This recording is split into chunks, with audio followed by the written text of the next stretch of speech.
Good morning from Fiorano, Italy. We are RCTV, bringing you the EFRA large-scale on-road European Championships from hot and dry northern Italy. Not sure if it's properly northern Italy. It's not quite near the Alps, sort of in like the lowlands. But we're about maybe a mile from the Fiorano Ferrari test track. Seen a few Ferraris going around. So good morning, everybody. Thank you for joining us. We're about to get qualifying underway with Heat 1 of Round 1. Got a few cars out on track already, and they're just warming up. So plenty of time to say hello and get up to speed. So, absolutely lovely circuit here in Fiorano. We're brought to you by RC Fox and rcmodels.co.uk, and also Control, and thanks to Red RC. So we are live on the EFRA Facebook and YouTube channel. Facebook page and YouTube channel, also on RC Racing TV, Facebook and YouTube. Qualifying just started. So we've got easy start today. We've got a few drivers in this. Obviously, we've got Paul Hards from the UK, Jethro Leto-Jarvi, and I believe a relation, Titus Leto-Jarvi from Finland, both from Finland. Dario Lovrencevic from, is that from Hungary? Yeah. And Luis Simoes and Mario Dada from Italy. So we start following a car? Yeah, so let's get the moving camera following a car. Let's see if we can pick up Michael Donovan. At the moment, he's in the lead from Germany. Car number 5. He's almost about to finish his lap. Yeah, he's coming through the first hairpin. And through the second hairpin, he's going to reach commentator's corner and come across the start-finish line.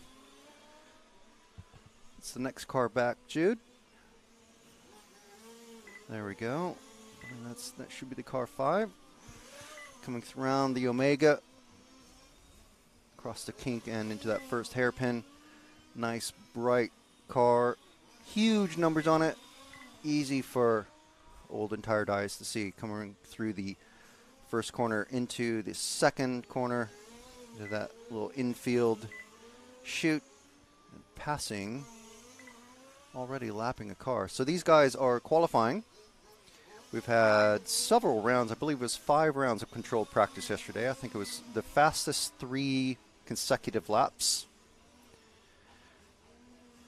And that was, previous to that was open practice, which helped seed the control practice, and that seeded the qualifying. So this is the first heat of qualifying. So we'll be building up to the fast guys, the top internationally recognized names. Of course, if we do have any family members, friends, club members, affiliates, fellow racers of these folks here who are running in any of the heats, really, we'll be happy to give them a follow if we're able to. And so we're slowly naming the areas of the track. So this is commentator's corner. And going into the first corner, obviously, there's the main straight, pit straight, same thing in this case. Coming into the infield section, we've got the Omega. That's just what I'm calling it, because something like Assen racetrack in the Netherlands. Commentator's corner again, across the start-finish line. There's 2 loops. The Tricolore one is the important one, but there is a backup loop. So Michael's coming around the Omega again, across the kink. Very important there, because not supposed to be cutting the track. Into the 2 hairpins, and then past commentator's corner again. Very good. So, let's see if we can find another car. See how the brothers are doing. Car 2 and 3. Someone just went in the pits and crashed. Really shouldn't be doing that, but, you know. So we've got the brothers just going into the first corner at the moment. And into the hut turn. Getting passed by Michael. And both going into the Omega across the kink. And these are, I believe they're brothers. Jethro and Dario. No, sorry. Jethro and Titus. Cars number 2 and 3. You can tell they're from Finland because they have the Finnish flag on the roof of the cars. Both of them. So I'm not sure if they have... It looks like a similar scheme, but just different colors. And, of course, a solid color roof with the Finnish flag on top. Yeah, they do have similar colors. So one's blue and one's green, mostly. So we've got the 2 and the 3 going down the main straight. And into the hut turn where we have one of our close-up cameras. Around the Omega, which doesn't, unfortunately for being such a cool name, doesn't really have much passing. A lot of the passing seems to be happening in the hairpins. The cars that have the better corner speed and acceleration. Able to carry the speed and do their lapping there. If you are being lapped, though, the Omega is pretty good because you can go just a little bit wide and let the faster cars go through. So we'll be opening up the comments. Ah, there we are. Father and son. Okay, thank you, Tara. Tara from Finland. I don't want to be the typical yokel and go, oh, you're from Finland, you must know Tara and Titus and Jethro. But thank you, Tara, once again on the stream, following us from last week's adventure. So, Father, can you let us know who is the father and who is the son? Because obviously, I can't. I can see people on the rostrum, but I can't really tell who is who exactly. So we've still got Michael, Jethro, and Titus, and then we've got Dario. Unfortunately, Paul Hartz, and then Mario, and then Lewis is probably the car that went into the pits. Unfortunately, so that's not great. Okay, so let's see if we can find the car 4 now. Okay, he's just coming through the second hairpin, the white and red car. Coming down the straight. Yeah, that's him. And that is Dario Lovrencevic. Oh, okay, I think I've got that one now, unless I get corrected on that. Well, this is Dario. I believe that's HRV is Hungary.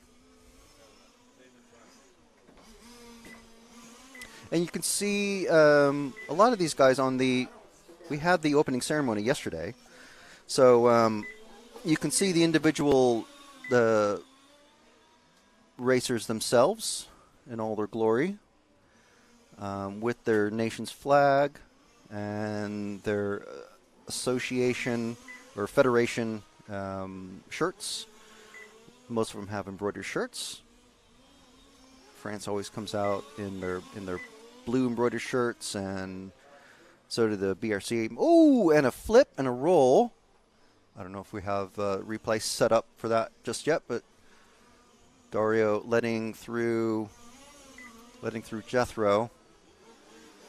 Good driving there. But yeah, that's going to shake your confidence, especially in qualifying. I'm going to have to check on this, but I believe qualifying's over Ernesto. Qualifying is over the full 10 minutes. Is that correct? Qualifying is over the full 10 minutes of time? The 10 minutes racetrack. Yeah. So the best performance. Right, okay. Okay, it's not like 3 laps or best lap or anything. Yeah, okay. 10 minutes. Right, okay. So, yeah. So, yeah, that'll drop That'll drop Dario down a little bit, but it's not too bad. He hasn't crashed again or anything. So let's see if we can. Who haven't we followed? Jethro is the father and Titus is the son. Okay. I'll make a note of that. Literally. So yeah, just going through the comments. We are live on Control Sport and RC Racing TV YouTube. Is where we're, of course, welcome all comments, whether you're on Facebook, whichever, any of the Facebook pages that you're on. We're on Red RC as well as EFRA and RC Racing TV. But we're also on YouTube, and you're free and welcome and invited to post comments on any of the channels that we're on. But we tend to get the most comments on the Control Sport RC Racing TV channel. So, yeah, just going through the comments so far. So, Unboxing Radio Control is asking, is this 1/5 scale? Yes. We call it large scale, but yes, it's 1/5 scale. I know there are other scales available, but for top-level racing, 1/5 is pretty much what these guys do. And the chassis that these guys are running on, there's various ones. The two major ones are Mechatech and MCD. There's also possible. I don't think there will be an FG in these runners, but there might be. And they're running various different types of body shells. So the most popular seems to be the Alpha, which, you know, we're in Italy. Why not? It looks very cool, nice and sleek. It's a bit long. There is a BMW running in this one. And one or two possibly Audis, which are kind of styled on the, I think it's the S4. Maybe the RS4. So that is the first round of qualifying finished. And next one, we've got Heat 2 coming up. So basically, there's 3 minutes. Well, there's about a minute of pit time, like as you can see on screen, where mechanics, every driver has a mechanic. You can see them in the high-vis vests. And then there's fresh mechanics coming out, carrying cars. And those are the mechanics for the following racers. So they'll swap over. And you can see, yes, they are wearing headset radios, so they can talk and say, oh, I've crashed. I'm in such and such area of the track, because you might have noticed there are no marshals on the track. So these things get up to a pretty good speed, and they are very large and very heavy and quite scary when they crash, even if it's just a low-speed rollover coming at you.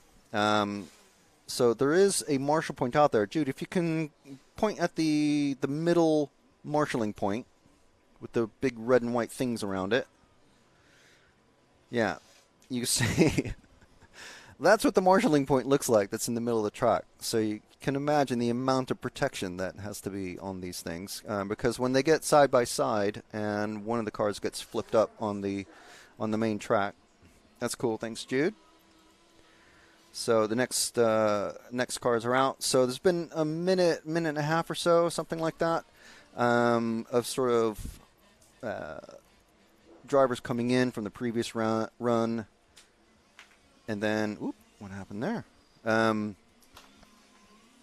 the next lot of drivers getting ready. And then there's 3 minutes of warm-up time once the red flag at the end of the pit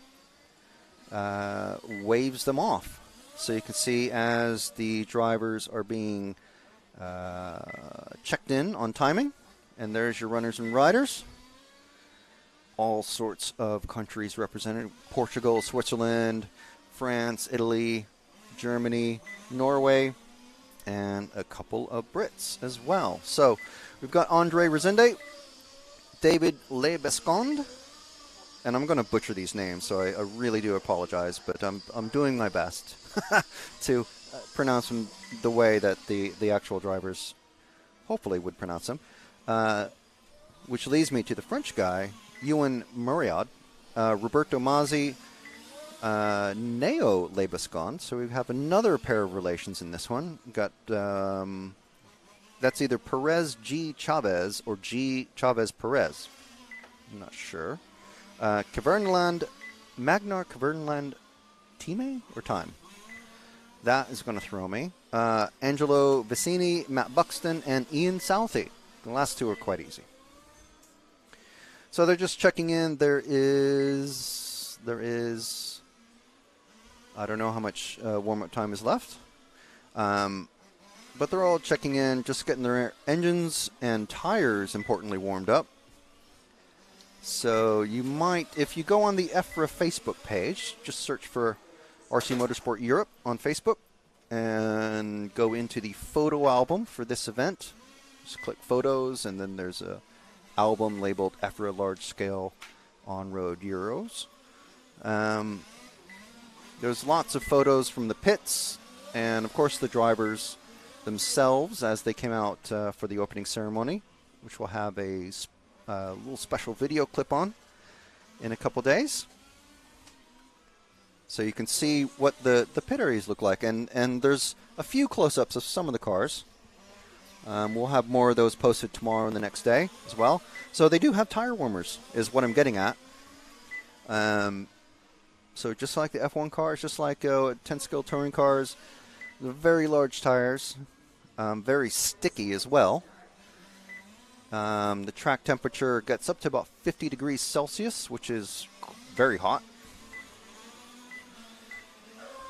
And that horn, if you heard it, means that they are off and running. So David Lebescon is first off, or first across the line. So we'll give him a couple of laps to kind of settle down.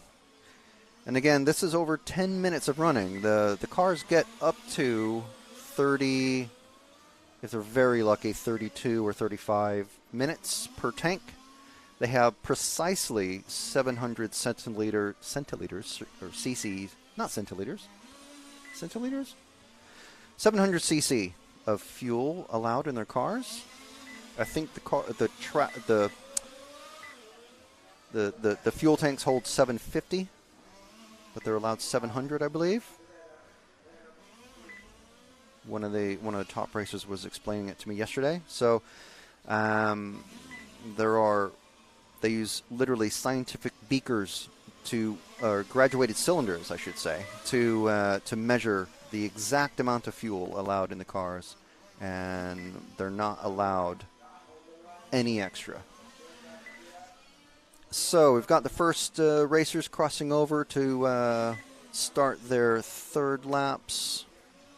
Looks like we've got Roberto Mazzi. So see if we can find that number 4 car. Sorry, Jude, we should have given you a car to follow. If you can, I will look for the number 4 car. You may have been the one that crashed way at the back side. Now the first car is coming across the second hairpin just now. Mostly white.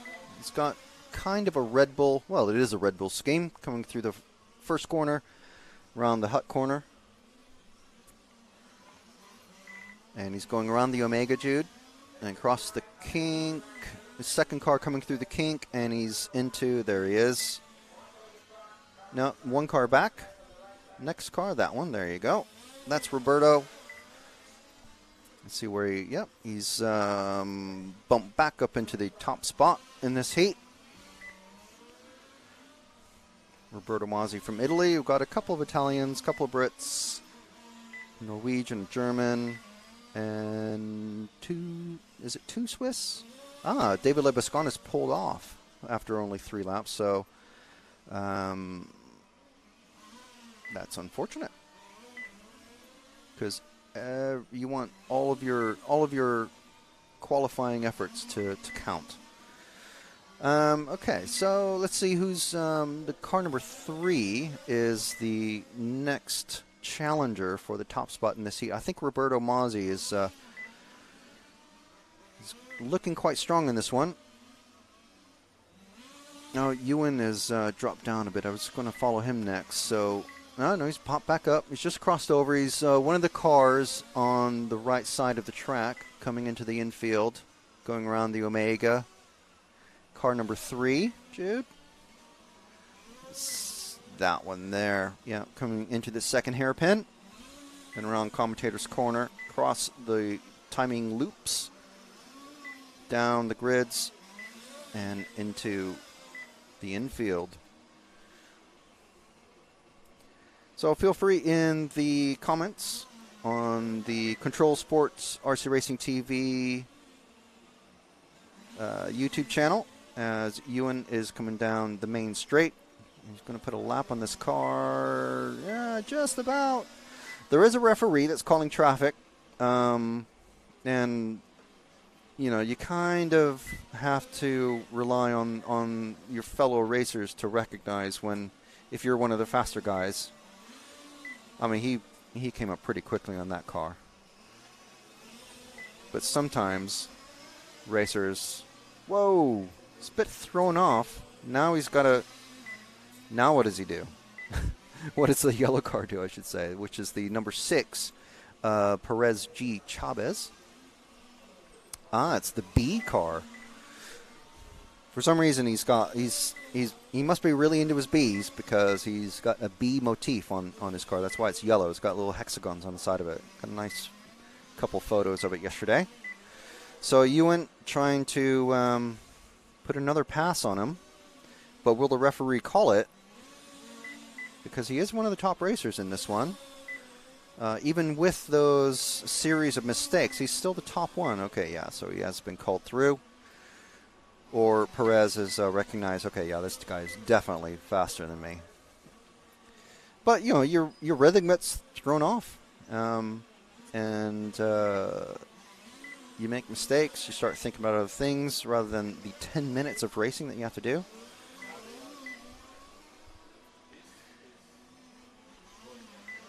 So I was mentioning the marshals earlier. There are no marshals on the track itself. The marshalling is done specifically by each driver's mechanic. So they're talking to each other. They might say, oh, there's a faster car coming up, or the guy that you're battling with. I'm not sure if they're actually allowed that, but no one's controlling exactly what they're saying to each other. So I imagine they're acting as spotter, mechanic, and marshal. So these cars are very large, heavy, and fast.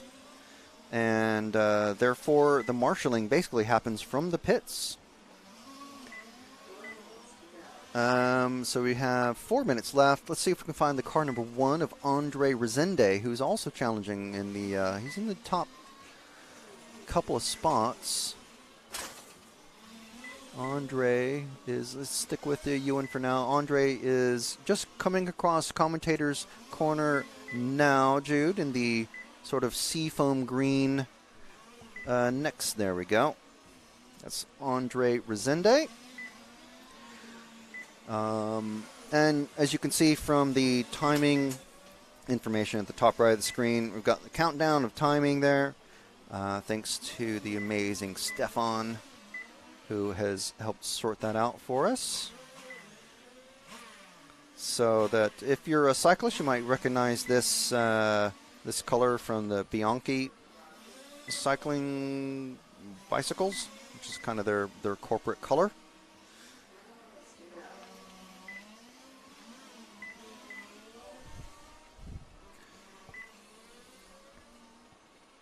Yeah, so, all right, thank you, Loads, for all the comments. We've got, yes, these are two-wheel drive, rear-wheel drive cars running basically a highly modified weed whacker or strimmer engine. Small, I think they started off as 23cc. I'm not sure what size they are now. 23cc and 26cc. So thanks, Kevin, in the comments. Yeah, we're calling this the LSTC, large-scale touring car, but there is actually an F1 class. There's 3 heats of F1, so they are literally F1 racers. Completely different suspension, front and rear, different chassis. They look really cool. And the coolest part is I think the F1 guys really enjoy, I mean, touring car guys, at least at this scale, a lot of them, you can see about probably half of them really enjoy their scale look to touring cars. So there's lots of what I call the RC racery sort of designs with the bright, pinks and all that, and the swooshes and the swipes and all. But there's a lot that use real world. They're inspired a lot more by real world touring car color schemes, which is, I think, just what I prefer. So they look quite cool. But the F1 guys take it a step further, and they do proper replica schemes. So there's a red Ferrari-themed car with black wings, of course. There's a BWT-sponsored car. There's several Red Bull cars, of course. So yeah, there's it's really cool. So we'll see when they come up, and they are also rear-wheel drive.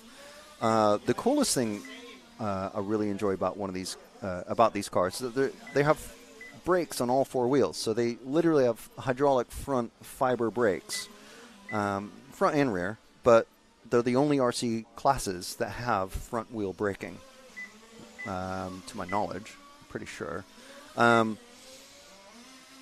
Where say an 8 buggy will have it basically brakes on all four wheels, and you can adjust the bias front and rear and all that.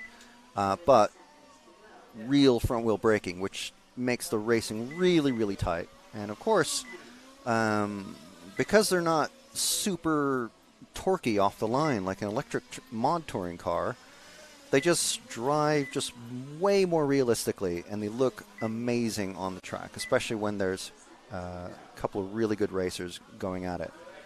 It's less point and squirt. So much more fun to watch, and I imagine a lot more fun to drive. The only thing with these is they don't have the finals are only 30 minutes, which, I mean, I'll discuss this maybe with any guests that we're able to invite into the little control tower we've got. But 30-minute finals, whereas even in the World Championships, whereas the buggy racers will have 45 minutes for the European Championships and an hour for other major races like RCGP or the Worlds. So, yeah, I'd like to see refueling, smaller tanks, and which require refueling. So, anyway, the finishing order is Moriad, Lebascond, Mazzi, Resende, Vicini, Chavez, Time, or Time. Maybe Tara can help me with that pronunciation.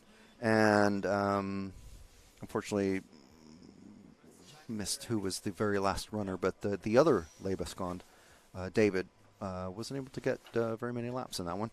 So now we've got another swap over. You can see the racers, the mechanics. The racers with the radios are the ones with the radios, and they're coming down to discuss what went right and what went wrong. Say that 4 times fast. As the next group of cars are getting started, they do have pole starts on these. No, it's too much. This is 14 millimeters. 14? Yeah, 14 millimeters. Yeah, so busy pit lane. 14. Another nice thing about this scale of racing is it's quite casual. It's not super rigid. But, even in the European Championships. So we have another large-scale event next week in Austria, which is off-road, which is also quite fun to watch. Not quite as realistic, but there are jumps. And, of course, just like this class, they run in any weather. So if it's wet, it's wet. The track and time is still running. Right, so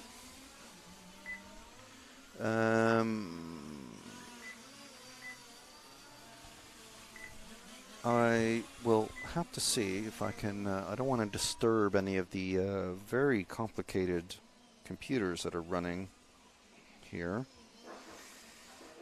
So I'm going to see if I can pop onto YouTube on my phone, because we do have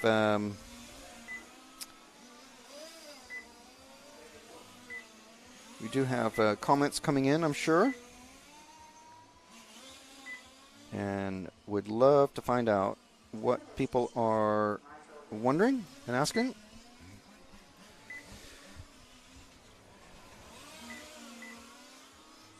Just pause the video. So it looks like we've got Kevin still in the chat, which is great, answering questions for the folks that have wandered in or have been alerted. If you'd like to know more about or see any future live streams that we're doing, just pick a car to follow, Jude, and we'll chat about them. So I'm wondering if Kevin is actually here at the track, which would be kind of funny, but also quite cool. So yeah, track temperature yesterday was getting up to 50 degrees centigrade, which is very, very hot indeed. In the sun, if you're sat in the sun earlier today in the morning when we were here, it was over 50, got up to 55, which is really hot.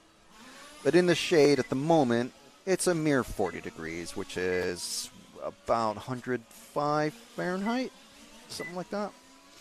Anyway, in this Heat 3, the first round, we've got Pierluigi, Bonansigni, it's car 1. See if you can find car 1, Jude, as I just read off the names. We've got Nicola Borsoni, Joel Mendonca, Sebastian Mancia, Claudio Rossi, Georgi Coxmaros. Oh, he's our lone Hungarian racer. So who is the other chap from? Sammy Pajalin, another Finn, if Tar is still on the stream. David DeFeo, Arnaud Brassart, and Fabio Scatizzi. So we've got 4 Italians, a Finn, a Hungarian, Swiss, Swede, and Portuguese racers. So I think is that our car 1? So the timing has just started. So all of what you were seeing just before the horn sounded, if you heard the horn, about 10 seconds ago, 30 seconds ago, that was all just warm up. Now they're racing for real. Just pick a car and let's stick with this white one. Coming into the first hairpin, it's the car 4 of Sebastian Mancia. All white, which is very easy. Probably takes about an entire can of one of those mini cans of spray paint. Of RC spray paint, I should say. Flexible and polycarbonate friendly. Very specialized paint that required for these bodies. They do have replacement. The front bumpers of these are actually replaceable, which is, I think, quite cool. So you could buy just the replacement bumper if you want. And let's see. So Sebastian is behind the car 6, I think, of Georgi. Sebastian jumping up in the second spot there. Second fastest. Claudio Rossi, car 5, is the fastest at the moment. I'll see where I can find him on track, Jude, and let you know. Claudio is 1 car behind, Jude. White, orange, and blue. You can probably just barely see the blue, so white and orange. There we go. It's Claudio. Claudio and Sebastian battling for the top spot in this qualifier so far. We're 2 minutes down. Coming around the Omega, across the kink, in the first hairpin, into the second hairpin, and into, not the third hairpin, that's coming here to corner, because that's where we are sat, or stood at the moment. So that there is either the second corner or the hut corner, then the infield chute, and the Omega, the kink, and then back into the hairpins, the pair of hairpins. So if you drop back to the cars behind, the car number 2 and 3, Jude, these two, I'm not sure. They're very close.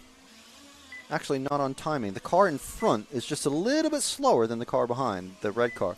But, first of all, it's 2 cars that are close together, and that white car is martini colored. So that's I don't want to say my favorite, but it is definitely one of my favorite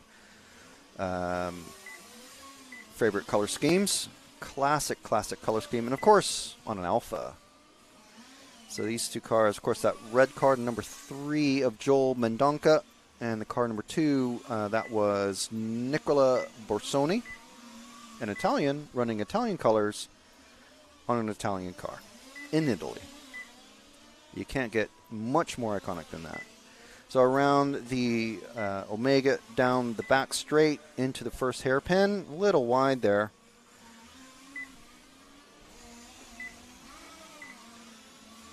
And yeah, just zoom out when that happens, Jude. It's okay.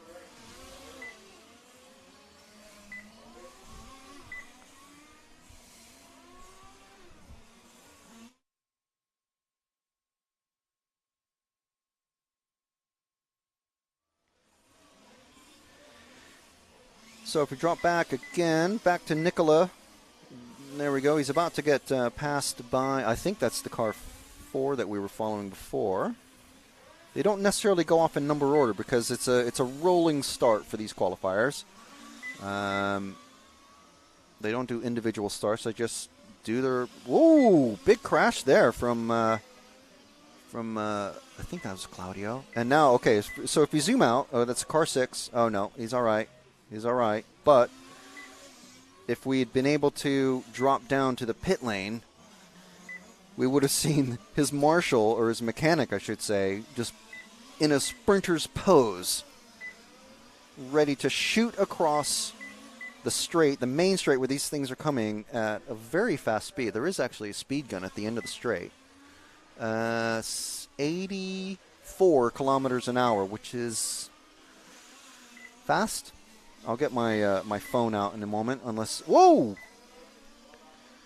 That was, yeah, that could have been nastier. Lucky there. But that's why the front bumpers are replaceable, that exact issue right there. So that's the car 6 that we've been following of Georgi Koksmaros, the lone Hungarian racer. So let's follow the 2 cars in front, leave Georgi alone. Might still be trying to sort out some issues. It's a very hot track. Tires are getting used up. There's a photo, I believe, in the EFRA photo album on the Facebook page for EFRA, if you search for RC Motorsport Europe.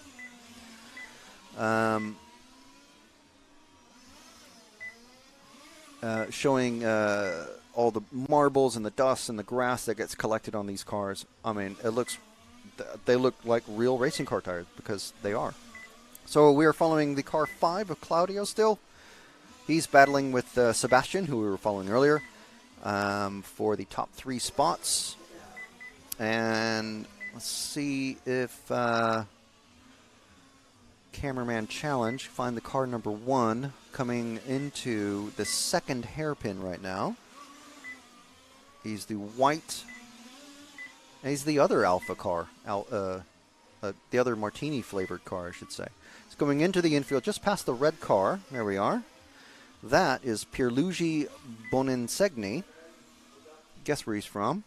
Coming into the second hairpin now. Trying to keep that red car from trying to get his lap back. Well, not lap back, I should say, but just keep him behind him. Because if you're faster, you don't want the slower cars to try and make a pass on you just because you're there. Into the Omega and out of the Omega. Through that very dangerous kink. Luckily, there's no major obstacles there. There were, and then there were a few complaints. But so Pierluigi coming into the infield once again. He's still got that number 3 car of Joel Mendonca behind him.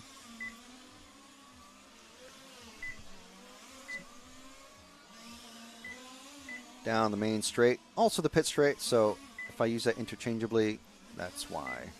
Sometimes the main straight is not the pit straight. Very rarely. So, let's see what's happening in the comments.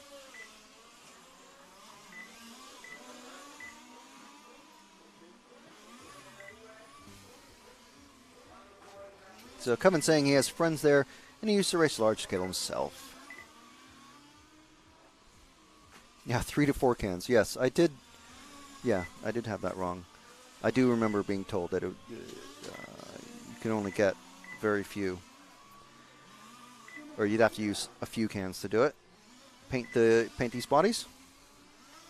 What's the situation with track limits? As I know, corner cutting was/is an issue. Well, there were large corner dots that were put down by someone. I'm not sure.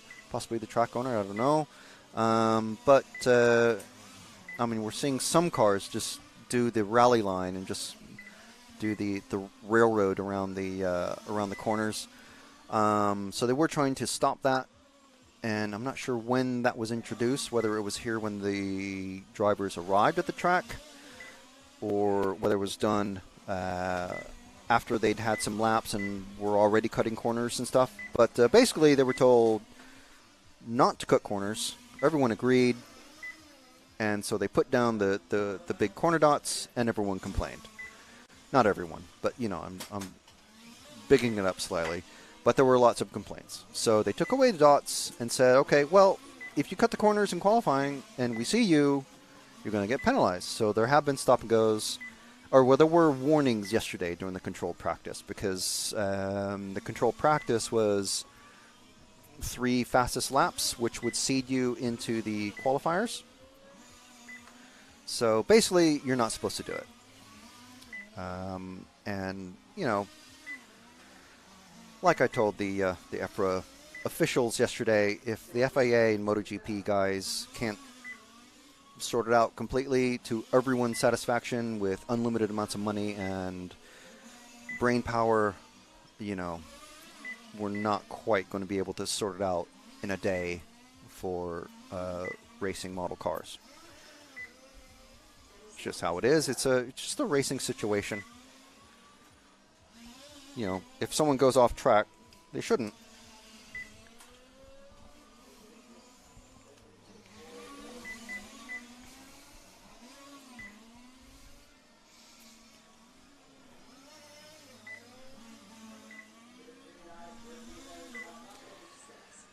So, time has expired. We've got Bonusegni. Sorry, we got something covering the last part of the names.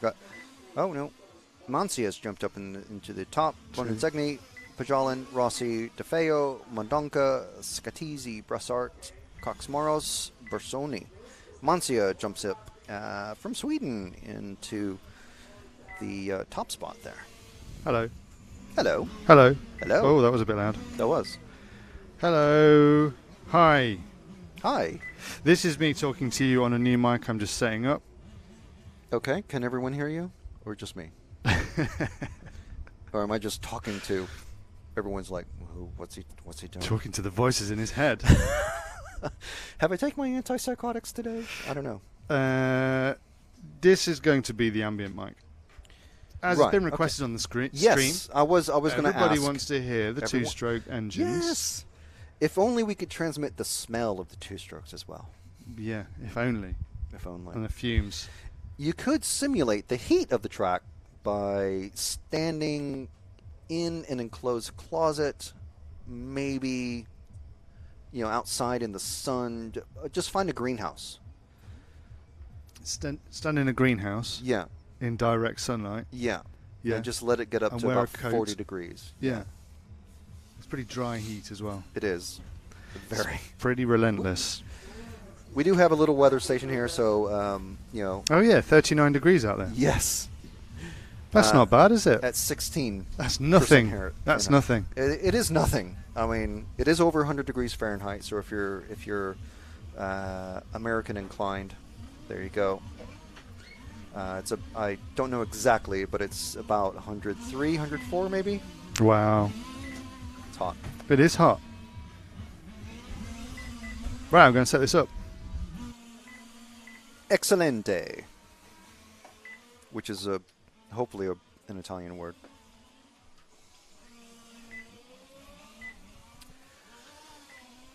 Right. So yes, for the top guys, we generally know the manufacturers that they are. Of course, we have various experts who we will be dragging into the control tower to give us information on their picks, what they've been up to potentially the last couple of years when there have been no European Championships running. this is the first time a lot of these guys have probably seen each other and raced against each other in a couple of years. So the European Championships do happen every year in the June, July, August time. End of August kind of tends to wind down because September, November is when the World Championships happen for the various classes, except, of course, for 12th scale, where that happens late winter because it tends to be more of a wintry thing indoor. So anyway, what I'm getting at is, thank you. Someone has said 39 degrees is 102.2 degrees Fahrenheit. Very helpful. Thank you very much. What do I even need my brand new flagship mobile phone for? Just use it as a calculator for tips or something. All right, so do we have Jude up there? I'm not sure. Are we locked off, Matt? No, we're not. We do have Jude up there. I see the camera moving, unless Javier is moving it. No, I see a control shirt up there, so I see Jude. Okay, so yeah, just feel free to pick a car, any car, Jude. We got Jude McCallum on camera. And I haven't even, 10 seconds to start. That gives me 10 seconds less now to read off the names. So we got Stefano Bianchi, Nuno Pinto, Oriol Gil, John Preach. I need to find out how to pronounce that. Luca Rowley, Rudy Veseri, Noel Tewalt, Pascal Hervey, Christian Weber, and Giuseppe Rosignoli, which is my favorite name in this heat. So those are your runners and riders in this heat, which is Heat 4. This is Round 1. This is the European Championships for large-scale touring car. And I'm alone in the office now. I'm alone in the control tower now. We are Control. We're Control Sport. RC Racing TV. I am Frank McKinney. We've got Matt McCallum doing pretty much all of the technical duties. Jude McCallum on camera. And he is following, presently, we are following cars 7 and 4. That is Noel Tewalt in the 7. And then car 4 is John Preach from the Netherlands. I'm going to have to find out how to pronounce that name properly, because I feel bad when I can't pronounce someone's name properly. So we've got John from Holland. The second of these two cars coming into the second hairpin and around commentator's corner. He's got a Michael Air Jordan logo on the top of his car, the lead car. That's great. So this is John from the Netherlands, trying to chase down, not lose too much time from Noel Tewalt. I'm going to guess France, and it is.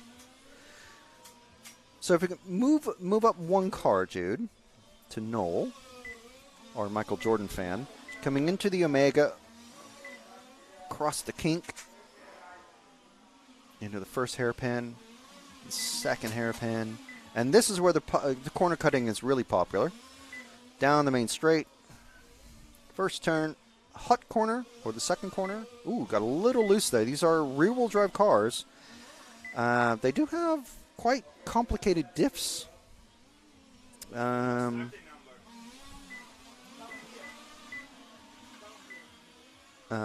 There's loads and loads of, pretty much if you're familiar with track cars and real cars, pretty much anything you can do on those, you can do on these, and probably more. As Noel is passing the car number 1 of Stefano Bianchi, one of the lower ranked racers in this particular heat. So you can see the timing order at the top. What's really cool is now we've got the names and numbers actually are animated as they move up and down. So it's really, really cool. I love that graphic. It's really cool. Yeah, first time watching, so hello everybody. Hello Pedro. Do they have different types of tires, or are they standard for everyone? They do have their own. It's what they call free choice, or sometimes you'll get organizers say tires are free, which doesn't mean they're free. It means you have the free choice of choosing whatever tire you like. So there's various tires. The two major brands are PMT and GRP. So if you look very, very closely at some of these cars, you'll see logos for these tire brands. GRP is Italian, I believe. PMT, I think, is also Italian. It's quite loud.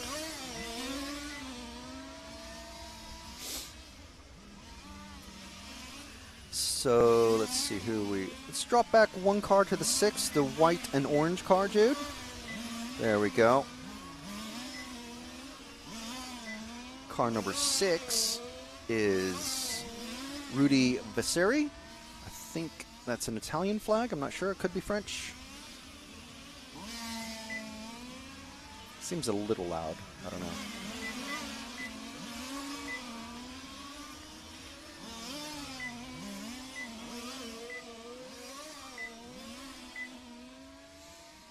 So if we can, he made a little mistake. I lost some time. Oh, nope, no, the car in front has made a mistake. Let's stick with these 3 cars, 2 or 3 cars, just as they're bumping and barging each other.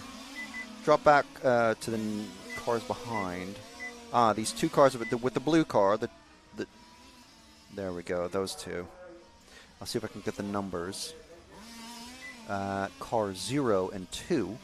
Car 0 is Giuseppe Rosignoli, my mate, and car 2 is Nuno Pinto, who's running quite a bit faster at the moment, so he's already gotten past as I was reading his name.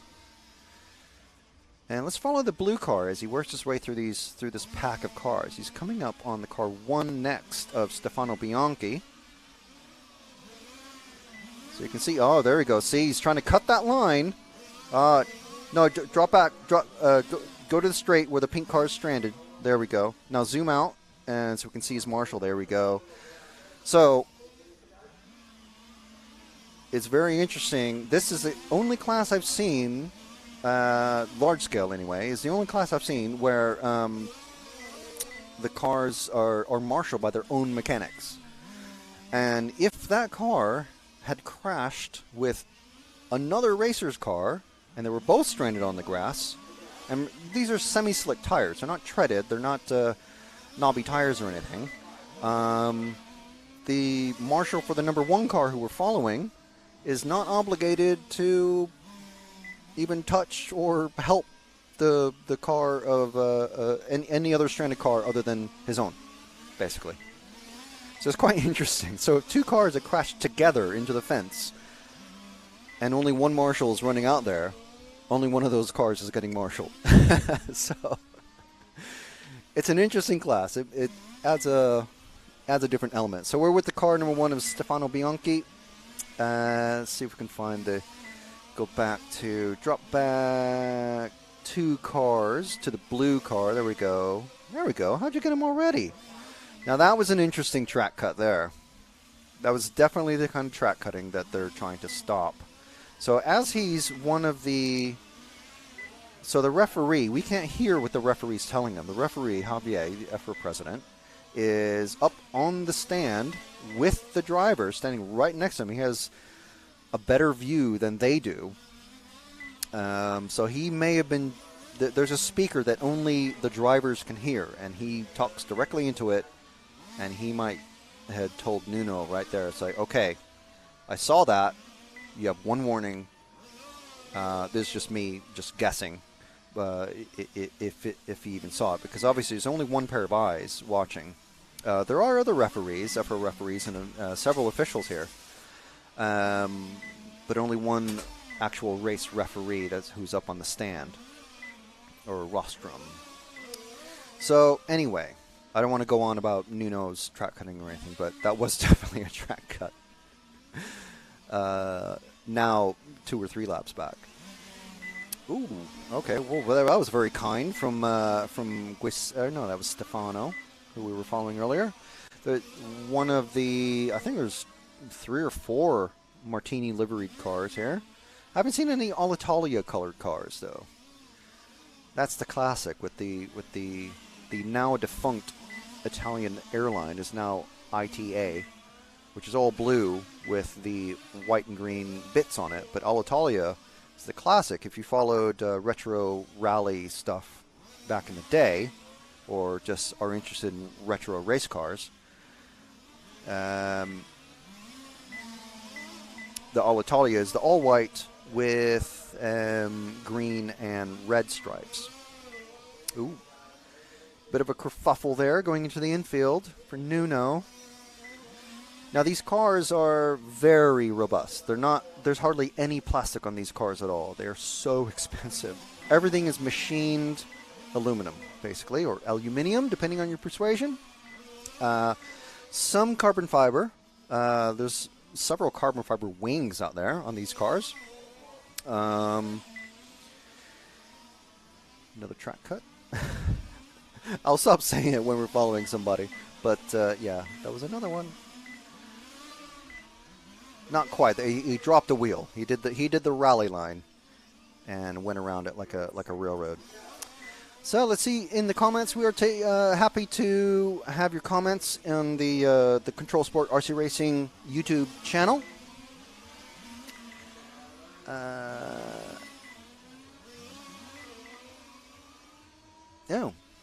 Kevin provides some more information. Thank you.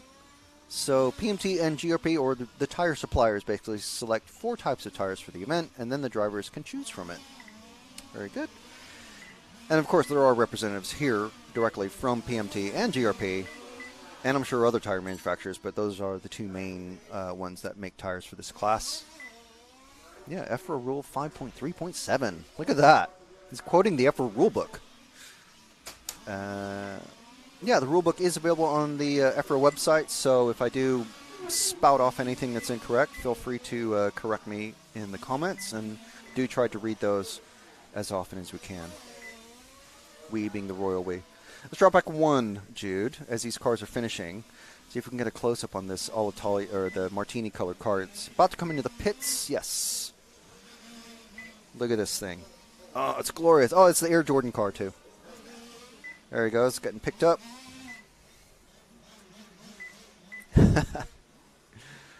I mean, it's a weird mix, isn't it? It's just RC liveries in a nutshell. We have the retro-inspired, fairly realistic, cool-looking Martini livery. I mean, with the whole Martini logo on the side and everything, and then a massive Air Jordan logo on the roof. Love it.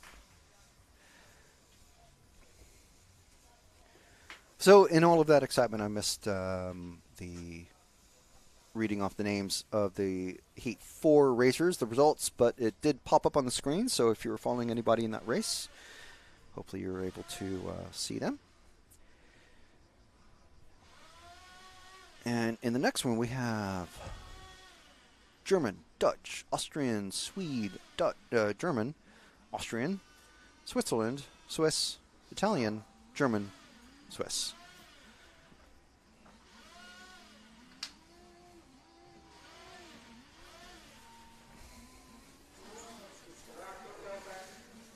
And here we have one of the first guys that actually recognize name from, because he won a European Championship a few weeks ago that we were at.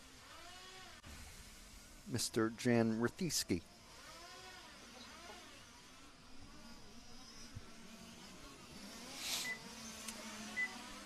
So this is a 3-minute warm-up, and then it's a rolling start. They don't. There's no grid start or calling off one by one.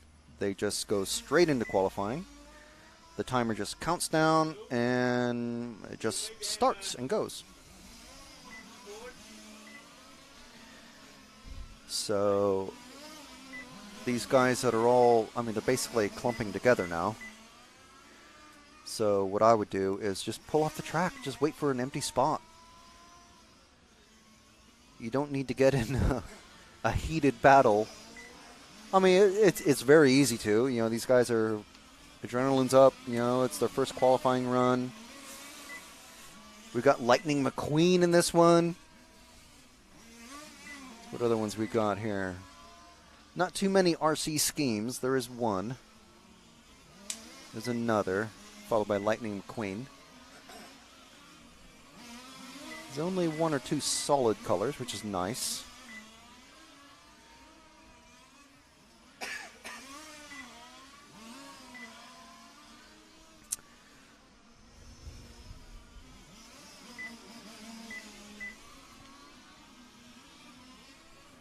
So, yeah.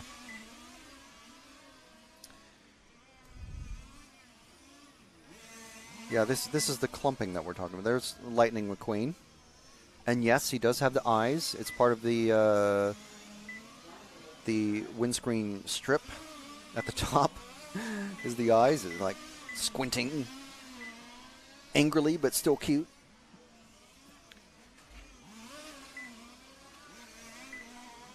So yeah, I don't think you're allowed to actually cover the entire windscreen.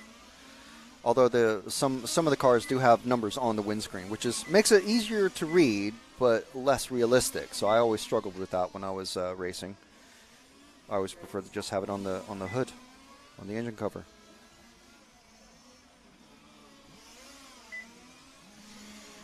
So this is still just practice. They are running, but they're not racing. Just getting their tires warmed up, getting the engine warmed up. And believe me, these guys, when they come on to the track, the engines are already warmed up. These guys love revving their engines. Love it. It's half the fun of running Nitro. So time has started just now.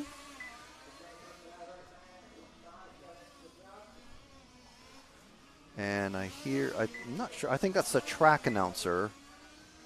There's various radios that are given to the track officials and EFRA officials. So I think there's a, oh no, that was a race announcement.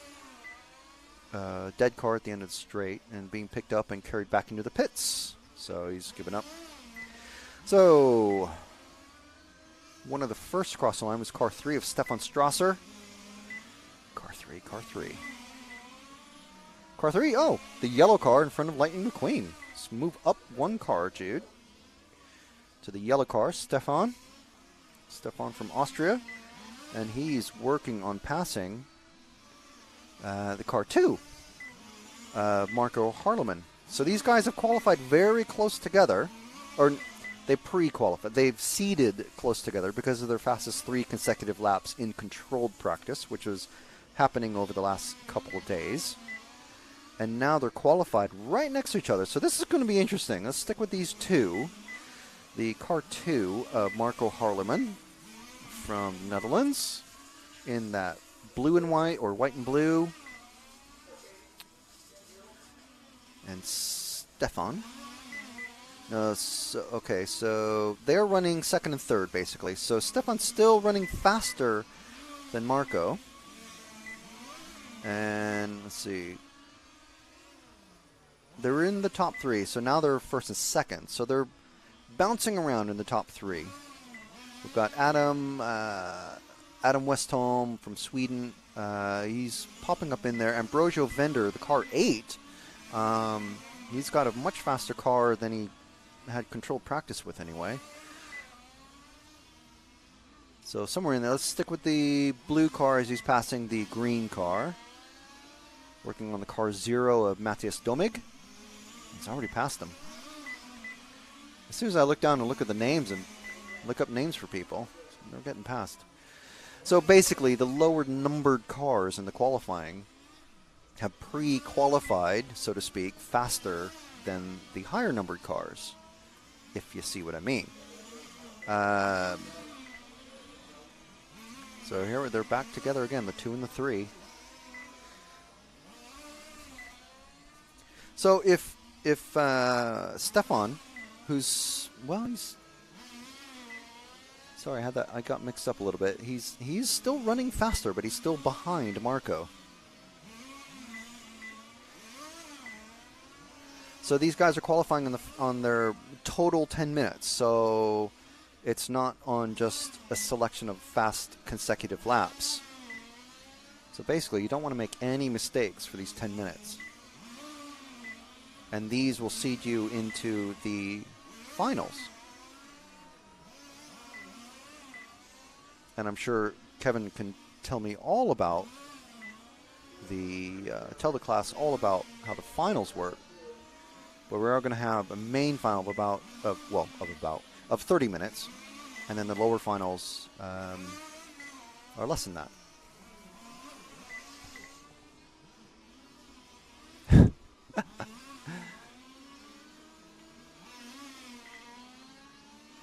So, is there an electric fifth scale? No, there isn't. Although, interestingly, ooh, there we go. Now we got a pass. That was Stefan getting past Marco. Stick with these two, because this is actually kind of interesting. The question on electric class. There isn't one. I think in the performance car world, there's a lot of pushback against electrification. Just, you know, in the real car, full-size car. Whoa! We had Marco crash off at the end. So his, nope. Mechanic started to run, but he's free anyway. It's well off screen. So let's stick with, this is Stefan still. So we can find the car 1 of Tom Hock from Germany, who has leapt up into the top spots-ish, coming into the first chicane. Second car coming across the start-finish line. Jude in the orange and blue. So what was I saying? Electrification, yes. So I'm sure someone is probably working on it, but the battery cost will be quite high, and the runtime won't be anywhere near as long. So, yeah. We did see a really cool display, and I believe we're going to have some video of it, at least, in the live studio show on Saturday, of some 3D aerobatic flying of a model helicopter, which was, I've never seen an electric helicopter. I've seen plenty of nitro-powered ones, like proper nitromethane ones, and that was really cool. The guy was just amazing. But basically, I think that would be the sort of motor and battery sort of thing that we would see in an electric version. Whoa, what is that? What was that kind of mistake there? And now he's stuck. So if we zoom out again, we got his Marshal running across. Be careful.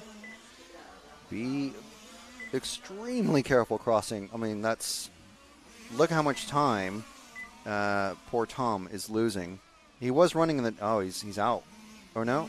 No, just clearing grass? Or is he back on? He's back on. Wow.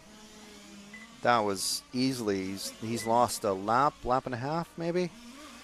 He's got the slow marker on his thing. So we've had 2 dropouts already. Car 7 of Placido Cricri, and Sven Rodevald have dropped out, unfortunately. So it's I'm not sure if they get a throughout qualifying run, but there's only 5 qualifiers. So I mean, maybe it's 3 best to qualify. Don't know. Jude, in the second hairpin, there's a large object in the hairpin that just came off the Lightning McQueen car. Is that? All right, find another car to follow. It's okay, but that literally just came off of the Lightning McQueen car. I don't know what it is. One of the EFRA officials is running out to get it. It might be an air filter, an engine air filter, which is not a good thing. Is it a stone? Not a stone, it's something. You can see him there standing in the middle of the track. It's one of the AMSCI officials. He's always at these large-scale events to help the EFRA guys. EMSCI. So this is Lightning McQueen. Lightning McQueen is... Oh, I missed the car number. We were talking about him earlier. But let's see if car 5 just crossing the finish line now and going into the first turn. And car 5 going into the Omega now, Jude. one car behind. He's at the, there we go. That is Jan Rithieski. We saw him win at the Hootie Arena in the F1 class, electric 10th scale F1.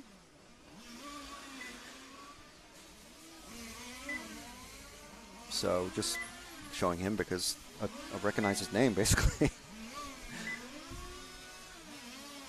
So yeah, it was a lot hotter there than it is here, at least for us.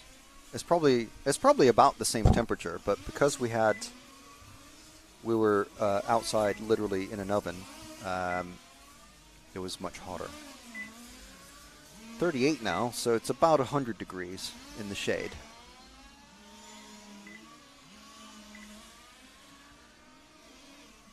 So we've got Stefan Strasser in top spot, car number 3 that we were following earlier. Ambrosio Vender, car 8. Oh, he's just crossing the finish line now, Jude. Going into the first corner now, the green car with the orange front.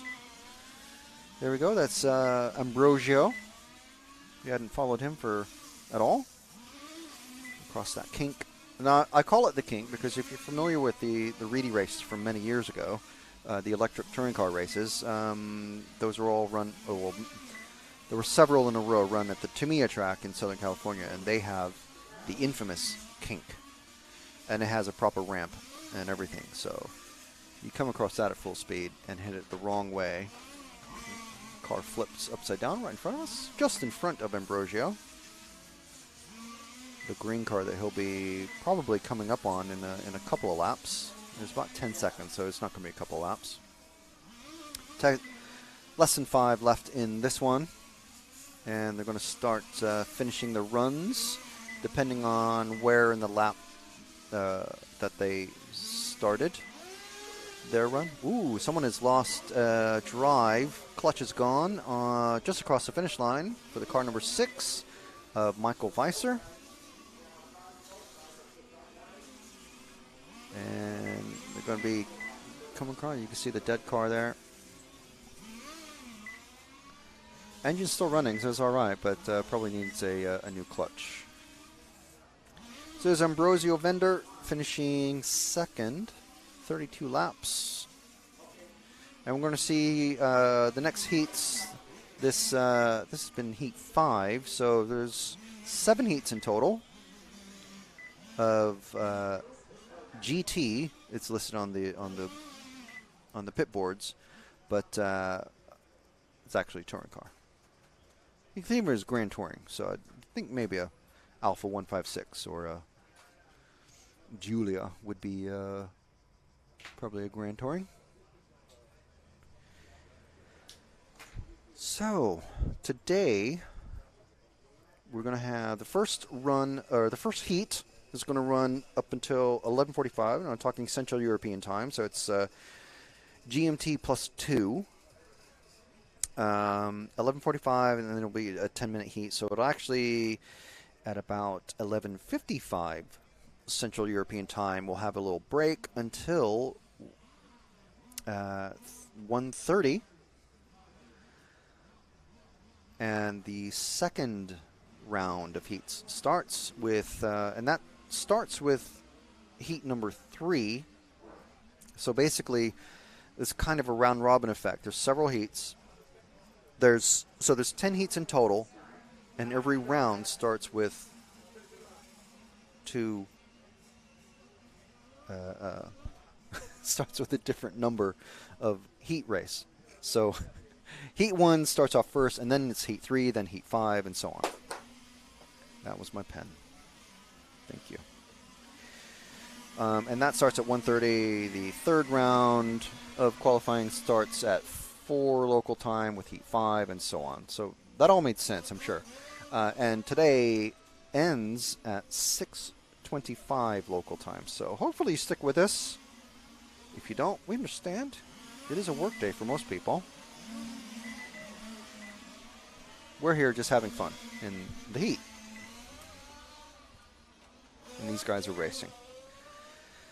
So, yes, we are RCTV Control Sport. We're the official EFRA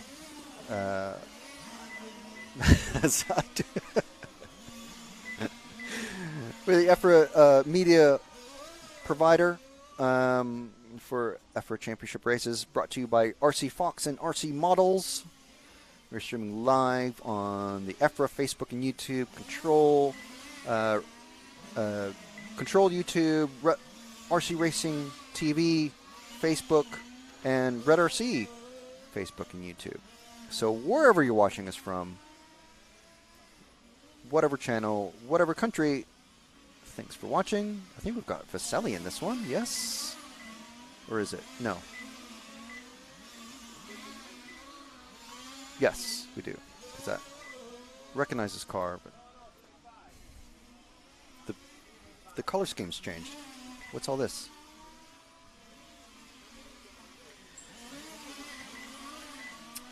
Where is this? Yes, we are in Fiorano, Italy.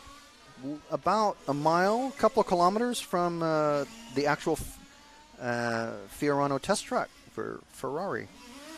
Hoping to pop in there while we're here. Good morning from Villarreal.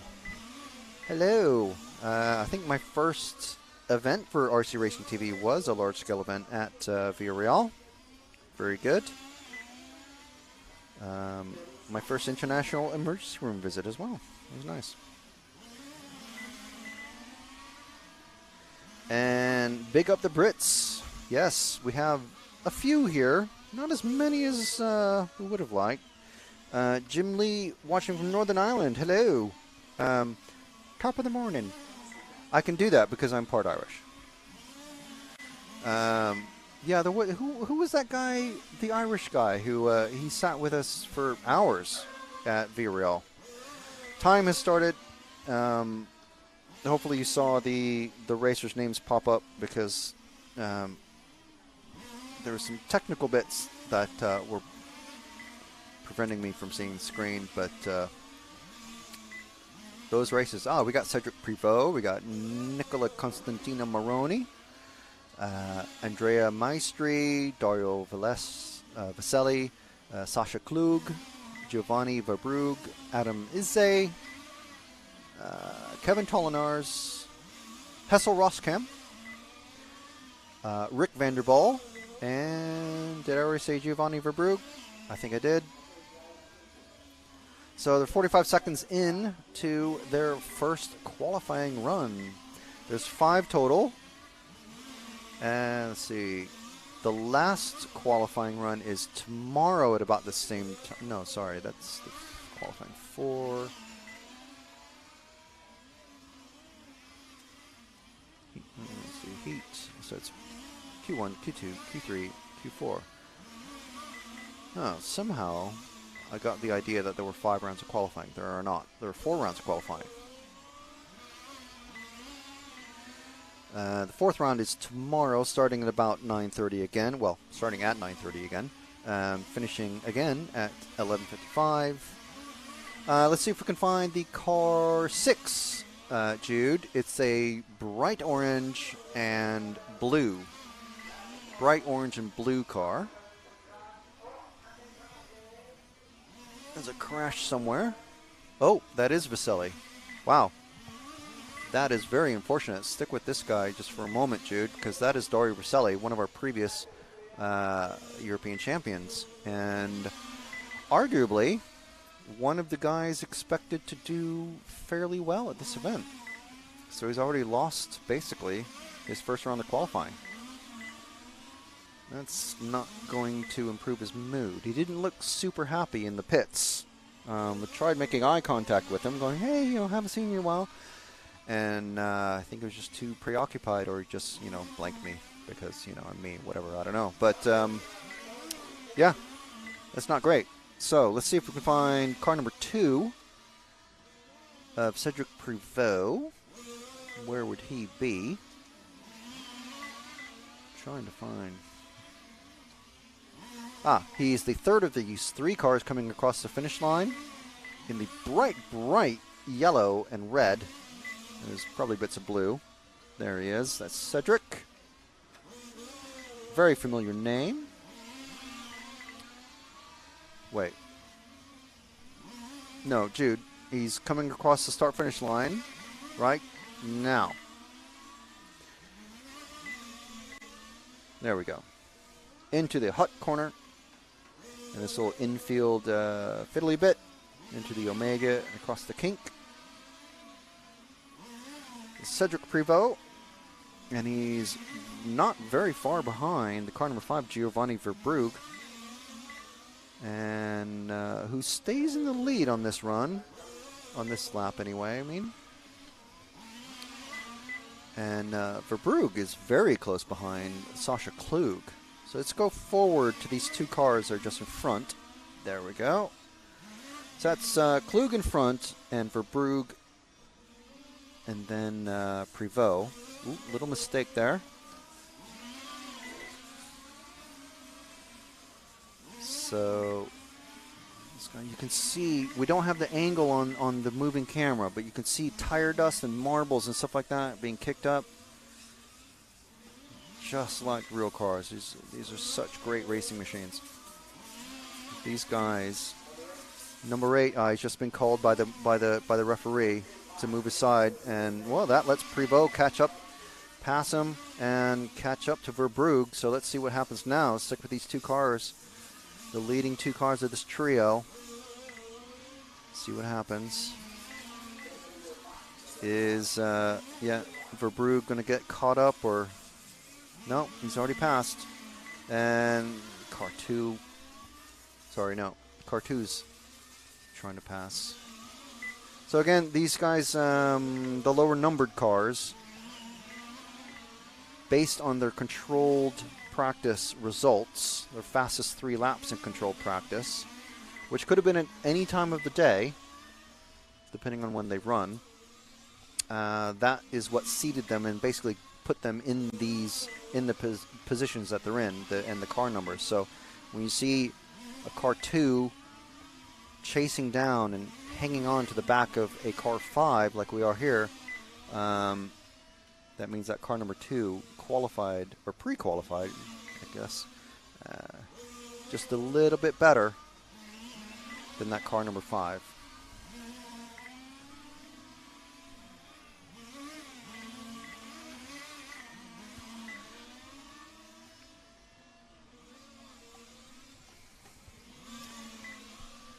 So it looks like Prevot's falling back a bit. Either that, or just setting a baseline, maybe. Now the mechanics can talk directly to those drivers, just like in 1/8 buggy. They have radio headsets that allow them to talk directly to each other. So the mechanic can act as a spotter. So presumably, if I were Prevot's mechanic, I would probably be telling him, or have told him, Vasily has dropped out. So, don't try to be a hero, and just take it easy. Don't try to pass everyone on track. I'm sure Prevot knows all this.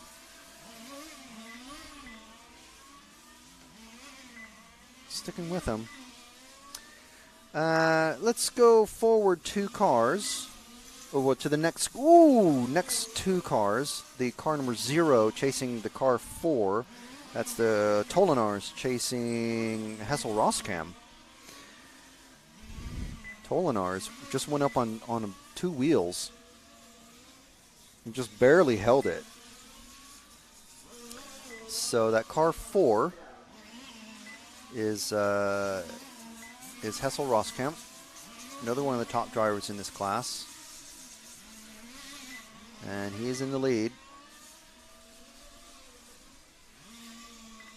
Tolinar's car number 0, just like I was saying, just very slightly slower. But of course, that could have been the fastest times are set at all different times of the day. It just depends on when they ran faster.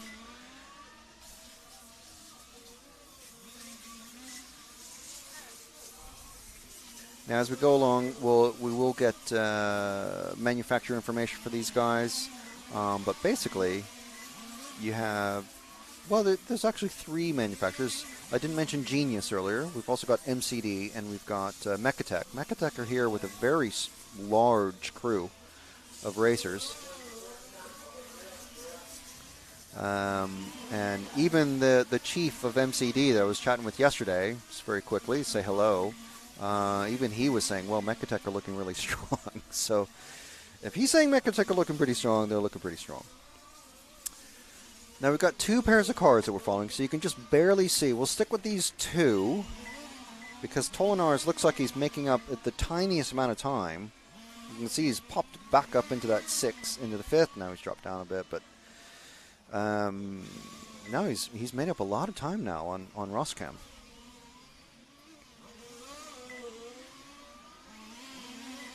But then he gets shuffled down the order. You can see the names moving all over the place.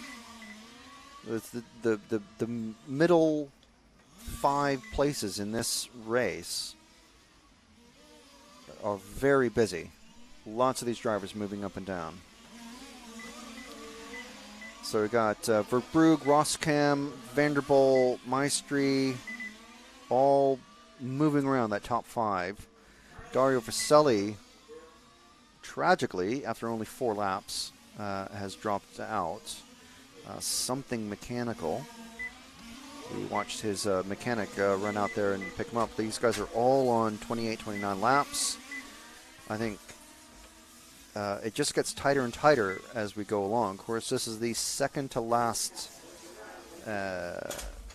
heat for these guys. Heat number 6. There's one more heat, which again is going to be the even faster guys. I'm sure Vaselli would have wanted to be in the final heat anyway. We have an upside down car in the second hairpin. You see, here we are. Oof. Verbrugge? No, that is Klug coming in because that has basically wrecked his qualifying anyway. So you may as well just come in. It's not about saving tires necessarily. I'm not sure if they one-run these tires or not. Possibly, but I don't know. That's a very sick-sounding car coming in. Sounds like a loose exhaust. Someone's run out of fuel. Car number 4 there. Roscam. He's not going to get a lap.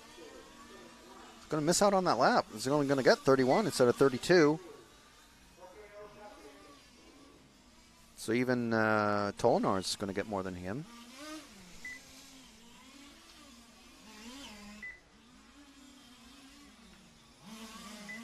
So that's not a great result. Right. I think Klug was one of those sick cars that came in. So we'll see the results pop up on the screen. I don't know if I missed it already or not. But Heat 7 about to come out on track. You see the cars getting collected, drivers coming down and discussing with their mechanics what they need to change for the next run, which for them is coming up. This Heat 6 is coming up at 2:15 later today, and then the next time is at 4:45 when the track will be very hot. We do actually have somewhere, 52 degrees is the track temperature. That's the official track temperature. Air temperature in the shade, a mere 36.6 degrees. So not quite 100 now.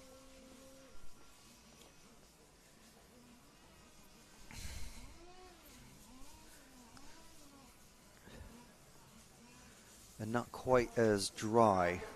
I mean, I don't think the humidity is affecting anything with these guys anyway. There's no massive variances. It's stuck at about high teens, 21% at the moment. So here we go. These are the fastest guys in qualifying. We've got Marcus Feldman, we've got Alessio Mazzeo, Hetland, Bernard Alain Arnaldi from France, who I believe is our sitting European champion in this class. Marcus Feldman, I'll go ahead and get this out of the way. A practicing dentist in Germany. He's here taking a week off to do some model car racing. So while we got a little break here, these guys are warming up. Got a couple minutes left. You're watching RC Racing TV with Control Sport. My name is Frank McKinney. On the mic at some point during the day, we'll have Matt McCallum, who is our technical guru this weekend, doing a lot of talking back and forth with James Perry, our other Supremo technical guru Supremo. That's right, 2 Supremos. We also have Jude McCallum on the moving camera.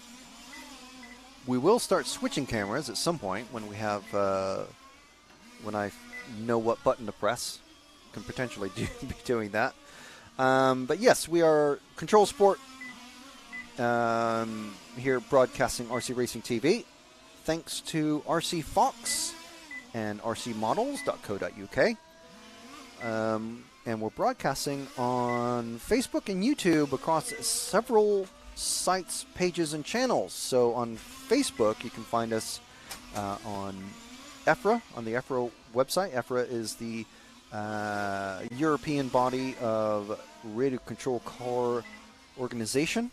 Kind of a help out and not, work a lot with company organizations like BRCA and DMC, AMSCI, and AE Car, and various radio control club organizations in the various European countries. So you can find us on that Facebook page and also YouTube channel, and Red RC's Facebook page and YouTube channel, and also, of course, Control Sport RC Racing TV, Facebook and YouTube. So if you're enjoying the coverage, and we hope you are, please find those Facebook pages and like and all that. And if you'd like to comment, the stream that we're observing the most, where we get the most comments basically, is the Control Sport RC Racing TV. You do need to subscribe to the channel to make a comment. That just helps prevent people from posting random rubbish like buy these sunglasses or find my website and follow me sorts of things. So we got Marcus Feldman, one of the first across the line. Bernard, I'll just say Arnaldi because it's kind of a mouthful, but Arnaldi right up there as well. Hetland jumping up in there. So everyone across for the first lap. Mazzeo starting off with a kind of a slow lap, 18.9. Whereas Feldman and Arnaldi have just done 18.5s. So I'm sure Mazzeo is going to hop up there. We're going to see him the next couple of weeks. He's also racing large-scale off-road next week in Austria. And then the next week in Gubbio and back down in central Italy at the lovely Gubbio track. Fairing is also a lovely track. And this track here is, let me see if I get the name right. Mini Car Autodromo Jody Scheckter, I think is the full name, proper name of this track. Absolutely amazing facility. I love the European racing facilities because not only do you have a real tarmac racetrack with real grass infield, like real tarmac, but tarmac, it's not just like a square of tarmac. You have grass infield, you have actual bumpy curbs. We've got a full bar and everything that entails. A marquee or tent outside for sitting under, umbrellas and picnic chairs and tables for the final races. As these, if you've been to any events like these before, the lower finalists, once they finish, they pack up their car and they come back, get a couple of drinks from the bar, and sit back and watch the racing. So, lots of people watching this on the sidelines. Got Arnaldi taking the lead. Find that number 5 car somewhere out there. So, sorry, I've been kind of just withering away. 5 cars coming across the second hairpin into the commentator's corner and across the finish line down the main straight into that first corner now. That's Arnaldi on screen. So, the Frenchman coming into the... Ooh, who's that coming off? Into the first hairpin, into the second hairpin. That was the car 7 going very slowly. Marko Grigic.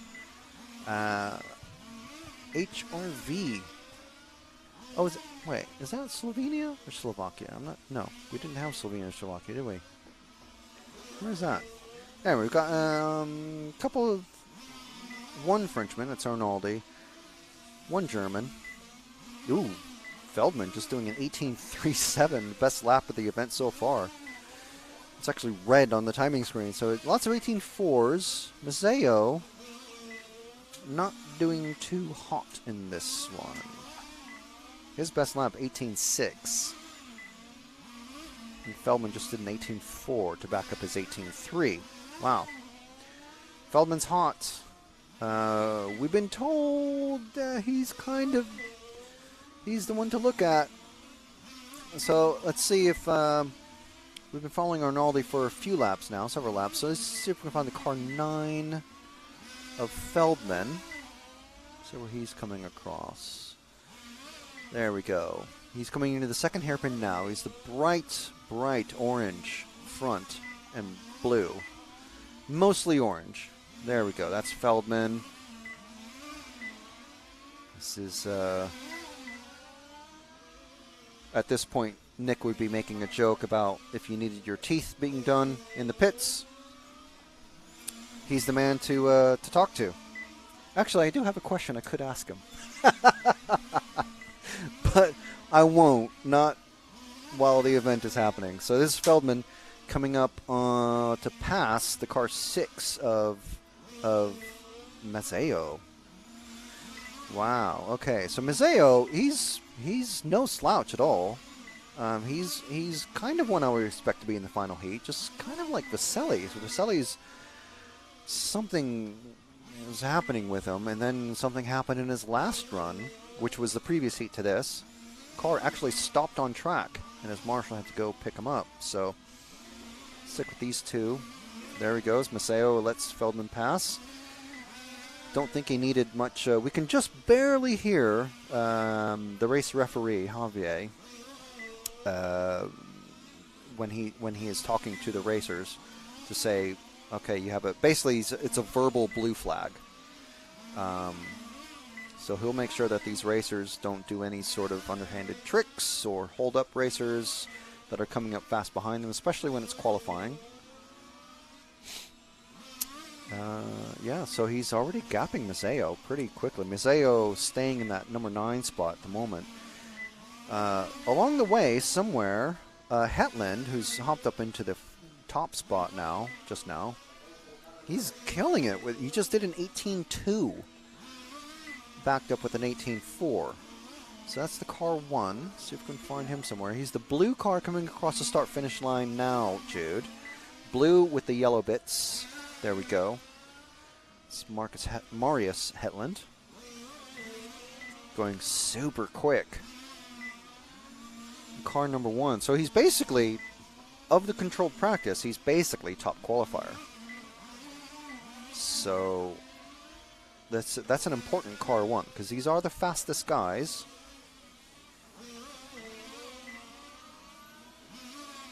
And we're just watching him just kind of own this racetrack. He just did an 18.3, which was also faster than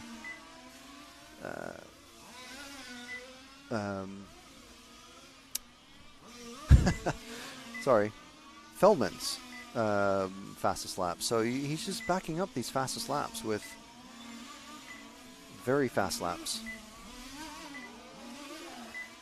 He did an 18.6, and that lap was an 18.4. He's very rapidly going to be catching the car 4 of Emmanuel D'Amico. He's definitely, I know he's a Mechatech because I remember seeing his name on the back of these guys. They love to have their custom shirts, so they have the standard Mechatech black shirt, and then they have their name put on the back of it. So I remember seeing D'Amico on the back of his shirt. So in front of Hetland, we've got D'Amico. Ooh, up on 2 wheels there. Slick. So let's follow these 2 cars, Jude. Yeah. Just keep them both on screen if you can. Because as soon as Hetland is past D'Amico, he's got another 2 or 3 cars. Here he goes. He's got 3 cars to try and work through. Let's see. Yeah, okay. So we can hear, or I can just hear Javier calling that blue flag on the car 0 there of Sindre Undheim from Norway. And Hetland coming up on the car 6 of Mazzeo. So it's not going brilliantly for Mazzeo. He is quicker in 10th touring car, so I'm sure he'll be a lot faster than this in... not that he's going slow. I mean, he's going fast, but these Hetland's just going faster. And the next car for Hetland to catch in the last minute or so of this run is going to be Arnaldi. I don't think he's going to quite catch him. Arnaldi's last lap, he's currently 5th. It was an 18.4. He just did an 18.7. But then Hetland did an 18.4, so he's made up 3/10 or he's caught him by 3/10 in 1 lap. But he's still quite a gap to go. That's maybe about 2 seconds there.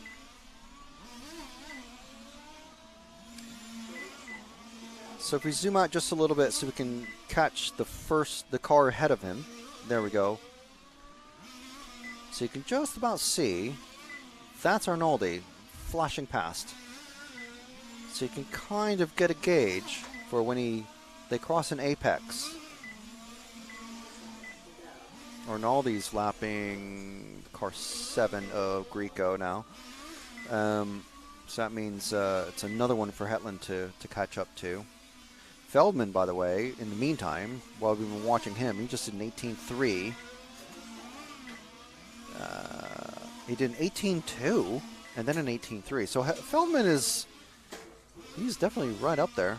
So time is finished, finishing the lap that they are on to finish their run. And so they cross the line at as fast as possible. It's not going to be at full speed because they're coming out of that last turn. But this is still, that's Arnaldi and they're done. They're finished. We've got a car on its side. Didn't see that one go over. But yeah, there we go. So that was the top heat. Next up is the first qualifier of the Formula 1 class.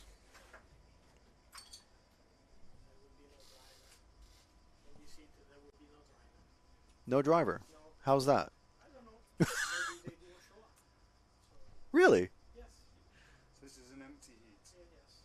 And we wait for 10 Do we wait for 10 minutes? Oh, Wait for 10 minutes. really?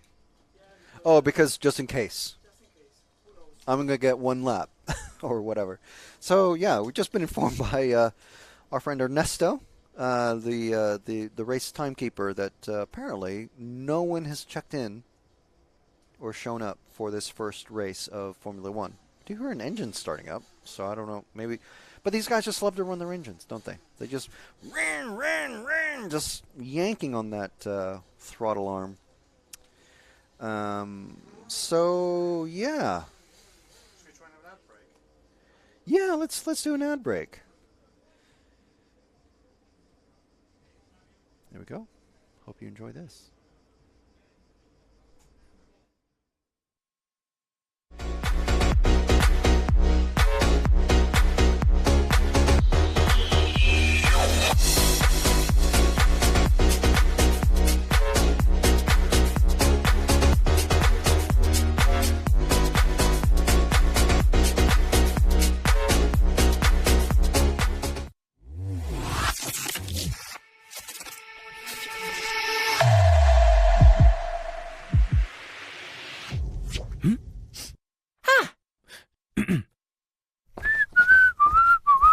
Oh, hi, ich bin Neo.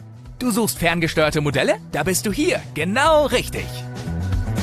RC Fox liefert dir eine mega Auswahl. Ich liebe es, im Dreck zu bashen, auf der Rennstrecke zu performen und Felswände zu erklimmen. Im Wasser bin ich zwar noch kein Pro, aber kurz davor. Wow, was macht mein Flieger da? Unser Chef bestellt Tag für Tag neue Ware. Und wer räumt's ein? Ich. Bei uns bekommt ihr die Produkte hunderter Hersteller, egal ob ihr Profis seid oder absolute Beginner. Karosserien, Farben, elektronisches Equipment, Akkus, Reifen. Hier gibt's einfach alles an Zubehör. Ob der Kunde weiß, dass es über 80 km/h fahren kann? Wenn nicht, ich mach sie mal vor. Wow! Hey Neo, echt jetzt? Sorry, aber hey, Freddy hat gesagt, ich muss Gas geben. Das Paket muss heute noch raus.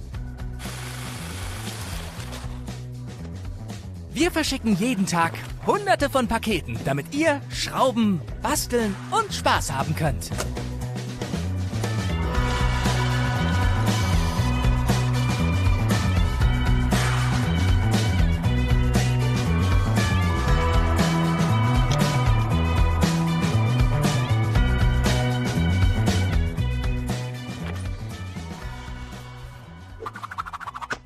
Ihr habt eine Frage oder es klappt was nicht wie gewünscht? Unser Serviceteam ist für dich da. So, jetzt kennt ihr uns. Wir aber euch noch nicht. Also, kommt vorbei. Oder besucht uns online unter www.rcfox.de.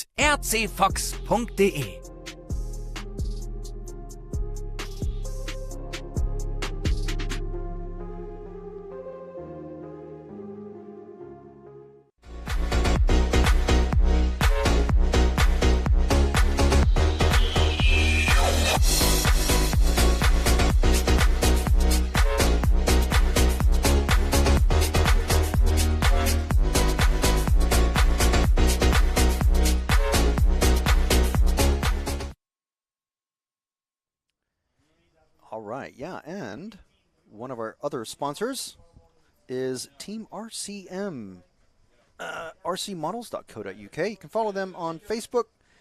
They also have a Twitter and Instagram, like all the cool kids do. And you can use the code RCMZ to get 5% off ordering from the UK. Got loads of racing brands, loads of bashing brands, all the cool stuff there. Got large scale, 10 scale. Of course, you got to have your merch.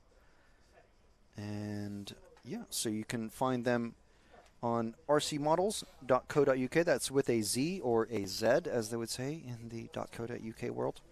RCM Racing on Facebook, Twitter, and Instagram.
Okay, so we are back. You can see some cars getting prepared in the pit lane.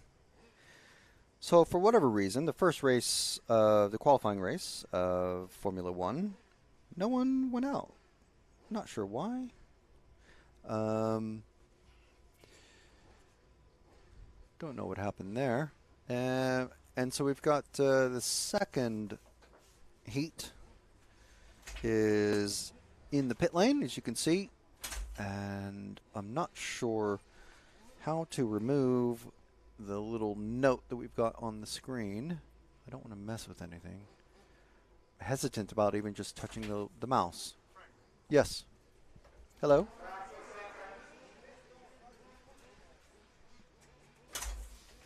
Did that say what I think it said on the back of his shirt? Is that what you're pointing at? Chef. All right. Yeah.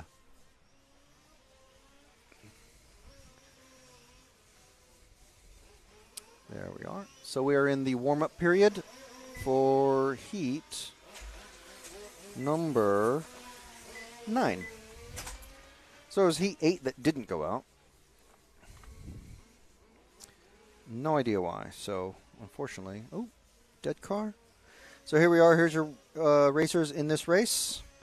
Maurizio Bossoni, Tony Sealer, Mirko Tinti, Tony Gilmarty, Reinhard Marin, Corentin Laville, Jose Andre Hernandez, and Patrick Duport. And as you can see, if you're just joining us, this is large scale. Mechanics have to marshal their own cars. So just pick a car to. You don't necessarily. Well, we're not actually started yet, Jude. So you don't worry too much about following anyone in particular.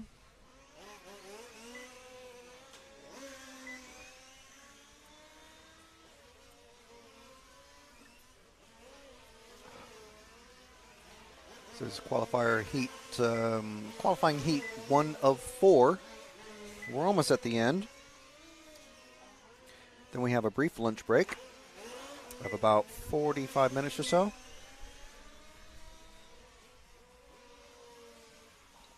And then straight into heat 2. Sorry? Yeah, brief in the geological time span of the universe. Hour and a quarter.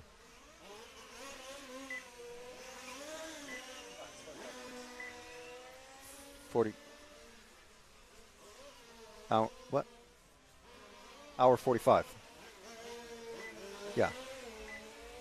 Well, hour 35.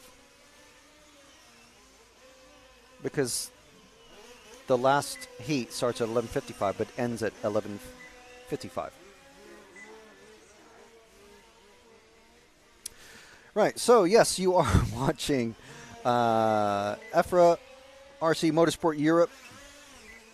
Thank you to RC Fox and RC Models for providing sponsorship to let all of our viewers watch this entire week of scintillating racing for free on Facebook and YouTube. So we appreciate everyone watching. We appreciate our sponsors. We appreciate all the comments that we get in the stream. So if you have any questions, comments, answers to questions, true answers only, please, if you can. But yeah, we're happy to have you here. We're happy to be here. We are in Fiorano, Italy. We are RC Racing TV and Control Sport. So you can find us on Facebook. We're streaming to Facebook on Control, RC Racing TV, Red RC, and EFRA Facebook pages, and also on the related YouTube channels. We're getting most of our comments on the RC Racing TV YouTube streams. So if you want to ask something, that's the best place to ask. You will need a Google account or YouTube account.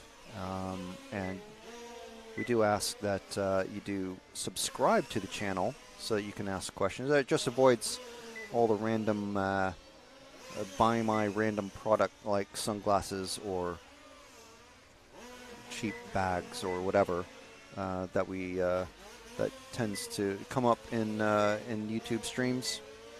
So yeah, we are a minute and a half into the qualifying. It's a rolling start, as you can see. There's no time set off.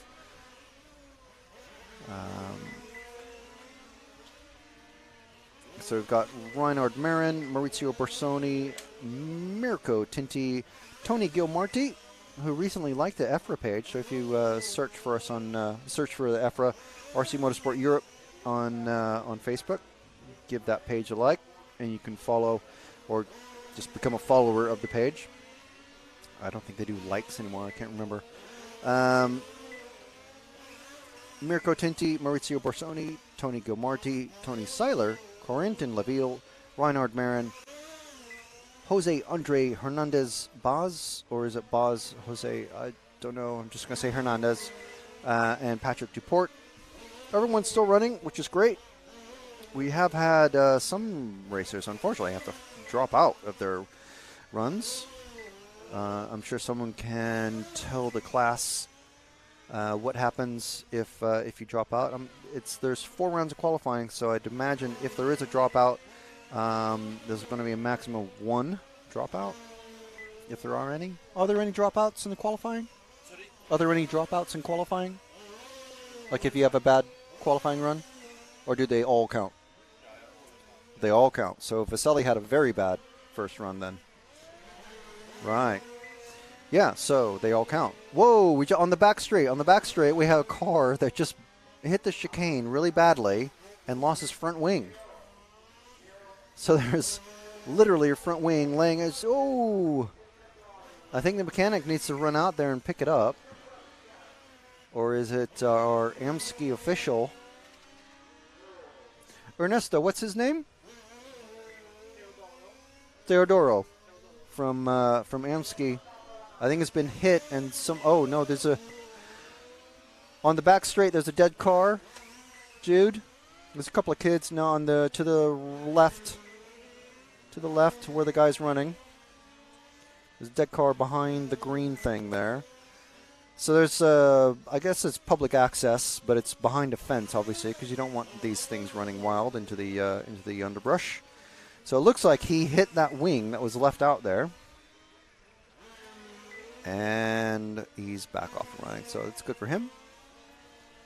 So the entire wing came off, and Teodoro from Amsky, the Italian RC Federation, has gone out there to retrieve it. Make sure it doesn't disrupt anyone else's race, like it did that poor number 6 car of Corentin Laville, who lost a lot of time to that. So these cars, you can see, well, I don't know if you can see, they're going basically a second and a half slower or so, at least a second slower per lap than the midfield of the touring cars. And they do look fairly realistic. See how closely we can follow one of these cars. I think this is the car 3. I'm not getting a good focus on this. This is this is the car number 1. Okay. The number needs to be either directly on the side pod or on the. He's got his car half on the side pod and half on the upper surface of the side pod, so it's not very easy to read this car's number. But anyway, this is car number 1 of Maurizio Borsoni. Now, we've mentioned a few times that we are just like about a mile, a couple of kilometers at most from the actual Fiorano test track of Ferrari. We're in the home of Ferrari. Apparently, if you live in this area, you either work for Ferrari or you work for one of the many, many dozens of ceramic manufacturers that are in the area. The industrial estate that we drive through on the way to get to the track from the hotel is absolutely packed with ceramic factories. Jude, let's go to the start-finish line. These 2 cars are crossing over, the car number 4 and the car number 7, I think. they're not quite having a battle because it's a qualifying heat. It's not a race, but they are the only two cars that are this close together on track. So it's the car for Tony Gilmarty in that Red Bull-inspired scheme. And the bright yellow, we'll call it a Jordan 7 of Hernandez. They're going back and forth. They're battling over roughly about third place. And I say roughly because this is qualifying, so it's just based on their lap times, their individual lap times. They're not directly heads-up racing each other. But Hernandez trying to catch up to Gilmarty.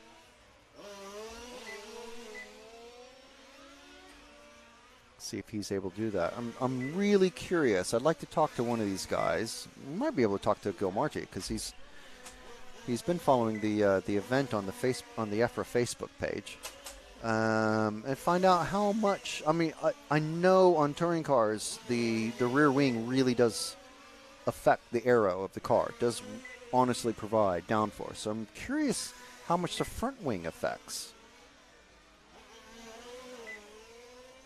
And I'd love to see one of the top touring car racers. And we've had a fastest lap in this race. And this is the first. So it's not the fastest F1 guys. Those are in the next heat that are following. A 19.6 fastest lap time. And the fastest lap time that we saw in the touring cars was 18.2. And we're going down to the thousandth of a second here. Have a car crash at the start-finish line with a very dodgy front wing, but he's been flipped over. You can see they actually do have functional diffusers. They have a flat bottom and a working rear diffuser at the back. So not true ground effects. There's no Venturi tunnel sort of thing happening underneath. If that were to be molded into either the carbon fiber or cut into the aluminum main plate of the chassis, it'll just make it that much more expensive, I suppose. So, okay, Jude, let's go to the hut corner. Going into the infield, we've got two cars that are very close together. These two there, yeah. So the car in front, I would say that's inspired by... Or no, sorry. The car following is inspired by the old classic Sauber scheme with that seafoam blue or green. And the car in front is maybe that's an individual scheme, but I would say it's inspired by maybe Renault or something. I'm not sure. Maybe Alpine. That blue and red.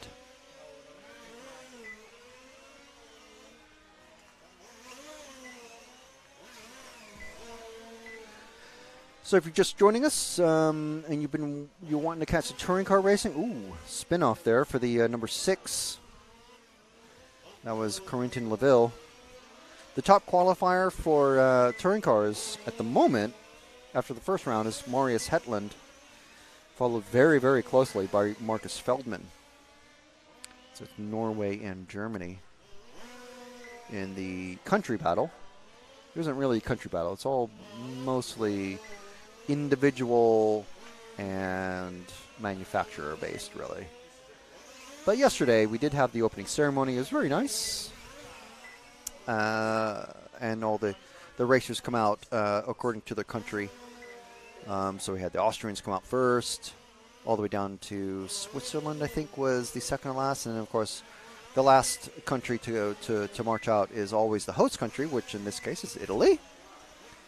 Of course, to the Italian anthem, which we all know and love and dance along to, thanks to Ferrari, the local, literally, employer in this area. So, yeah, it was quite good to see. So if you want to see those photos, you can go on the EFRA Facebook page. Just search for RC Motorsport Europe and click on the link for the photos, and the full photo album is right there. So that is it's officially the second heat of Formula One, but this actually the first group of racers that went out. We don't really know the story behind why the first group didn't come out. So we had a brief break before our long break, which is actually after this next heat. So Heat 10 is the final heat of qualifying. There's 7 of touring car, 3 of F1, and weirdly only 2 of those are occupied with actual racers that come out on the track, at least for this heat, or this round of racing. So we have another 10-minute heat coming out on track in a minute or two. And then we've got a lunch break. And then at 1:30 local time, that's Central European time, or GMT plus 2, we've got the second round of qualifying, starting with Heat 3 of touring car. Well, Heat 3, which is also the third heat of touring car. And then the third round of qualifying starts with Heat 5. The fourth round starts tomorrow at 9:30 with Heat 7. And it goes backwards, so it goes 7, 6, 5. Okay.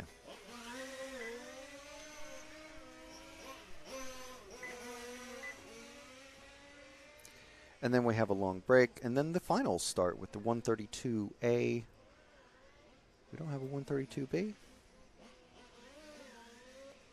Interesting. We don't have a 132A. How does that work? 3 cars bump up into the 1/16th B and A, 1/8. We just have a set of 3 racers bumping up.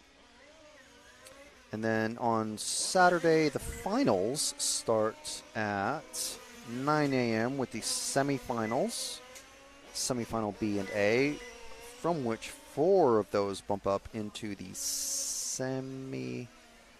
main finals. Okay, so we have 2 groups of semifinals. That's what's confused me, starting with the F1 and then the touring car.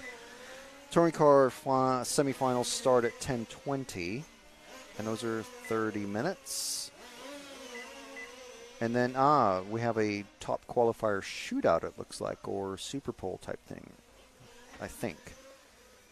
Someone will correct me on that, I'm sure, before we actually go on air. But Saturday is our big studio day, which, if you're a fan of model car racing, RC Motorsport, as we like to call it, scale motorsport, we heavily encourage everyone to share the links on Saturday for our big live studio event. So we're going to have Nick Damon from RC Racing TV. He's going to be live in our studio, and we'll be tossing back and forth from the studio to the track. We'll have live guests, basically, video calling us and answering questions from Nick and the team and potentially the public.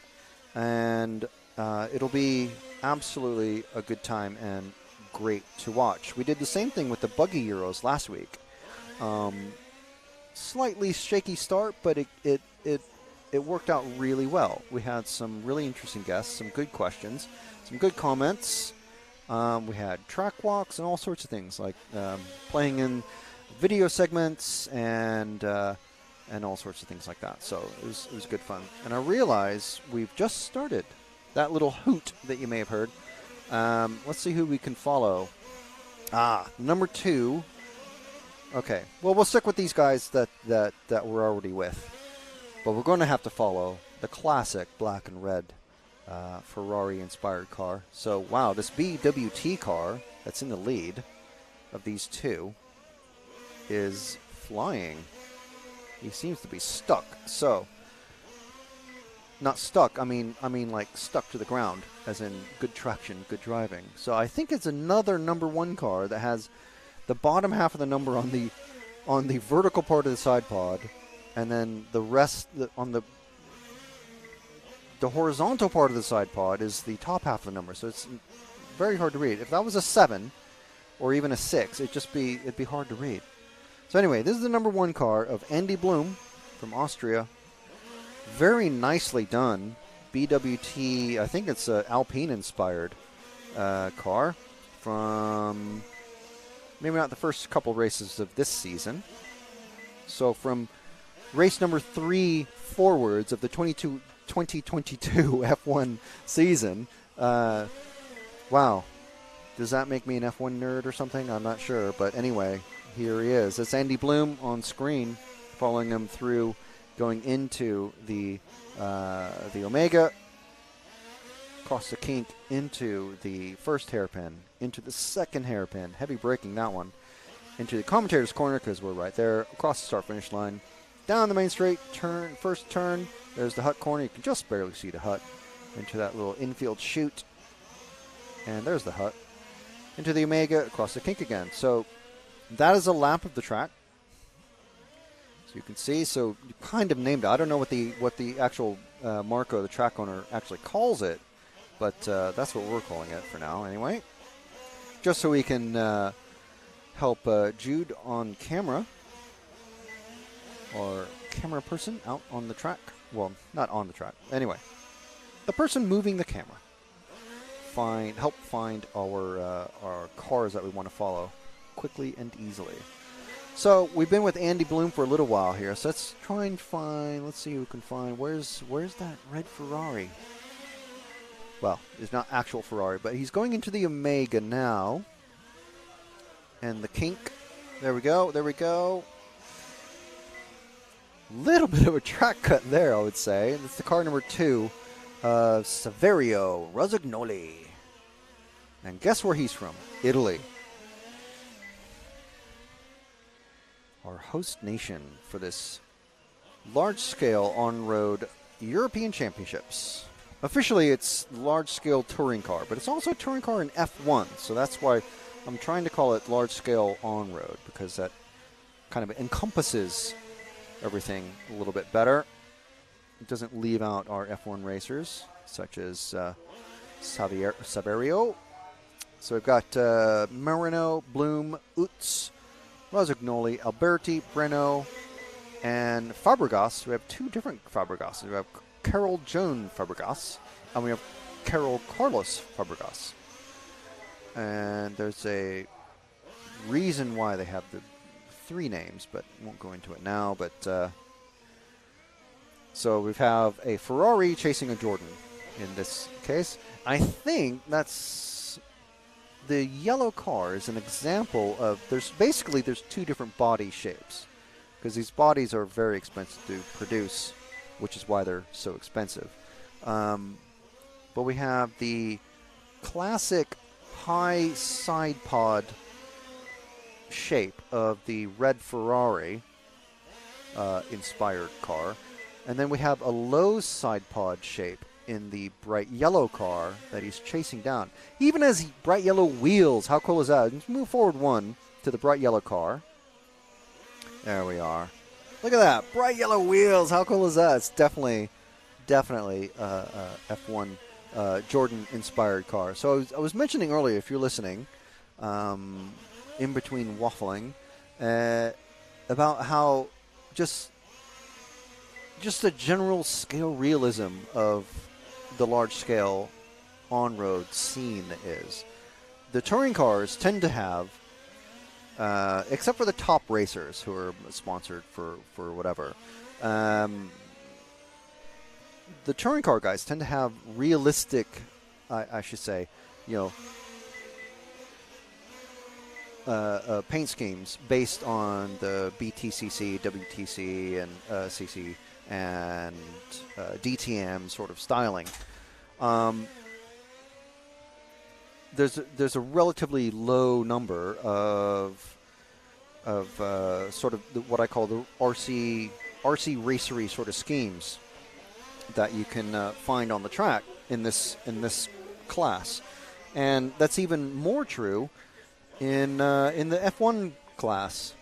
So you can see we were just following a Ferrari-inspired car, and we're at the moment following a Buzz and Hornets-inspired car. There's another Alpine out there. There's an old Alpine and a new Alpine, and we've got 2 Red Bull inspired cars out there. So one of the Red Bull cars about to get past. He's coming into the first hairpin now, Jude, and going into the second hairpin, and about to come across the start-finish line, going down the main straight and into the first corner, Jude.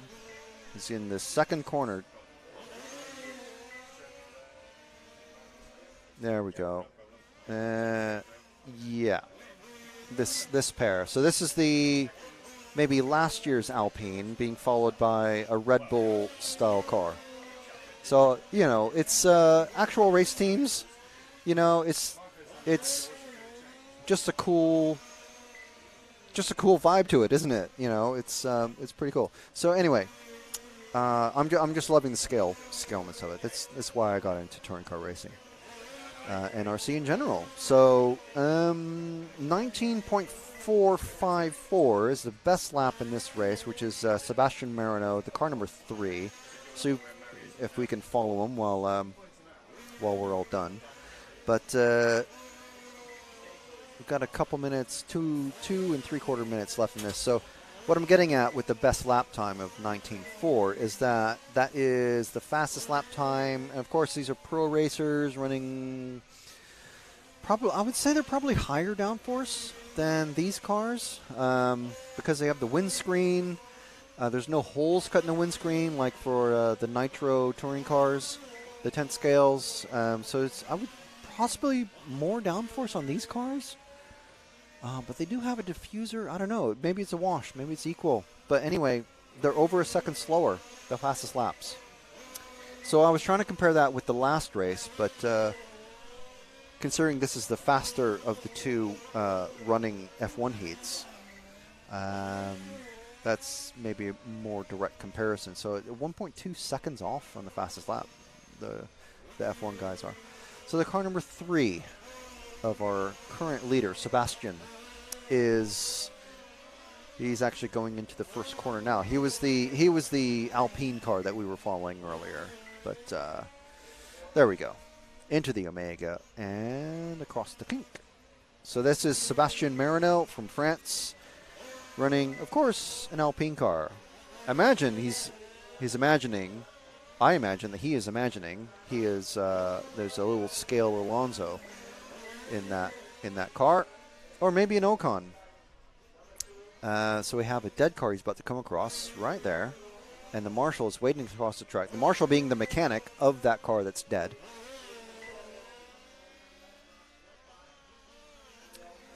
And being very careful. That's the car. Is that car 5? Yeah, just kick it into the grass. That's car 5 of Carlos Fabregas. And unceremoniously kicked into the grass by his own marshal and mechanic.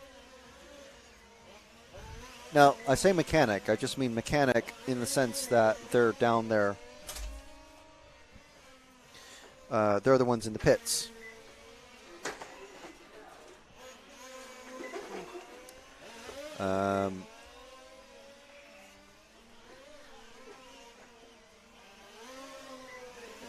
Just shifting seats at the moment.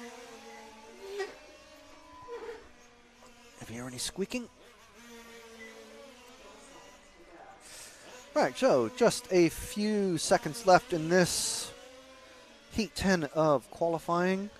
If you've missed the touring car racing, we will be back at 1:30 local time. That is CET, Central European Time, or GMT +2. But if you missed the action, round 1, we saw Marius Hetland from Norway take the first round just by a whisker from Marcus Feldman. Both of them running Mechatechs.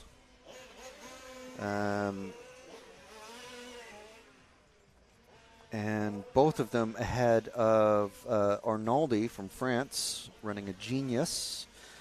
Mazzeo, who I thought would be maybe a bit stronger, finished, I think, 9th in that heat. I'm not sure where overall, but there is Mazzeo. Actually, I've got it here. Mazzeo 16th overall. Veseli from Croatia unfortunately, in his MCD, broke down or stopped or engine ran out, some sort of mechanical issue. Early on, he only got 4 laps in his first qualifying run, so with every qualifier to count, that's not a good start for Dario Fratelli. But I'm sure he'll come back stronger than that. So we are going to be back at 1:30 local time. That is about an hour and quarter away. Where are we? 1.5 hours away. Ah, there we are. Thank you. So top qualifier for F1 is Sebastian Marino, and then Andy Bloom, Ernst Utz, Saverio Rossignoli. It's possibly my second favorite name of the weekend. Reinhard Marin, Tony Gomarti, Claudio Alberti, Nathan Breno, Tony Seiler, Carol Joan Fabregas. And for the touring car top 10 is Marius Hetland, Marcus Feldman, and that is by 1 second, over 10 minutes. Wow. And then third overall at the moment is Andrea Catalani, Bernard Alain Arnaldi, fourth, Emmanuel D'Amico, fifth, Giovanni Verbrugge, Eduardo Ripetti, Gianmarco Martelli, Constantino Nicola Moroni, and then Cedric Prevost. Right, so we'll be back at 1:30 local time. See you in a bit.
Oh, hi, ich bin Neo. Du suchst ferngesteuerte Modelle? Da bist du hier, genau richtig. RC Fox liefert dir eine mega Auswahl. Ich liebe es, im Dreck zu bashen, auf der Rennstrecke zu performen und Felswände zu erklimmen. Im Wasser bin ich zwar noch kein Pro, aber kurz davor. Wow, was macht mein Flieger da? Unser Chef bestellt Tag für Tag neue Ware. Und wer räumt's ein? Ich. Bei uns bekommt ihr die Produkte hunderter Hersteller, egal ob ihr Profis seid oder absolute Beginner. Karosserien, Farben, elektronisches Equipment, Akkus, Reifen. Hier gibt's einfach alles an Zubehör. Ob der Kunde weiß, dass es über 80 km/h fahren kann? Wenn nicht, ich mach sie mal vor. Wow! Hey Neo, echt jetzt? Sorry, aber hey, Freddy hat gesagt, ich muss Gas geben. Das Paket muss heute noch raus. Wir verschicken jeden Tag hunderte von Paketen, damit ihr schrauben, basteln und Spaß haben könnt.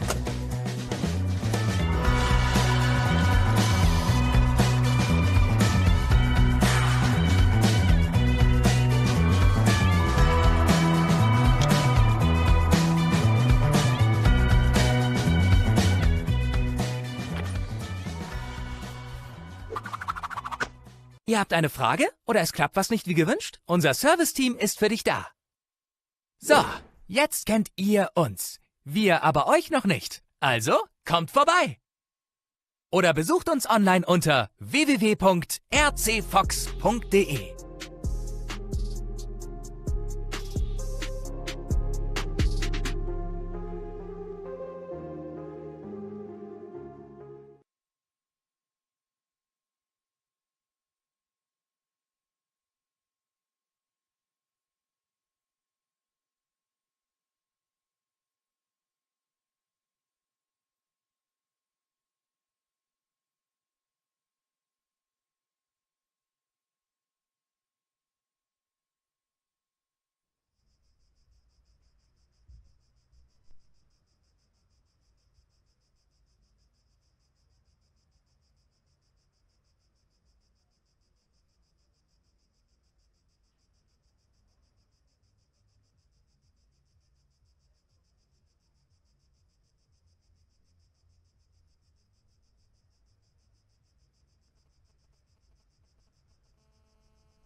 Hello, and we are back with round 2 qualifying here at the EFRA Large Scale Track Euros 2022. Starting with Heat 3 this time. So we're going to give you a quick rundown of how the first round went. So the top 20 racers in first round of qualifying. Last name only. So TQ was Marius Hetland, followed very closely by Marcus Feldman. And then in third, we had Catalani, Arnaldi, former European champion, D'Amico, Verbrugge, Ripetti, Martelli, Marmon. In 10th, we had Cedric Privot. And in 11th, we had Undheim, Strasser, Itze, Vender, and Rathieski in 15th. Rathieski, fairly new to this class, apparently. We're starting with Heat 3. So not the lowest ranked guys at the moment. So basically there's a slight round robin moving of the heats around. But we'll get to that and explain how things work for anyone just tuning into the stream. But you are watching EFRA RC Motorsport Europe here in Fiorano, Italy, where it is, I don't know if I want to say nice and hot, but quite hot. 37 degrees in the shade, 17% humidity, and they are off. In this one, we've got Bonensegni, Pierluigi Bonensegni, Nicola Borsoni, Joel Mendonca, Sebastian Manchia, Claudio Rossi, Georgi Koksmaros, Sami Pajalin, David DeFeo, Arnaud Brassart, and Fabio Scatizzi. So they've completed their 3 minutes or so of warm-up, and it is a rolling qualifying start on their own clock for 10 minutes straight. So we are brought to you, absolutely free to you, by RC Fox and rcmodels.co.uk. And we're streaming live on Control Racing RC TV, Red RC, and EFRA Facebook pages and YouTube channels. So we are watching the chat on the YouTube stream every now and then, and so if you do want to ask some questions, that's probably the best place to go. It's the most active area of online chat that we've got. So feel free to ask any of your questions in there, and we will do our best to answer them. And also, there's plenty of knowledgeable folks in there who answer questions from their own RC knowledge. Tomorrow, so we've got, let's see, we're on Q2, so second round of qualifying. Q3 follows immediately afterwards. That starts at about 4 o'clock, and we'll be finishing at 6:25 local time, which is, it's Italy, Central European, so GMT +2. Tomorrow, the qualifying starts at 9:30 with round 4. And then we've got a longer break than what we've just come back from. And we start the lower finals all the way up to the quarterfinal. And that will finish at about 6:20 local. And on Saturday, we start with the F1 qualifier, final at 9 a.m. And at some point along the way, we'll have a start time for the studio show, or live studio show, which is going to be pretty cool.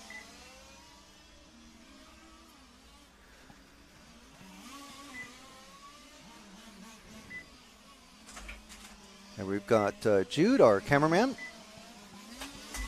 following some cars. Don't worry too much, Jude. Well, yeah, we will be switching. Okay, now we're on you, Jude, now.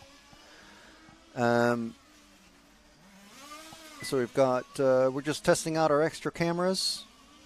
What you were seeing there for a couple minutes was our commentator's corner camera that shows the last line of the last line, the finish line, basically. So the last corner before the drivers actually finish their laps.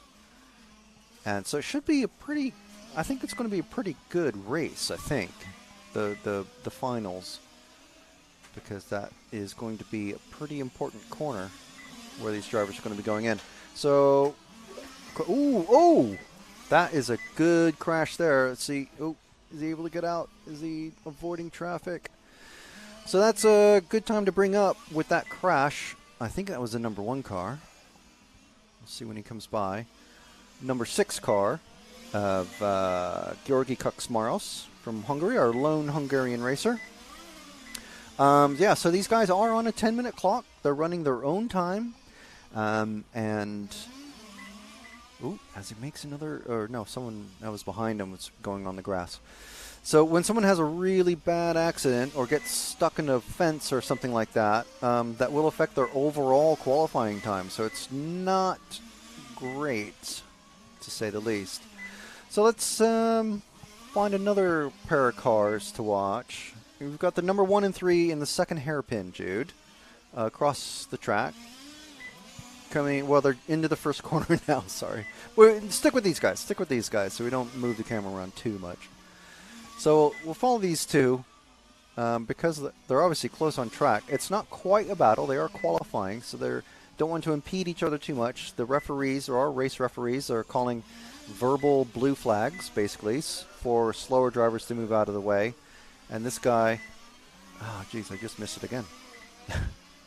I think that was Nicola Bersoni running the Martini colors. There's a couple of Martini color cars here.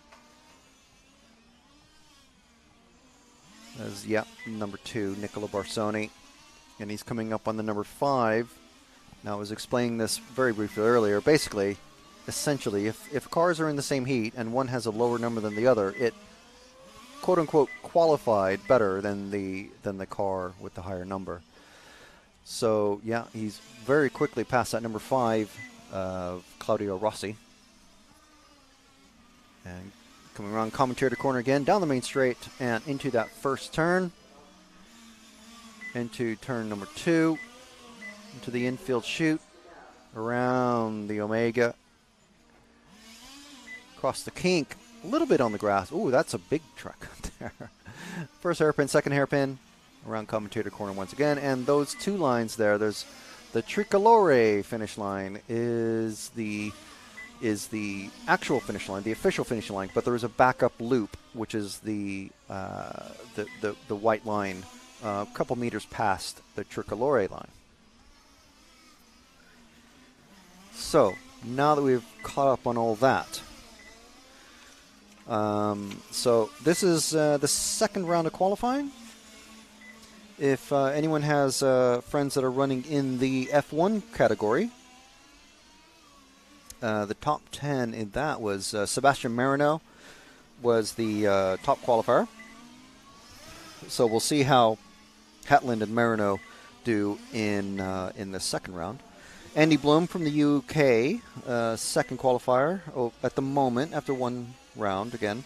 The second qualifier in F1. Then we have Utz, Rosignoli, Marin, Gilmarti, Alberti, Breno, Seiler, I think, and Fabregas, C.J. Fabregas. We have two different Fabregases racing in the F1 category.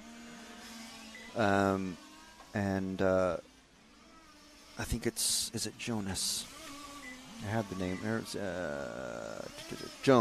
Carol Joan Fabregas. Because the other one's named Carol Carlos Fabregas. So, commentator's curse on myself. So we're still with the number 2 car. He's just pipped Boninsegni, who seems to be dropping down a bit after doing a very fast lap. Well, fastest lap of this particular race. David DeFeo has dropped out for some reason. I didn't see anything happen to the cars on track, but he's down 9 laps or so, unfortunately. So at the top, we've got Sebastian Mancia in the car number 4. Let's see if we can spot him. And okay, Jude, in the second hairpin right now, and coming around commentator's corner right now, going down the start line is the white car. That is him, Sebastian Mancia from Sweden. Okay, I didn't expect that. But Sebastian is leading this race at the moment. He's on his 26th lap, about to cross over 27, and did not a great lap. 20.385. I was looking at the screen, so I could see exactly what might have happened there, but see if it does a little bit better. He's running in second now.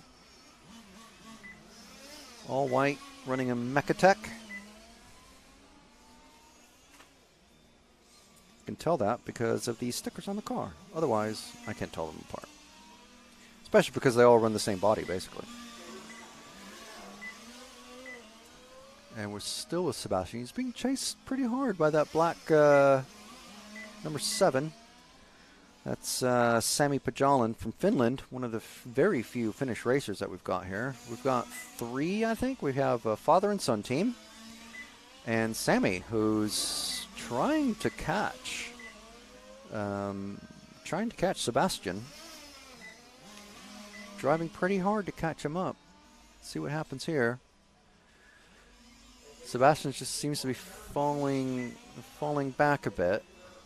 Could be the heat on the track. The track temperature, okay, the race is over. Track temperature about 50 degrees Celsius. That's very hot in Fahrenheit.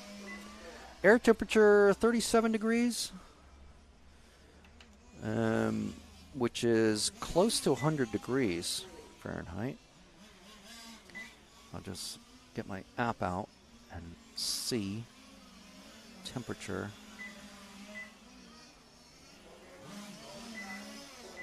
So, yeah, it's 122 is the track temperature.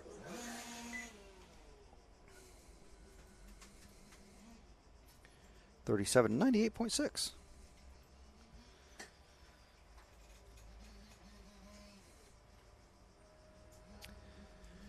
So that is that round finished. And we had, are we getting...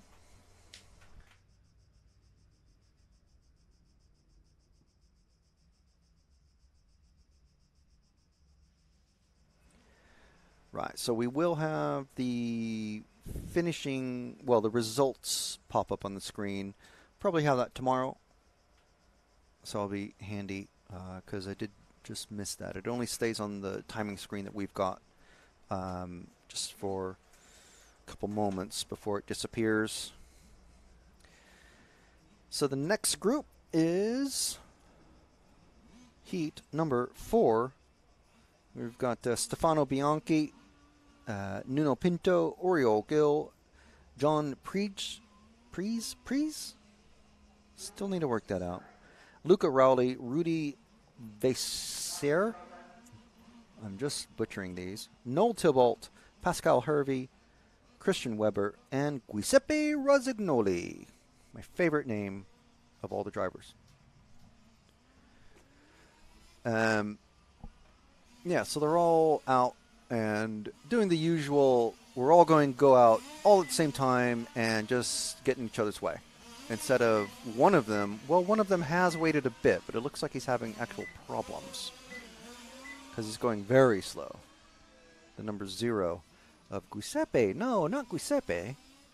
He does have a lot of exhaust fumes coming out of his car, though. He's probably going to go straight in the pits. This is just 3 minutes of warm-up for these guys, so maybe he's just got a cold engine, but who knows. I would say he probably doesn't because, like most of the racers that run nitro and gas or petrol classes, they love running their engines. Just love it. Just love revving their engines just over and over. And so the engine never gets warm. It just runs constantly. Or at least that's our experience with the engine start area very close to the control tower. So... you are watching, once again, you're watching RC Motorsport Europe on RC Racing TV, brought to you by Control, RC Fox, rcmodelx.co.uk, and we are live on the RC Racing TV, EFRA, and Red RC Facebook and YouTube channels.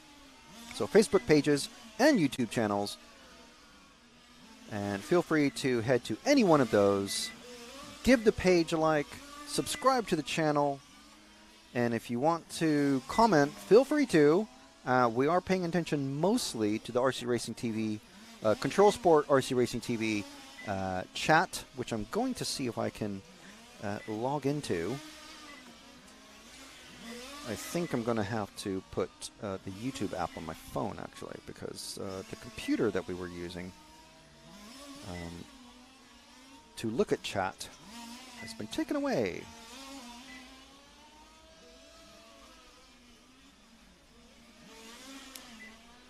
So this is going to be, let's see, I'm not sure exactly when they're starting, but they have about 3 minutes of warm-up and then 10 minutes of qualifying. Okay, we have a dead car. Giuseppe's car dead on the track. His marshals retrieved it, unfortunately. Well, I mean, fortunately it's been retrieved, but unfortunately it is needed to be retrieved, if you know what I mean. Oh, something actually came off the car. What was that? Oh, it looks like an air filter cover or something. Right. Okay, so they have started. They are on. And we've got a few dozen of you watching. Thank you very much. I'm just going to try to bring up the... Once this advert finishes playing. How can I get the chat? Where's the chat?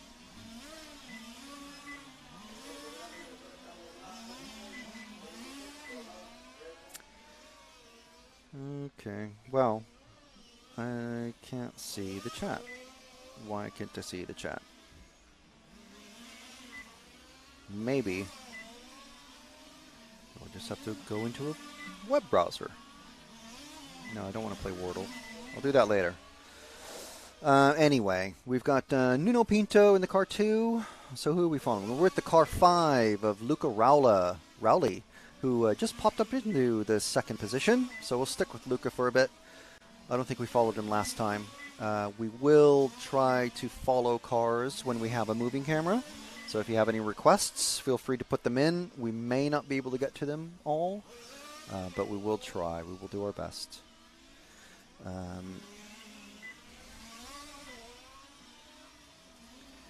So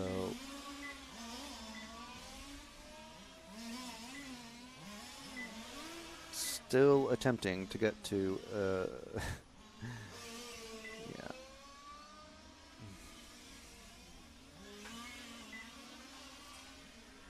So something very important has taken away the computer that we had specifically to look at the live stream. We have many computers that are all set up. So we've got a few people watching on the EFRA channel, EFRA YouTube channel. Thank you very much. Welcome. Buongiorno. So very welcome. Thank you for checking us out. We have a few dozen people watching on Red RC. That's just fabulous. Hello. Thank you for watching. And we have lots more watching on the Control Sport RC Racing TV channel. I'm talking about YouTube channel. Again, we are streaming also to the Facebook pages of all these organizations that I've mentioned, which is really cool. Multi-streaming to everybody. And that's thanks to RC Fox and rcmodels.co.uk. So thank you very much to our sponsors who allow us to bring you this coverage for free from Fiorano, Italy, home of Ferrari. So if you follow sports car racing or Formula One or anything like that, you'll probably know that Fiorano is the test track of Ferrari. When in the days of unlimited testing for Formula One, back Michael Schumacher days roughly, his glory years, you could just walk right up to the fence outside Fiorano and just watch him drive around. So, Jude, let's go to the start-finish line. There's a blue car about to go down the street right now, and that is the car 2. Well, we were following Nuno Pinto already before, were we? He wouldn't have changed his number. Anyway, this is Nuno Pinto. He's just been called through all the cars that were behind him by Javier, our race referee. And, yeah, he's flying. Currently top of the board with 19.1 best lap, so which is just very slightly better than the fastest lap of our F1 racers. So if you want to have an idea of how fast the F1 cars are, which have obviously they have a Formula style body, they have front wing, rear wing, which are fully functional, and the very slimline body. They have grooved tires. All the cars running here, including the F1 and the touring car, are rear-wheel drive only. They do have front and rear brakes, which are adjusted independently, completely independently, different braking systems entirely. So not like a 1/8 buggy, where you have one servo that controls the throttle and the brake, and then you can adjust the linkages to make the front to rear brake bias more or less. There's just the rear diff but separate front and rear brake systems, which are disc brakes that are actual, like basically just tiny versions of what we have in our real cars, full-size cars, I should say. So to me, these are the coolest cars because they look great. They sound pretty cool. I grew up in the era of two-stroke motorcycles and all that, so it's quite great. So Nuno is coming around the what I call the Omega. You might call it, I don't know if they call it, maybe they call it the carousel here. I don't know. There's 2 hairpins then, and then the commentator's corner. Immediately after that is start-finish line, and he's already into the second corner on the road. There's a little short shoot, Omega, kink, and then there's the first hairpin and the second hairpin. And there's another hairpin that's a bit wider, so we're calling it commentator's corner, or maybe timing corner or whatever, because we're just to the left of that on screen. So Nuno's coming up on the car number 1. Nuno is absolutely flying. He's about to lap Stefano Bianchi, who after controlled practice, he qualified behind, and he's about to catch him and pass him on track. Now, because this is a European Championship level race, there's no onto the grass. That's not the fast line. He's going to have the cool thing about these cars is not only are there like marbles and tire dust and stuff like that all over the place on this track, and rubber gets laid down and all that, just like a real car track.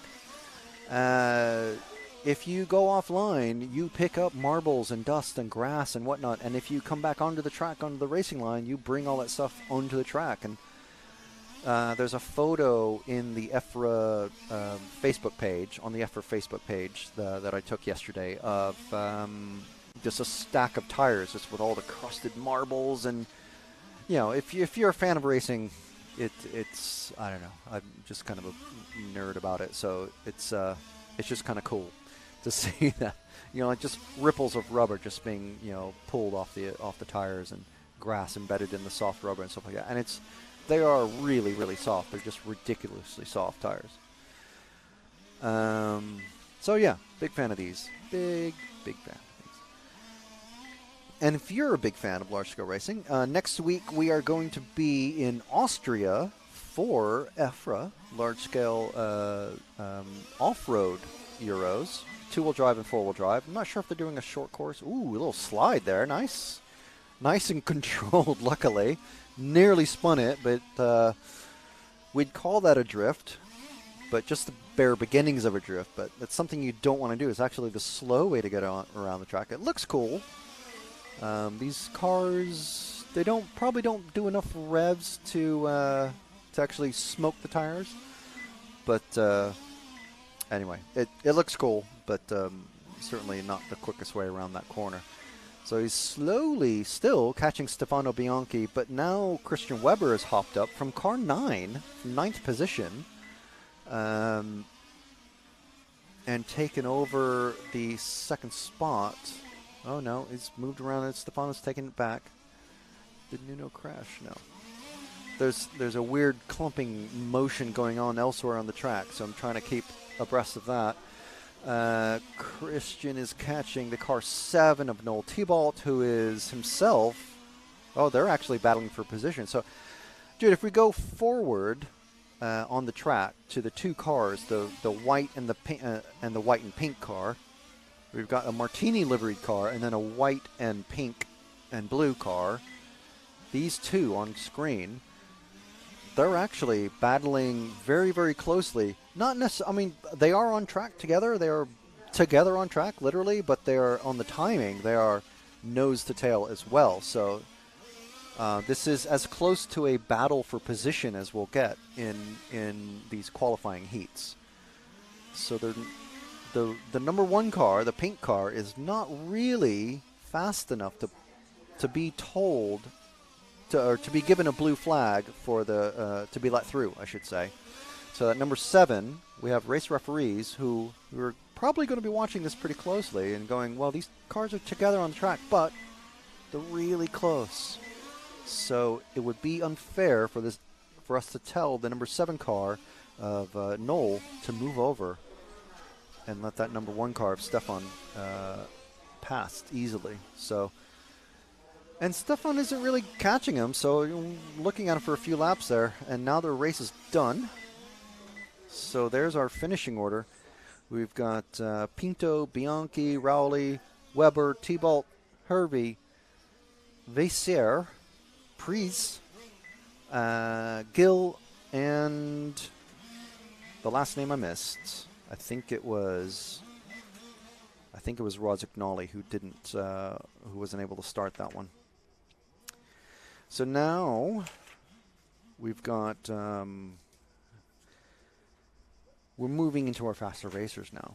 We've got Tom Hake, Marco Hallerman, Stefan Strasser, Adam Westholm, Jan Rithieski, Michael Weiser, Placido Cricri, Ambrosio Vender, Sven Roderwald, and Matthias Domig. So for those of you who are curious on the chassis that these guys are using, like the chassis manufacturer makes and whatnot, basically 70% of these cars are Mechatech. There's one Genius car, which is run by Rithieski, and Weiser and Rodewald are both running MCD. MCD is a relative newcomer to this category, just like they were a newcomer to off-road racing several years ago now. And they were one of the first to come out with a four-wheel drive car, which kind of helped. It was, very good for them. And now they're seeing what they can do in on-road. So it's quite interesting. I think we've got our first Audi body shell out there. Most of the cars are running Alpha-shaped. No, there's two Audis in this one. Everything else is Alpha, which kind of makes sense. We're in Italy and all that. If you're asking where are the Ferraris, then you'll see those actually in the replica paint schemes, I should say. You'll see those in the Formula category. So we don't have any world champions or former world champions or former European champions in this class. Those will start to appear in the next one. We've got 3 former European champions and a world champion in heat number 6. And that is in the form of Cedric Prevost, Giovanni Verbrugge, and Dario Vaselli, all European champions in the past. European championships are run every year in normal circumstances, not last year or the year before, obviously. And we have Hessel Roskam, who is, I think, the current world champion in this category. So it's quite interesting. But they're in Heat 6. We are in Heat 5 at the moment. So this is warm-up. Once the clock starts, everyone has a rolling start. There's no grid start or anything, or they're starting from the pit lane like in 1/8 buggy. They just keep driving. And the fuel tanks can hold enough fuel to run for about 30 minutes. 28 if you're going a little bit too fast.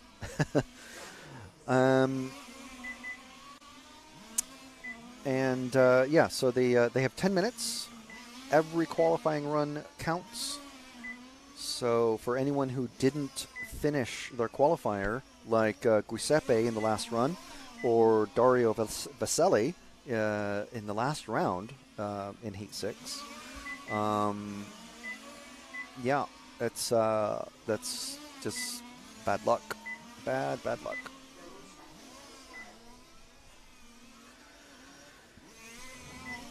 Right, I'm going to just get my laptop out, which is over on the other side of the control tower. So I'm going to have to request to have that returned to me when Matt can has a moment. So we're about 30 seconds from starting. We're about 2 seconds past starting, actually, now. The horn is sounded. You probably heard it. And let's see if we can find that number 1 car, Tom Hake.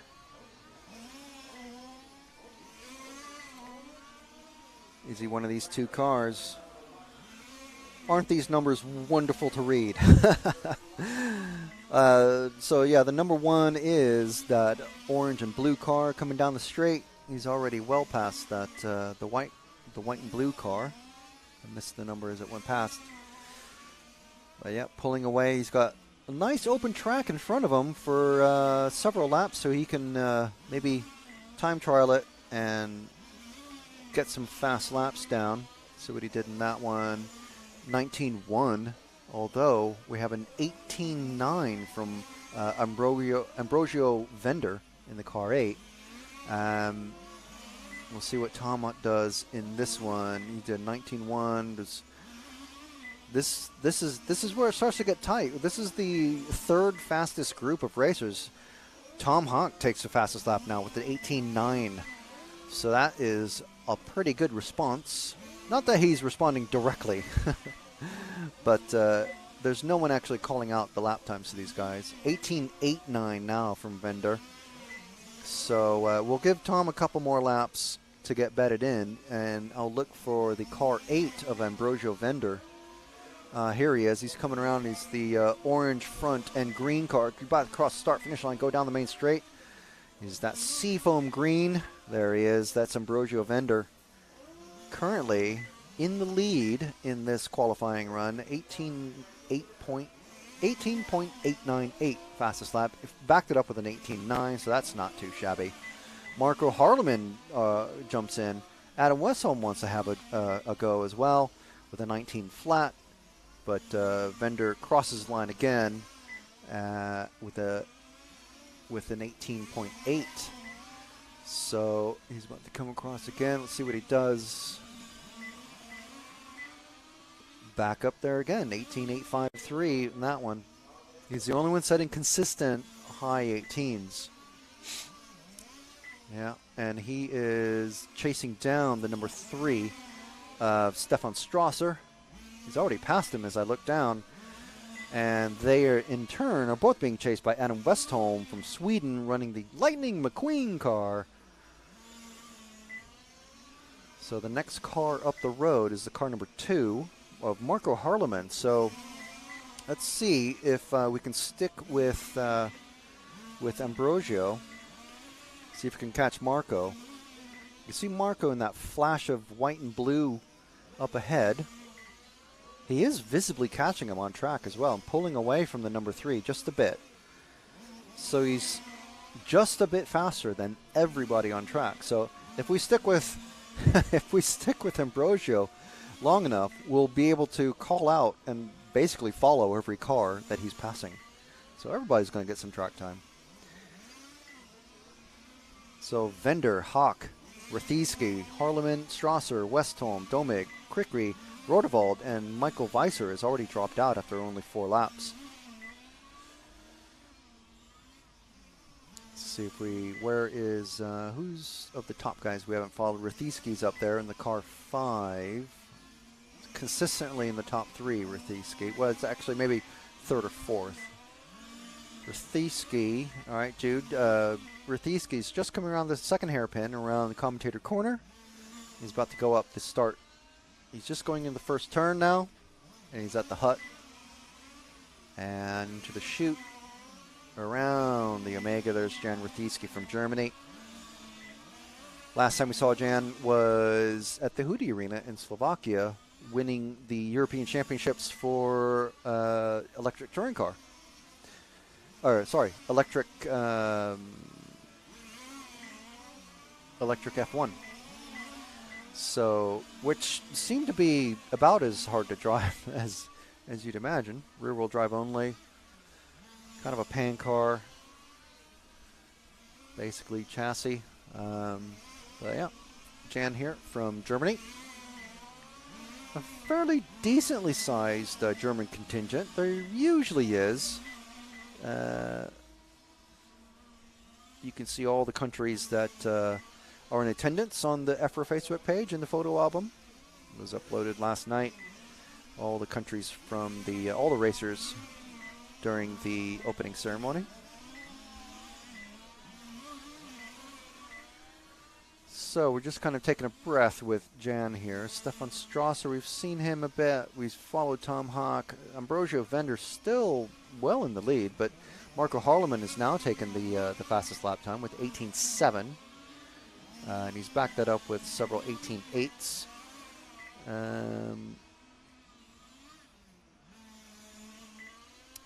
Let's see. How about one of the guys that we haven't followed yet? Placido Krikri in the car 7. We'll see where he is on track. He'll be at the one of the 4 cars coming around the Omega now. The car 7. Not sure which just yet. That's a 0. That's a 2. That's the 8, and the 7 is behind. 7 is the. There we are. We're already on him as I look down at the screen. Thanks, Jude. Very good job. Going into the hut corner. It's called the hut corner because it's got a hut next to it. Probably where they used to sell ice creams, and then before they built the larger bar and meeting room building at the end of the main straight. So there we go. That's Placido Krikri, I think is how we're pronouncing his name. He's from Switzerland. We haven't followed him, so we're just following him. We want to make sure everyone gets some screen time. There's another Swiss in this race. And he's going into the first corner now. He's the bright green car, the middle of the 3 cars that are about to go into the Omega. There we are. That number 0 car is Matthias Domig from Switzerland. Trying to see if I can he's running a Mechatech. Oh, well, I know that because I've got all the information here. Running a Mechatech, who is... I'm trying to see who isn't. So he's been passed by Vender, who's still in the top. Doesn't have fastest lap anymore, but he's not far off. He just did an 18... Well, he recently did an 18.7. There's a faster 18.7 done by Tom Hawk. All right, so we've got 2 minutes left, so let's see if we can quickly find the car 9 of Sven Rodewald, who is about to go into the second hairpin now. He's the lead. He's the brighter yellow of these 2 cars, running an Audi-shaped body. He's just going into the first turn now, Jude, and it's a second turn. Into a little short chute into the Omega. He's the lead of these 2. That's...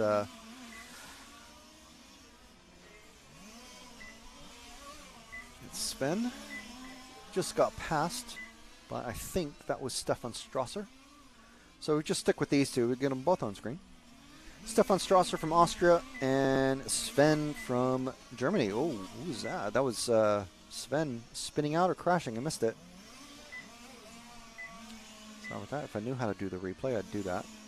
So we can get some practice.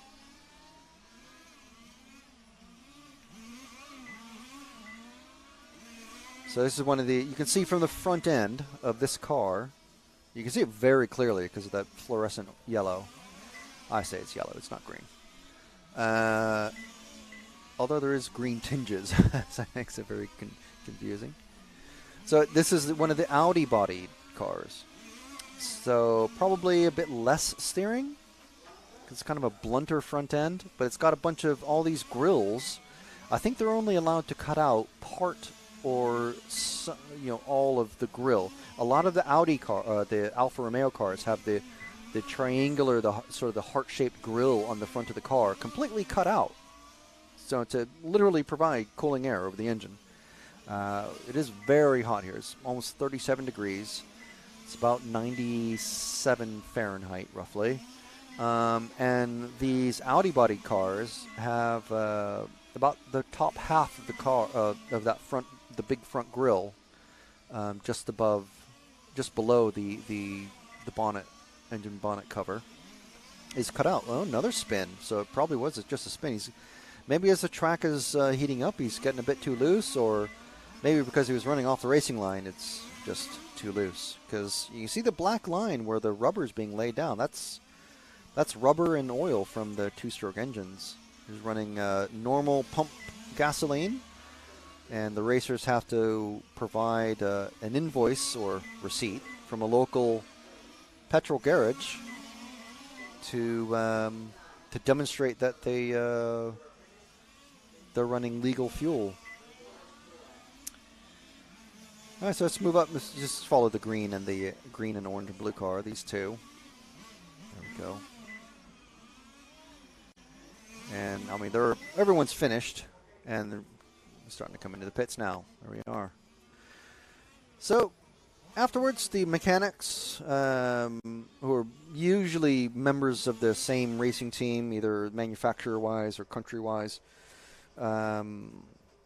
mechanics pick up the cars. You can see the drivers coming down with the radios to say, oh, I was loose in the back, I spun out too many times, or whatever. And we have about a minute and a half before the next group comes out, which is our second. There we are. This is our second to last touring car group, and then we go into the Formula One cars. So here we've got Nicola Marone, or is it Constantino Nicola Marone? I'm not sure. Cedric Prevot, former European champion. Adam Isse. Hessel Roskam, who's our current world champion. Giovanni Verbrugge, former European champion as well. Dario Verselli, Rick Vanderpoel, Sasha Klug, Andrea Maestri, and Kevin Tolinars. So many of these guys in the top 20, 15 or 20 or so after the first round of qualifying.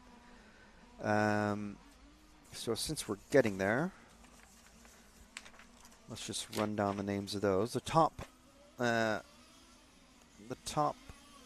20 in touring car after the first round of qualifying. We're in the second round at the moment. So the top 20 are Hetland, Feldman, Catalini, Arnaldi, D'Amico, Verbrugge, Ripetti, Martelli, Marone,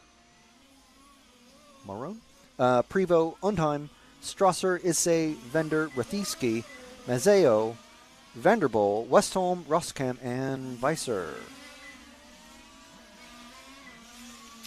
So this is heat number 6. The next heat are the fastest guys after the controlled practice. So they ran several rounds of open practice. That data from that, or the times from that, fed into the sortings or the reseed for control practice, and the fastest 3 qualifying, or the fastest 3 laps from controlled practice fed into the reseed for qualifying.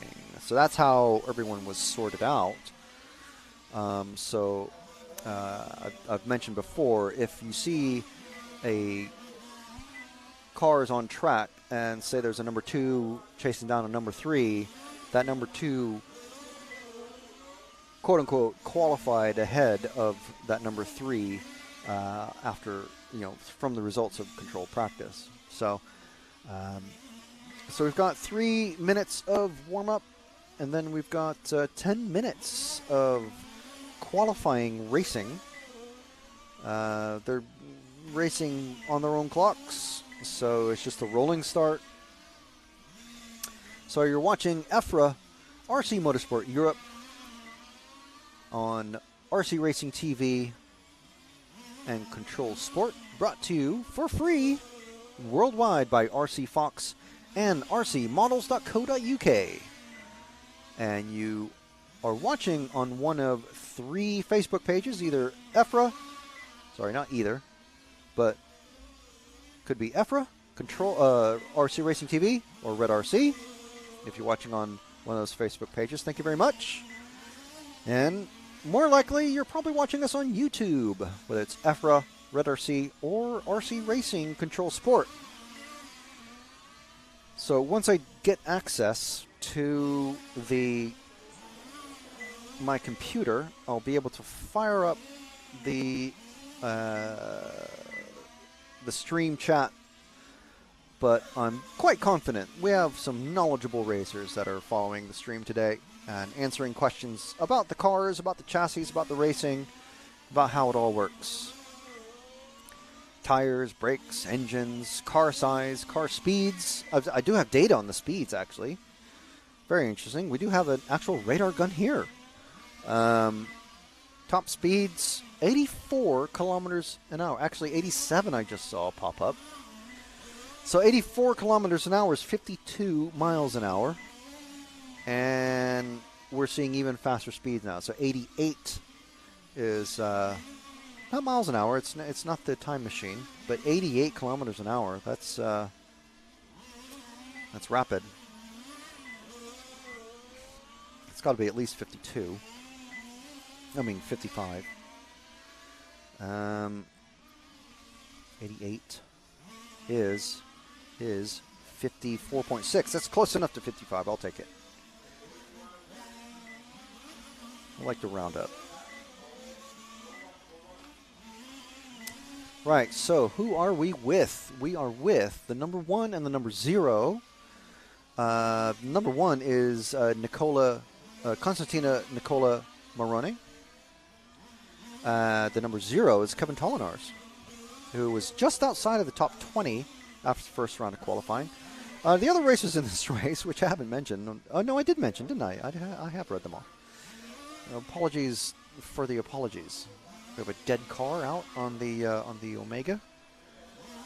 Marshals have to, mechanics have to marshal their own cars. So it's not quite as club racy as drivers marshal their own cars, but it's not far off.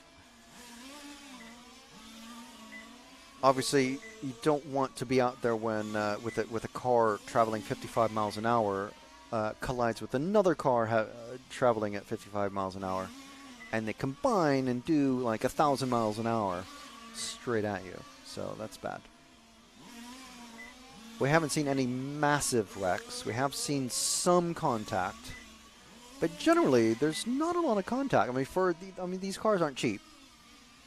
The engines aren't cheap.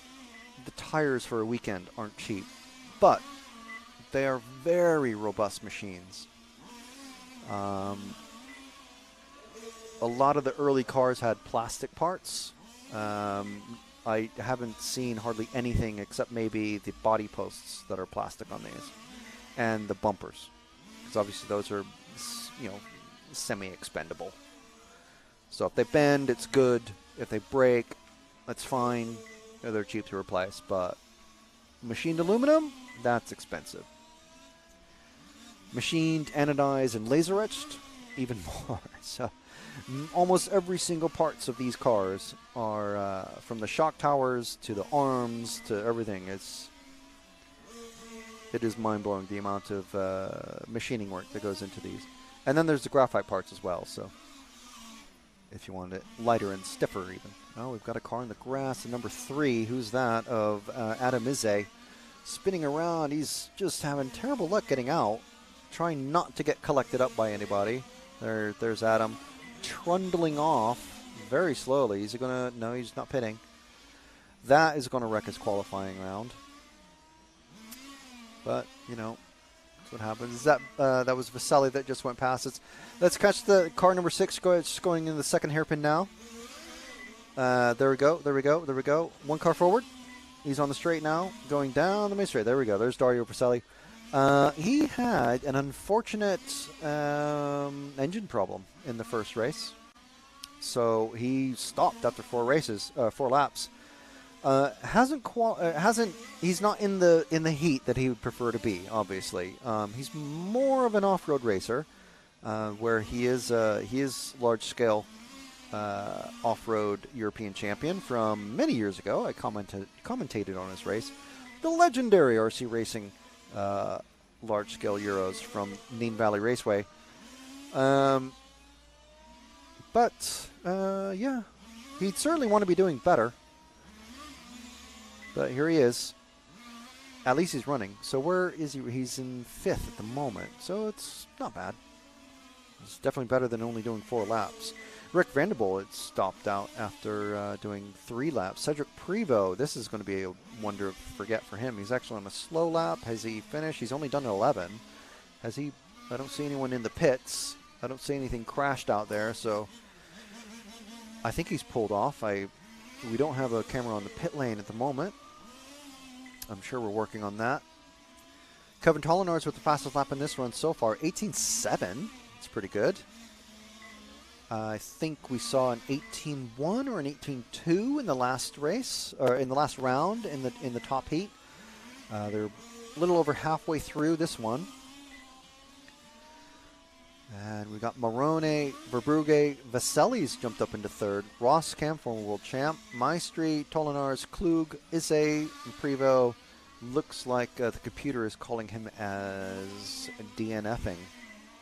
So we're still on Vasselli. Let's see who else we can pick up. Let's find the car number 1.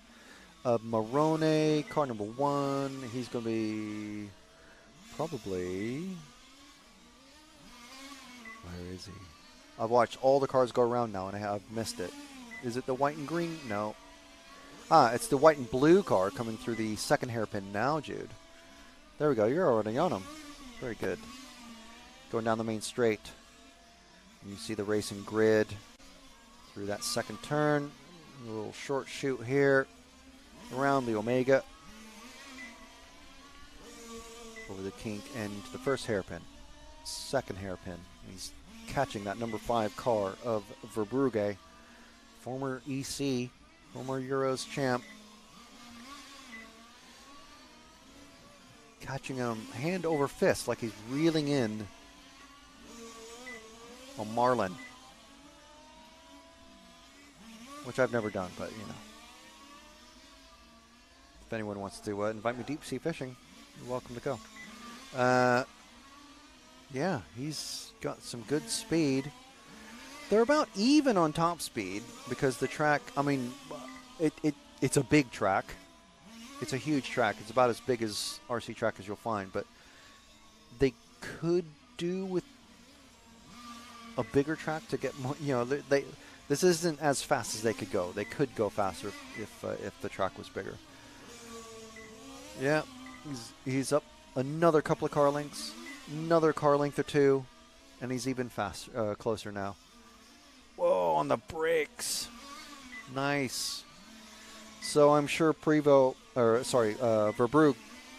knows what's going on. You can see things out of the corners of your eyes. You know,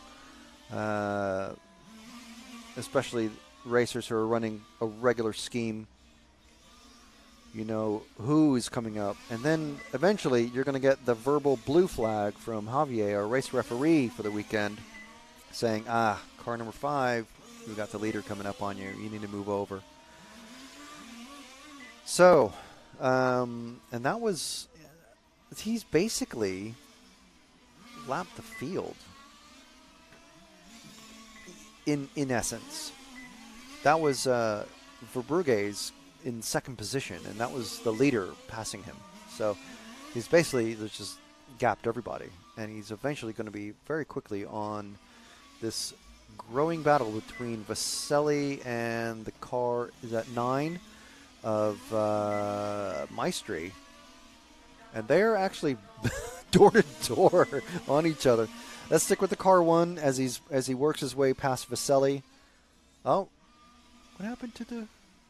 Oh, sorry, I completely missed it. The green and white car, then number 9, must have made a mistake coming on the main straight, and he's fallen way back. No. I get mixed up there. There he goes. He's past the car 9 now, and then he's going to work on Vaselli. Okay. It looked like they'd swapped positions, but they hadn't. Yeah, car 9 being told, you got cars behind you.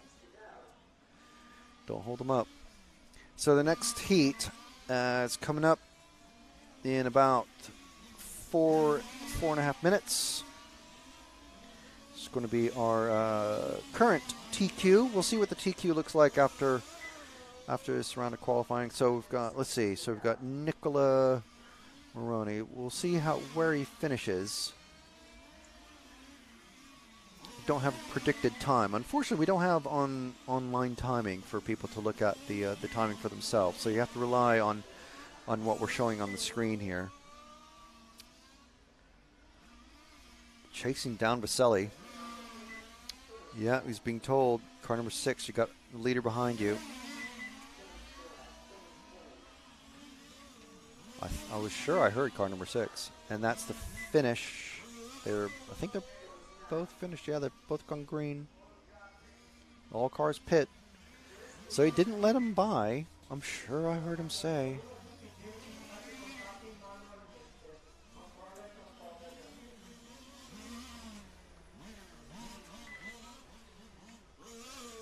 I heard an additional track announcement there. I wonder if that was a penalty call.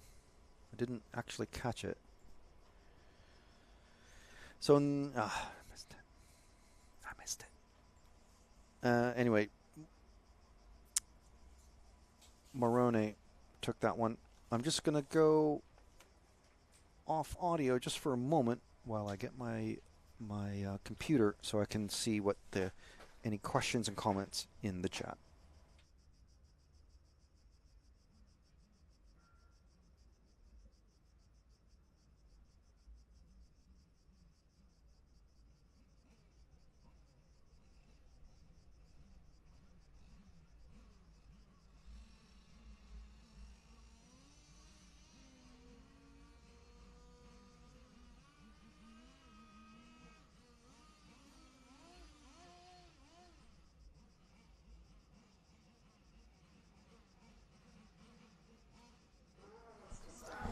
Right, okay, I am back. The racers are out for their warm-up, so we've missed nothing. But we have our current, well, from round 1 TQ, Marius Hetland.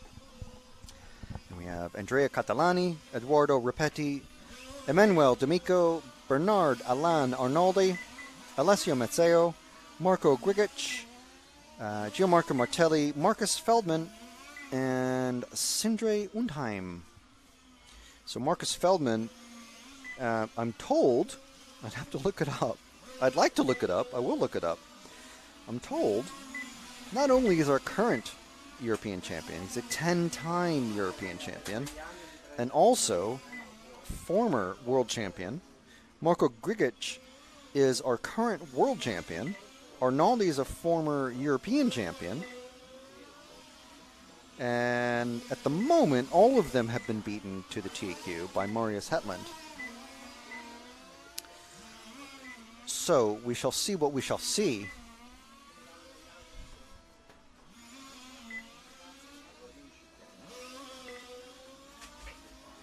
And what transpires over this qualifying round. Now, officially, the results won't be official until the round heats 1 and 2 are run. But I mean, we'll basically know. as I'm just looking for some a plug to put my laptop power supply into.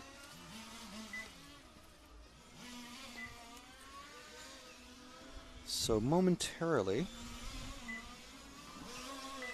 un momento, we'll have some sort of system here that we can read the comments in the stream. If you do want to comment, feel free.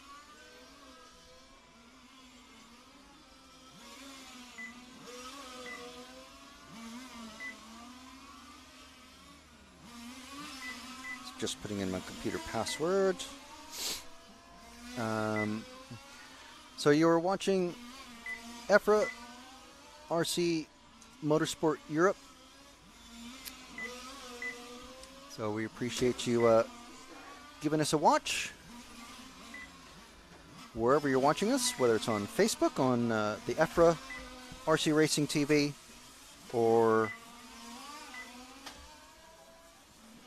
Red RC Facebook pages, or if you're watching us on the YouTubes. The tubes are always popular. We're on RC Racing TV, of course, the EFRA YouTube channel, and Red RC. So we've also already got some action going on. So who are we following? We're at the car number 1 of Hetland. Good choice. Thank you, Jude. Right, okay.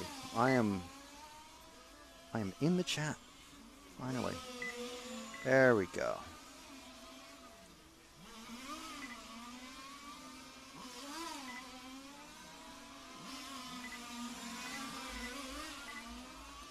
So, some good chat going on.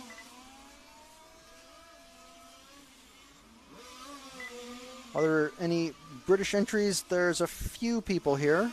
There's not a large team, really.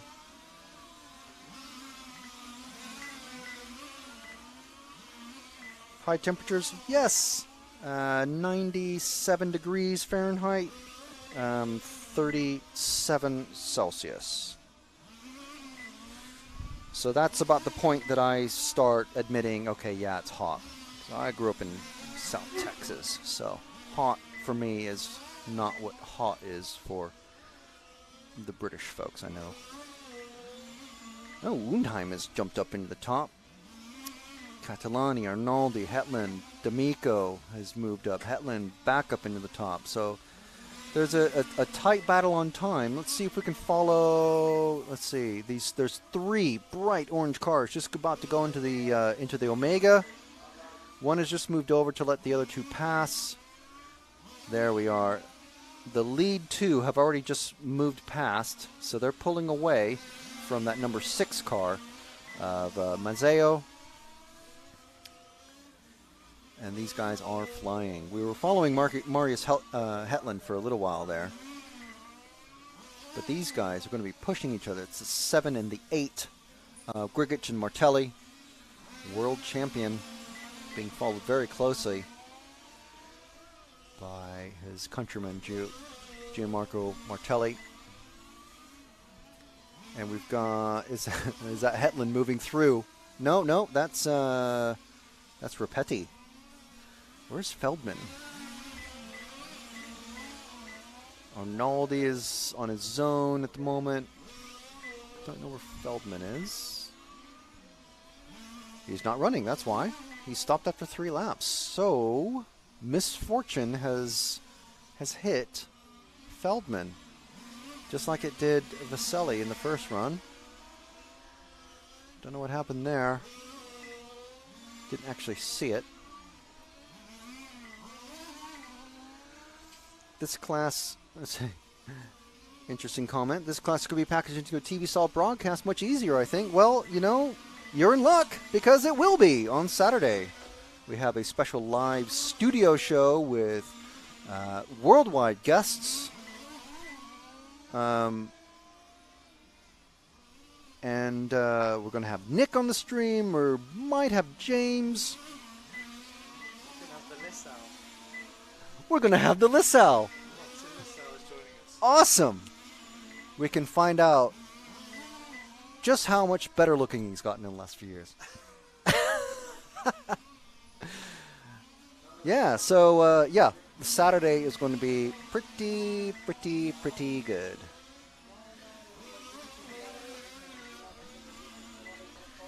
Yeah, so Lissau, wow, a multiple champion in this class.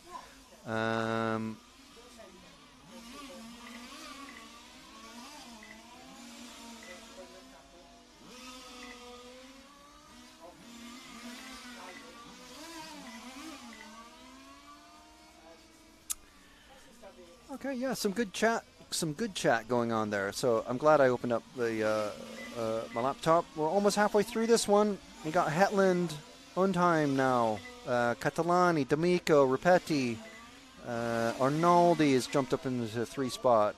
Hetland back up there in the first. So it's going to be a tight battle. But Hetland with an 18.2. That's a full second faster than the fastest lap of Formula One, which we'll have coming up next. Actually, weirdly, we might have a very brief break next because the lower-ranked racers in this class, I believe what happened was they registered, they paid, I assume, but they have not physically shown up to race, but they are in the program, so we're running them. Meaning the race will start, the computer will go, the timing will start, and we will just have nothing to show. So we're going to take a wee break and then get right back into it with the second round, the second heat of F1, and then the top heat of F1. So I'm curious. Let's see what Hetland did in the first qualifying round. So we're on Hetland again. Trying to find the top results for everybody. Not finding them. Unfortunately, we don't have an online system, so I don't know the previous round results, as in number of laps and lap times and stuff like that. So we on time from the zero. Oh, Grigic is another dropout. A few laps back. Fortunately, he was battling up there, wasn't he? So we've got 2 cars falling out of this run. So we're on Arnaldi, is that white and yellow car, former European champion. I was following. I was cameraman on the race that he won. He hasn't looked super happy in the pits. Looks like Feldman is back out there. So whatever has happened, the 9 car, where is he? I think he's the white. No. Whatever happened to him, it looks like, yeah, he's done another lap, so he's one of, there he is. See if we can follow Feldman, is the number 9, coming in the first hairpin. He's the last car coming through the second hairpin and around commentator corner. There he is. Into the first turn. So that we're following Feldman. He's not going to trouble Hetland for the overall in this one. Just see if we can see what happened, maybe. Or it doesn't seem to be having any problems. So maybe it was an engine issue or something, or something broke off his car. Don't really know. But he's clicking off the laps. There's only 2 minutes left. Undheim, Catalini, Hetland, all still battling. Not necessarily on track, but in the timing system. 2 minutes left.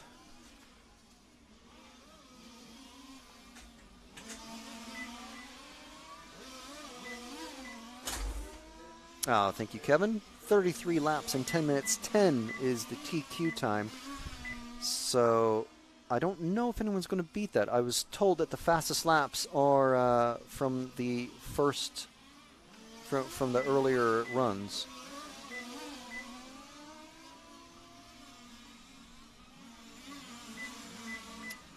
So, yeah.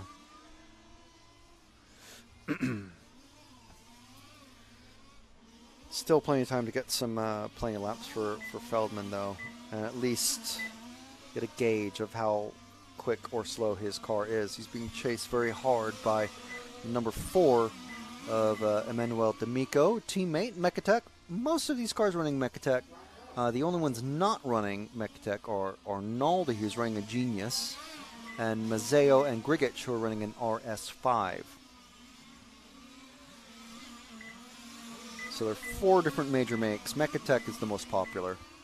We'd like to see more of the other cars. So there's a multitude of manufacturers. No one racing FG. It's more of a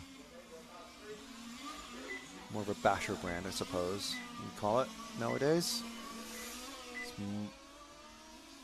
Marcus goes around the first turn, second short shoot around the Omega, across the kink. Very nearly getting on the grass there. You don't want to take it. We saw it in an F1 car take the kink a little bit too wide, and the front wing came off. And that was unfortunate.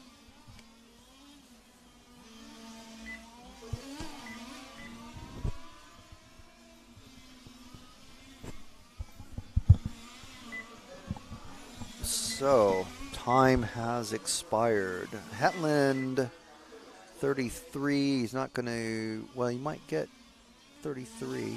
He's on 32 at the moment. 33, 10:08. He went even faster, but only just. So there we are. There's Hetland.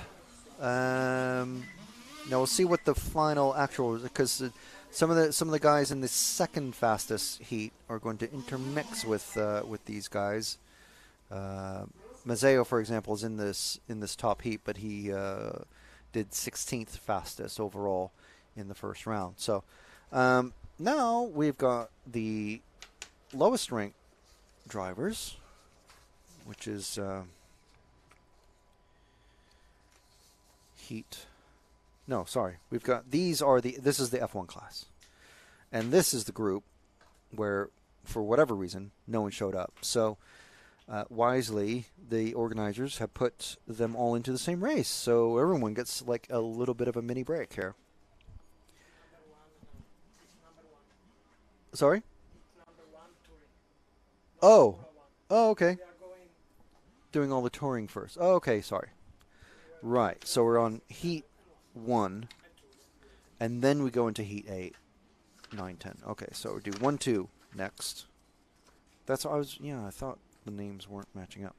So, forget what I just said. We've got Paul Hards, Jethro Letojarvi, Titus Letojarvi, father and son team, Dario Lovrencevic, Michael Donovan, Louis Samoas, and Mario Dada in this one.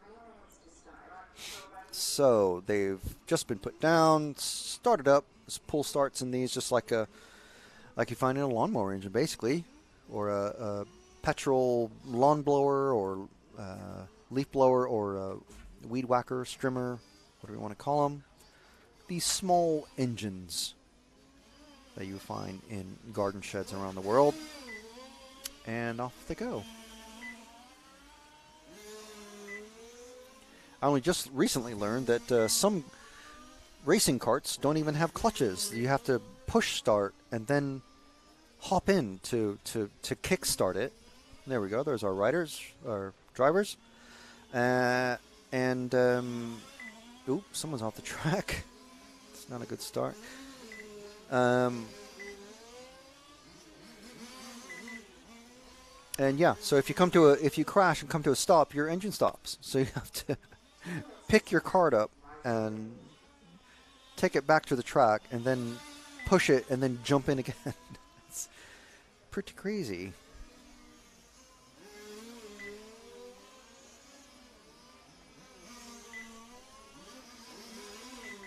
So it looks like are we getting Lewis? Is he starting? I don't know yet. The tension. While we're figuring that out and waiting, because the time hasn't actually started. They haven't started the actual qualifying race yet.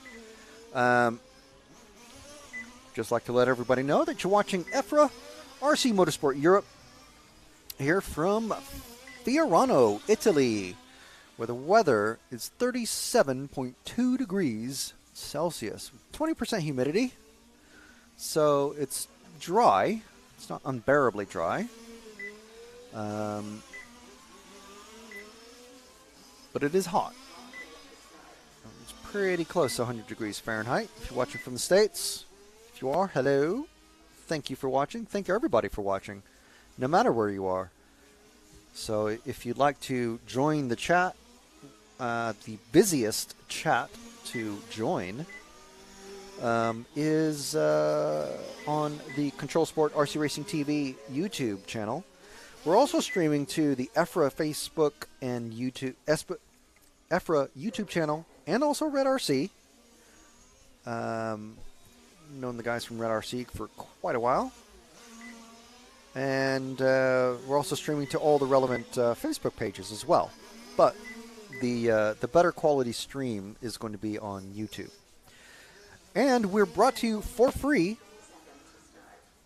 by RC Fox and RC Models UK. That's with a Z or Z.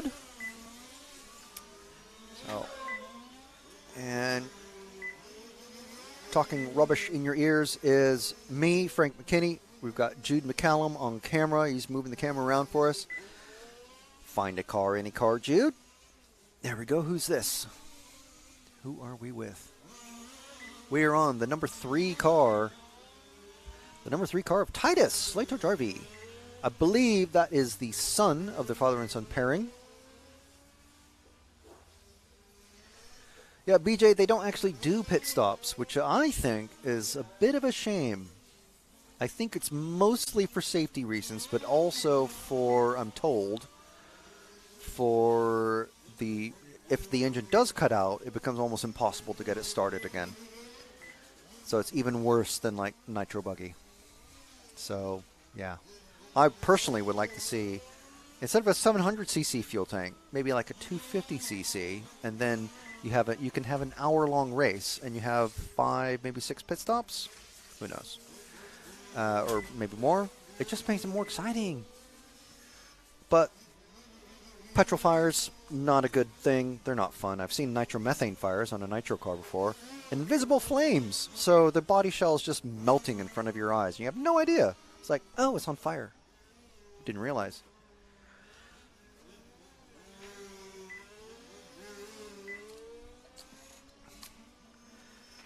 So let's see who else we can follow. Find another car, Jude, but not the number 3. Is he going to take the easy route, take the next car, or the easy route, or the not so easy route? This is, I know this one. David. No, it's not David.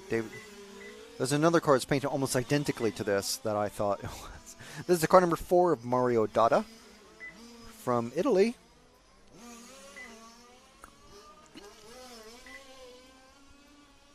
And there's large-scale tracks. The American racers in the chat are talking about the large-scale tracks that they're aware of. This particular track also does, I believe they also do karting, and which is kind of cool. I'm not sure if that's correct, actually, because it's, if someone does go off, they can just go straight into another lane, so I'm not sure. But yeah, there's large-scale track. Almost pretty much every European country has 1 or 2 good large-scale tracks. Brooklands in the UK. Oh, that's... Can you get around the car number 1 of Paul Hard's?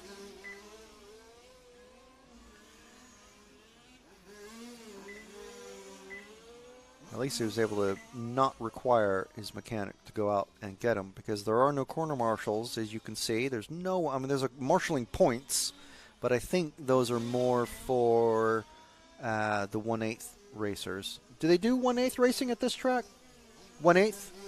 1/8 IC? 1/8, do they race 1/8 IC here? Yeah, okay. And 1/10. And do they do karting? Karting, like real karting. Yeah. Yeah. At night for children. Right. Okay. So for children, so probably the slower carts. So not the shifter carts. I bet. Although kids nowadays, they can drive anything nowadays.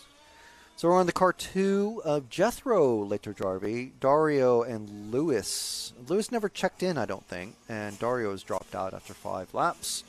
But we're with Jethro here. Jethro and Titus both running the Finnish flags on top of their cars. Makes it quite easy to spot them.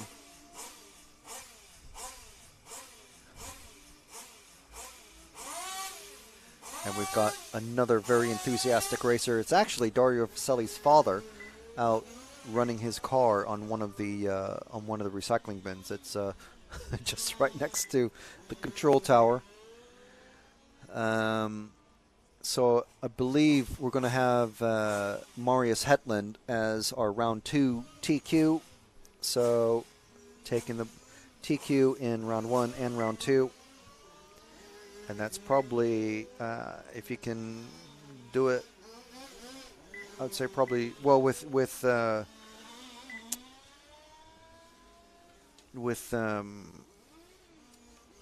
dentist, Mr. Marcus Feldman, not completing, well, doing very few laps in his last heat. It's going to make it fairly easy for him to take the TQ, I think. But it's a 30-minute race. Anything can happen. So we'll see. It's racing after all. Nothing's guaranteed. So who are we on now? We're on car 5 of Michael Donovan, who's our current leader with a 19 flat. That's pretty good. 19 flat best lap. His last lap was a 19.4. So these guys still quick, just not quite as consistent as the top racers. So this is heat 1. Then we're going to go into heat 2 of touring car, and then we will do the complete round of the Formula 1 cars, which are quite cool. So if you're getting tired of the touring cars, just stick around for another 15-20 minutes or so, and we'll have the Formula cars out here in just a few.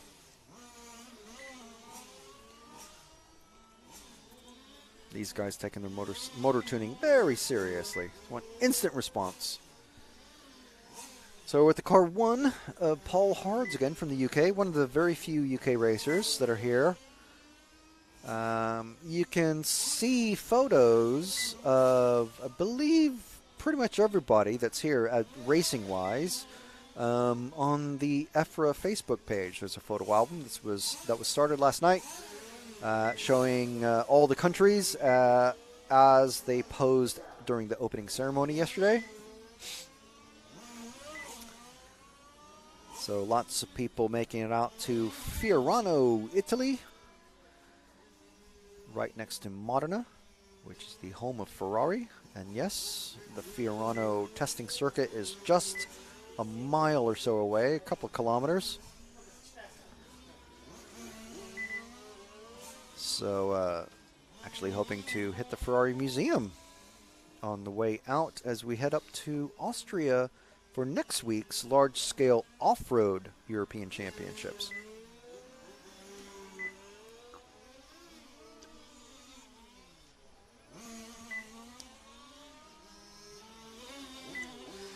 So the running order right now is car number 5 of Michael Donovan. Then we got Mario Dada in the 7. And then Titus and Jethro, Leto Jarvie in cars 3 and 2. And then car 1 is Paul Hards in the 5th position. Dario Lovrencevic, I believe that's Croatia, from Croatia. And Luis Samoes didn't start. Dario only got in a few laps before he had to pull off. So, not sure if the heat is affecting things too much. Obviously, these guys have to run maybe a little richer to keep the fuel cool, so it combusts at the proper moments in the engine. It's all very scientific. So we'll see what the current heat wave in Europe does on Saturday, because they only have 700 cc's of fuel to run for 30 minutes, and what we tend to see is 20 minutes of frantic racing, and then a few more minutes of lift and coast, and then we have a few minutes of crawling around the track and hoping you don't run out of fuel, because you need to cross the finish line under your own power. Makes it pretty interesting.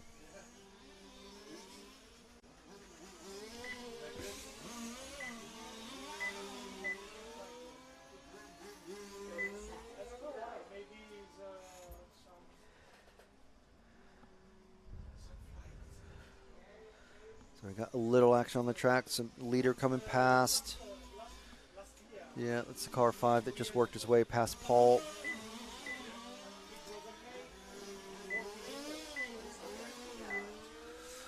So if we, Jude, if we go back to the Omega, that second car, that white car, well, now he's all past everybody. He's just, no, one car, that one, there we go.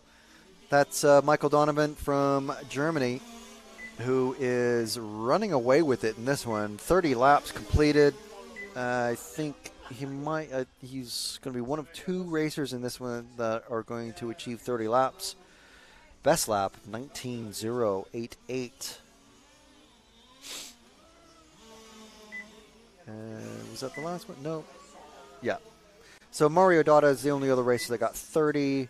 The Leto Jarvis got 28 laps each. That's pretty handy. Father and son team getting the same number of laps. Both in 10:07.3 and 0.4. So they were really close at the end. And Paul Hards with 24 laps in 10 flat. So while we wait for the next group of racers to come out, they themselves are waiting for these cars to be taken to the technical inspection area. Every car gets inspected.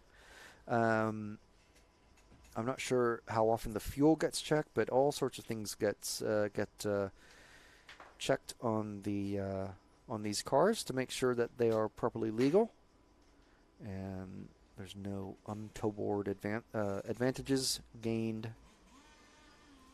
and everyone is on a level playing field. So while that is happening, they're going to have 3 minutes of warm-up. Once that red flag at the end of the pit lane gets lifted, the pit marshal or pit steward wisely standing in the shade where it's a mere 38 degrees outside.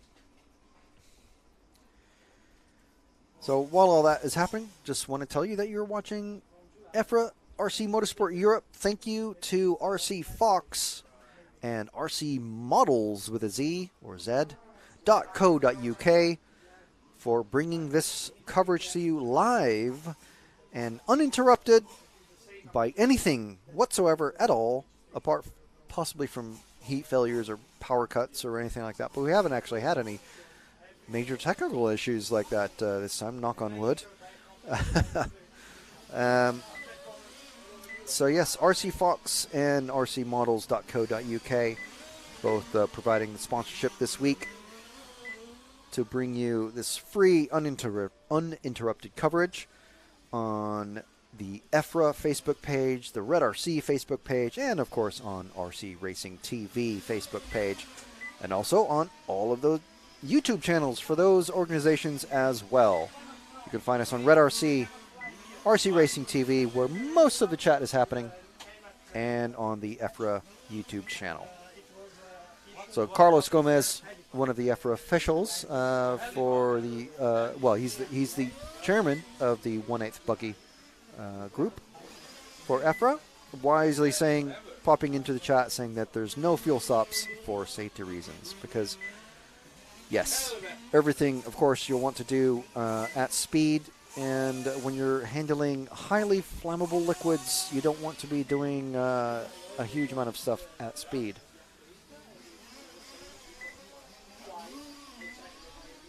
So thank you, Carlos, for that helpful insight.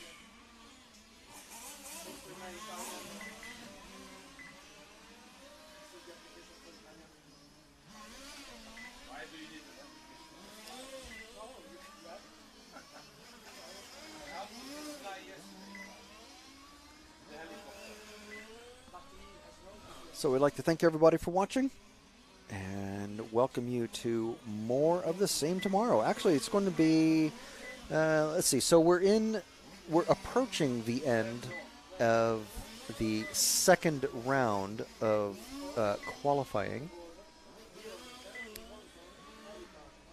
The fastest heat is heat number 7, which ran a couple of races ago. The fastest heat for touring car. This is the heat number 2, so they move the heats around in the order every time there's a new qualifying round. So we started with heat 1 earlier, and for round 2 we started with heat 3. Round 3 we're going to start with heat 5. So it's a bit of a round robin starting order. Always doing all of the touring car first, and then all of the Formula One. And tomorrow we start qualifying at 9:30, so same time as today. The horn has just sounded, so timing is live now. The timing loop is live. We start round 4 qualifying with heat number 7 tomorrow, and we go backwards. So we start with the fastest guys on the coolest, on the track at the coolest part of the day. Now, I don't mean cool as in like, hey man, wearing shades and flip-flops and, torn cut-off jeans. I mean the temperature coolest. At the moment, it's about 50-something degrees, low 50s. I think I saw it get up to 52 yesterday. So that will be a very quick run tomorrow, and it will be important for everybody to do well. Everybody's going to be under a fair amount of pressure, and they're the very first ones to go, the fastest guys. And then we're working backwards. Work from the fastest guys to the slowest guys in touring car, and then so heats 7 to 1, and then 10, 9, 8. So the fastest in Formula One down to the slowest. So we're actually going to finish at 11:40 for qualifying, and then we're going to have a break while the computer system and the timing and the officials and everything figure out the exact who's in what finals and the official qualifying results.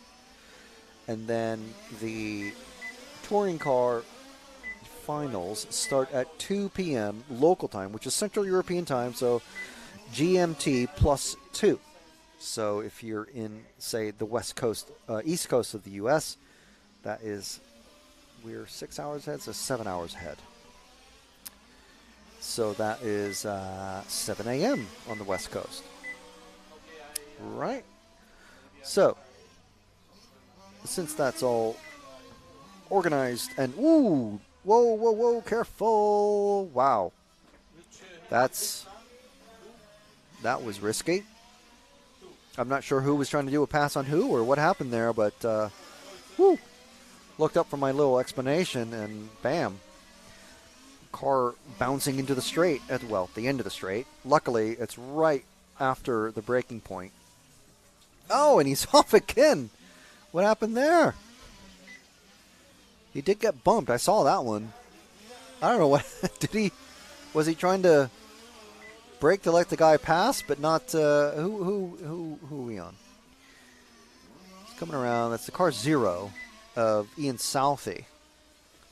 So one of our few Brits that are here, Ewan Moriad and Matt Buxton, one of our other Brits, not starting this one.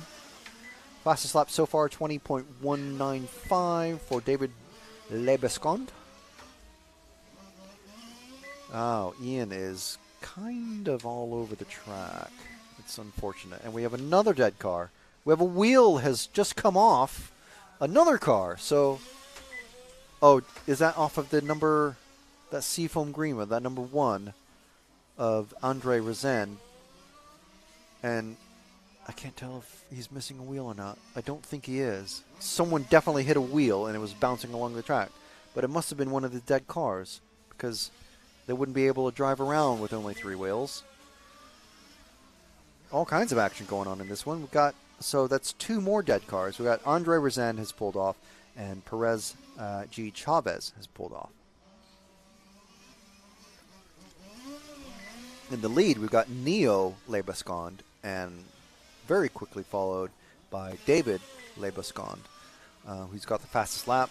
Roberto Mazzi has jumped up in there, and Magnar Kverneland time.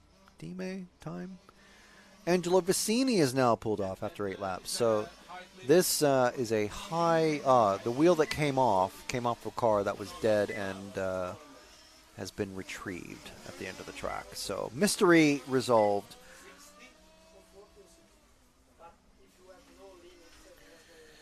Wow, lots of action.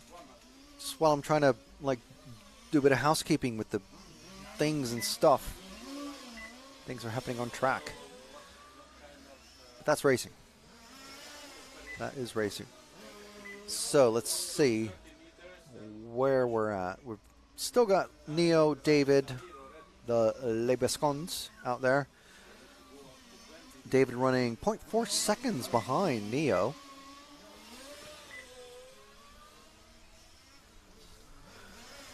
Then we've got Roberto Mazzi, who's just leapt up.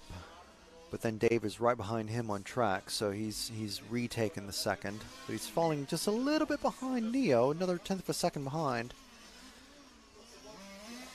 Is Andre Rezende is back out there? 6 laps down, but still potentially going. The car won. Yeah, that Seafoam Greenwood must have just died on track. So it could be heat. I mean, it's pretty hot. If our little weather station was put out directly in the sun, it'd be about 55 degrees, which is that's pretty hot.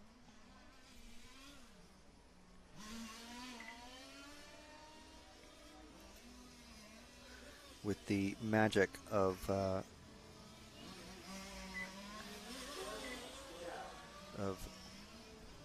mobile apps, we can say that is confidently 126 degrees Fahrenheit, which is yeah, pretty hot.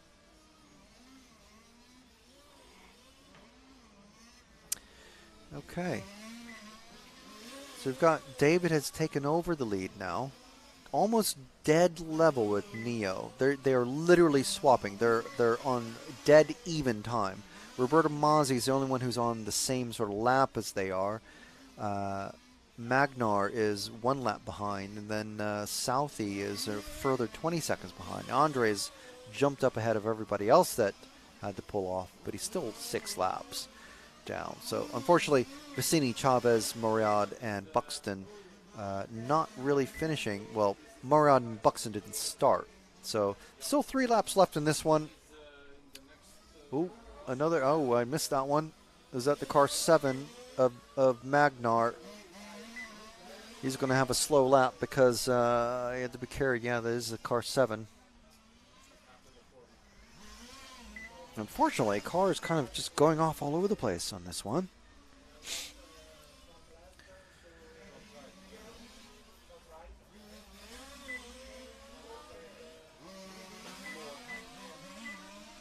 So we're following the car number 4 of Roberto Mazzi, Red Bull Tribute paint scheme. Going down the main straight into that first turn. It's very quick there. Some cars hitting about 55 miles an hour there, the fastest ones.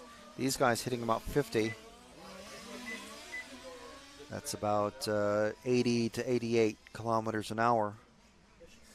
Very quick indeed.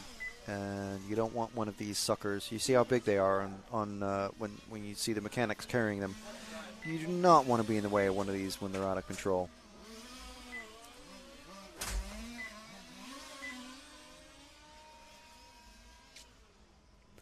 So Lebescond and Lebescond. So the top one at the moment is David. Neo is which Can only guess, named after the Keanu Reeves character. They are literally swapping positions every time they go across. They are dead level. The timing system, as far as the distance between them, it literally has just a hyphen. There's nothing in between them. They're just going, they're almost level. They're very close together, actually. And no, they have different paint schemes as well. The two, the Finnish father and son team have similar but just slightly different colored bodies.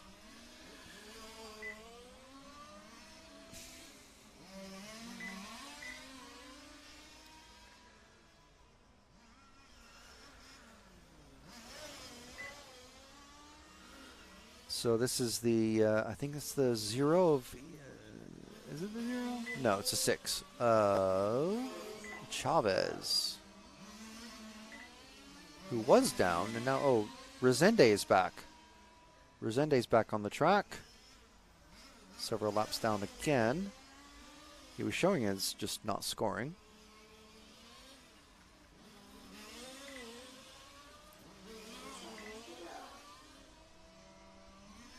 Nope, Resende, well, yeah.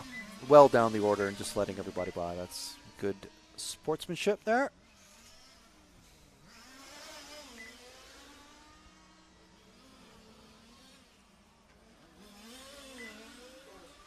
All right, and that is time finish. It looks like, woo, oh, well, a little spin out, or we didn't catch that on camera. Oh, yeah, that's probably what happened, just slightly out of control. Right, so that is heat number 2, which confusingly is the 7th one to run in this round. And then we've got next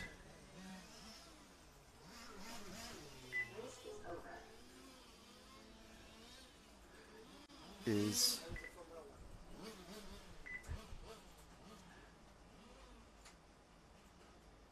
the Formula One group, which this is where we have our little mini break, isn't it?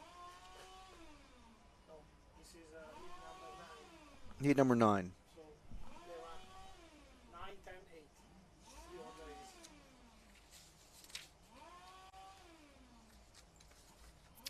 Right. So it's look at this. yeah. Thursday. Okay, 9, 10, 8. Yeah. Many numbers. There's so many numbers. So heat 9. So we don't have our little mini break. Sorry, I've confused everyone again. Right. So we've got 8 racers in this one. Hopefully they all appear. I did say it correctly earlier at one point. I know, because I said we're essentially finishing. We have our little mini break starts at about 3:40 local. But in this one, heat number 9, which is our first on-track appearance this round of the Formula One racers, Maurizio Borsoni, Tony Seiler, Mirko Tinti, Tony Gilmarty, Reinhard Marin, Corentin Laville, Baz Jose Andre Hernandez, and Patrick Duport.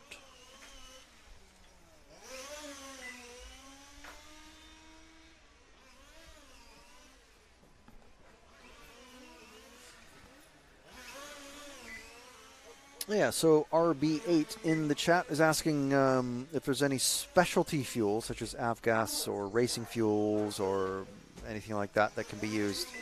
No, you have to literally show your receipt from the fuel station, a local fuel station, with, it has to be normal pump petrol. Hello? I thought you were... No, I think you have the heat results. Yes. But I have the total. We have the total.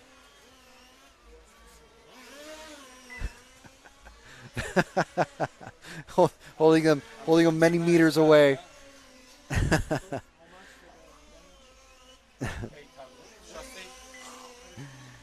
So, yeah. After 2 runs, so this is just for heat 2, or is this total?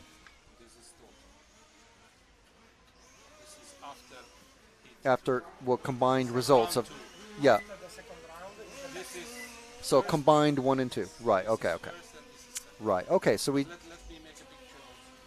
Yeah. Well, I'm just you. Yeah, it's yours. I'm just going to read it off. It's all. Yeah. So we've got Marius Hetland once again, still on top. Marcus Feldman, even with only getting 15 laps in the second run, in second position. But there's no throwouts. Is that correct? I think no. Okay. At the moment, the information I have is there's no throwouts.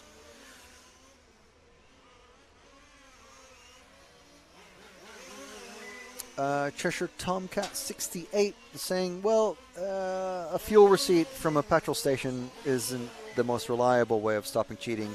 No, but there are ways to analyze the fuel, shall we say. So these techniques and equipment are available, and we have seen racers at previous European events get tossed out. I'll just read it off real quick, if that's okay. Just the top 10 or so. So we've got Hetland, Feldman, Catalini, Arnaldi, D'Amico, Maroni, Verbrugge, Undheim, Rapetti, and Martelli. That's our top 10 for touring car. The next group is Vender, Hake, Prevost, Strasser, Vaselli, Harleman, Isse, Roskamp, and Tolinars has moved up in the top 20, and then Rathieski has moved down to 20. So that's our top 20 in touring car. And so we'll see what heat round 3 brings. That starts at 4 o'clock local time. So that's about 45 minutes from now. Meanwhile, we've got Formula 1 cars out on track. So we're following car number 5 of Reinhard Marin. Unfortunately, Tony Gilmarty and Patrick Duport didn't start, so we don't really have a pit reporter to know why, and sometimes they don't want to say why. But here we are. We're following Reinhard around the track, down the pit straight, in that first turn, getting about 80 kilometers an hour. Yeah, 80 seems to be what these guys are topping out at. So significantly less faster than the touring cars. And there's multiple reasons why. They're certainly not heavier. They do have skinnier tires. They are running grooved tires as well, but then they get all gummed up and slick, basically turn into slicks anyway. I think it's also possibly less. He's pulling in the pits. What's going on there? So yeah, let's stick with this car here, Jude. I think it's also to do with less downforce in the corners, because you don't have a windscreen pressing down. You don't have a front grille. So the corner speed isn't going to be quite as high. I mean, the wings, front and rear wings on these are functional. However,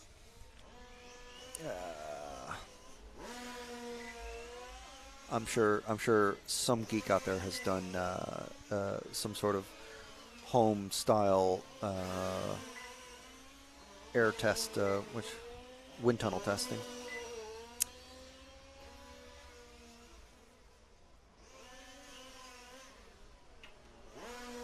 Yeah, Avgas Stevie. Yeah, unfortunate username for this particular chat.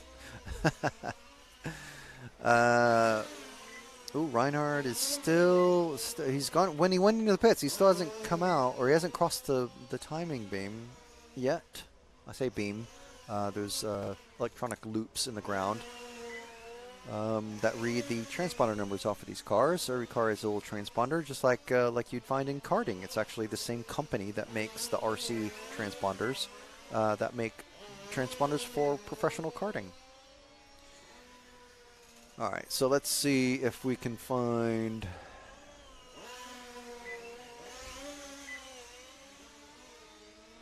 Let's follow this car for a bit. That's the car number question mark of 3 of Mirko Tinti.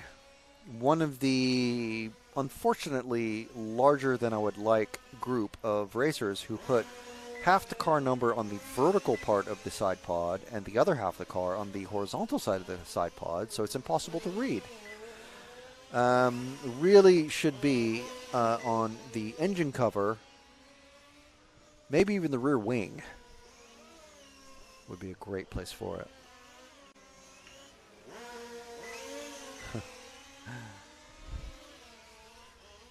So Mirko coming around commentator corner once again, down the main straight and into the first turn into the hut corner, through the little short chute. Oh, spins around again on the grass. That's not going to help your traction. And then letting the car 2 of Tony Seiler by going onto the dirty part of the track, which also doesn't help your traction. So just makes it worse. So let's follow this bright yellow car. Why not? Of car 7 with his proper number in the proper position. Hernandez from Spain.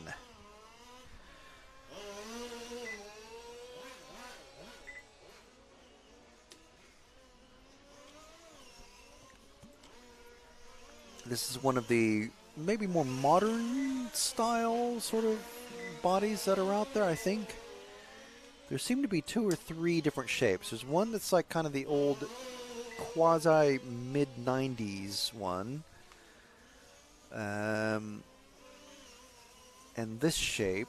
But this one seems to have like sort of a curve to the side pod, unless it's done an effect on the paint. I don't think it is. I think it's an actual shape to the body. Now, there will be photos of many of these cars on the EFRA Facebook page, photo album. Probably during today's stream, actually. Just need to upload them to the Facebook page, and they'll be in the gallery. So there's a bunch of these. There's already photos on the EFRA Facebook page from yesterday's opening ceremony, which comes after the open practice and controlled practice. There's Javier, our race referee, and also EFRA president. He's out there next to Jude, our man on camera, our cameraman, following these cars on track for you guys. So you're watching EFRA RC Motorsport Europe. This broadcast is brought to you by RC Fox and RC Models with a Z or Z, .co.uk. And we've got just under 3 minutes remaining in this one. And you are watching us on one of 3 locations on Facebook. That's the EFRA Facebook page, the RC Racing TV Facebook page, or the Red RC Facebook page, or slightly more likely on YouTube on one of the channels operated by those organizations, EFRA, Red RC, or RC Racing TV. If you want to chat with us, we'd love to hear what you're thinking of the broadcast so far, what you think of large-scale racing, your opinions on using avgas or pump petrol, whether you have any experience in large-scale racing or just are watching just to see what large-scale racing is like and what's available out there. We'd love to hear what you think on the chat on the RC Racing TV, Control Sport RC Racing TV YouTube channel.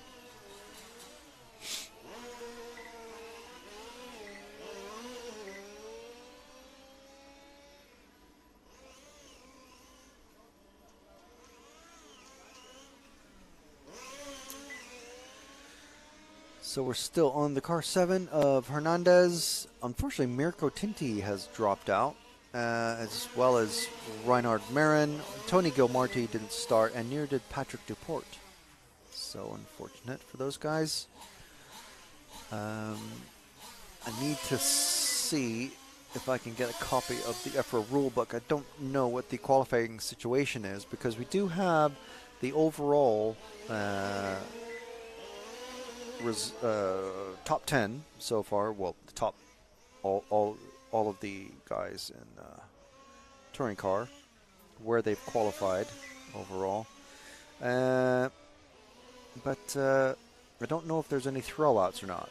I'm told that there probably isn't, but I need to confirm that and find out whether that's probably yes or probably never. So we're following the car 6, and that is Corentin Laville from France. His fastest lap, 19.5. That's not too far off TQ pace of Sebastian Moron, I think it is.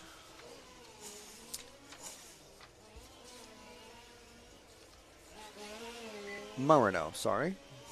Sebastian Marino. TQ'd this class in the first round.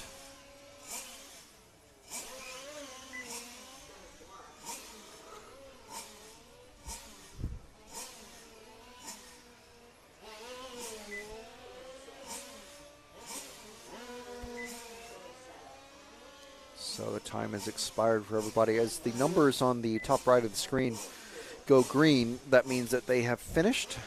If the line goes green, that just means they've crossed the line, crossed the timing line, basically. But when the number goes green, that means they are finished, and they are to pull into the pits so that the next race can speedily get back onto the track. So that was it. In this one, we've got Andy Bloom, one of our, I think he's second overall at the moment in this class. Saverio Rosignoli, Sebastian Marino, who's TQ at the moment. Carlos Fabregas, Claudio Alberti, Carol Joan Fabregas, Nathan Breno, and Ernst Utz, who's third qualifier after the first round. So we'll see how these guys do. Pretty much all of these guys, except for Carlos Fabregas, are in the top 10 of the group. Gilmarty, who didn't finish in the last run, is also in the top 10. Alberti Seiler is in the last group as well. He's in the top 10. But most of these guys are in the top 10. Carlos must have just had a bad first qualifier. But it'll be interesting to see who takes TQ in this one.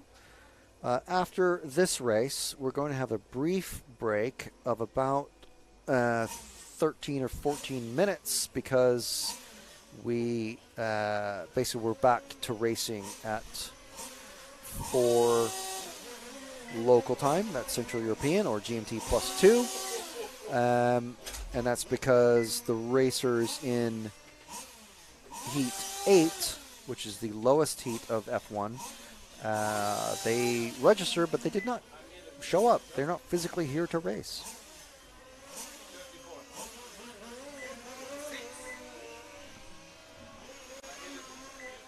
So yes, Abgas and Tarha pointing out that, just reminding me to mention that next week, myself, Jude, who's on our camera, and Matt, our technical on-site chap this week, we're also in Austria, where we'll actually see several of these same racers that are here today, or this week. They're also going to be in Austria at Fairing, at the Fairing track, for large-scale off-road Euros. And then I believe Alessio Maceo is going to be the only one that we see all 3 weeks that we're on our little tour. we are at Gubbio the following week after that for the 1/10th Nitro Touring Car Euros. So it's a busy several weeks for Control and RC Racing TV and EFRA. And in between all that, we've got a RCGP round. So it'll be quite interesting. It'll be very busy. But in between, we get to drive through the Alps and maybe see the Ferrari Museum and maybe have a day relaxing at an alpine lake or something. Who knows?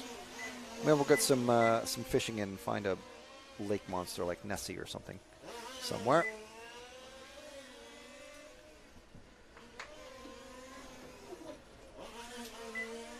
So we're just waiting for the time to start on these guys.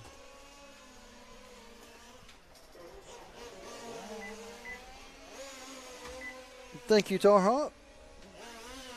Tarha even able to watch her son Pecco, I think it's Pecco, racing at the 1/8 Euros last week and the 1/10th Buggy Euros. It was either the 2 weeks before or 1 week before.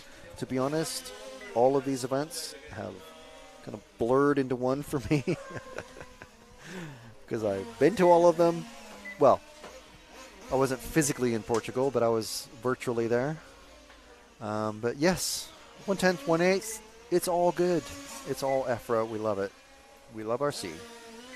Okay, let's follow this car here that Jude is on. So who is this our... I'm not sure what...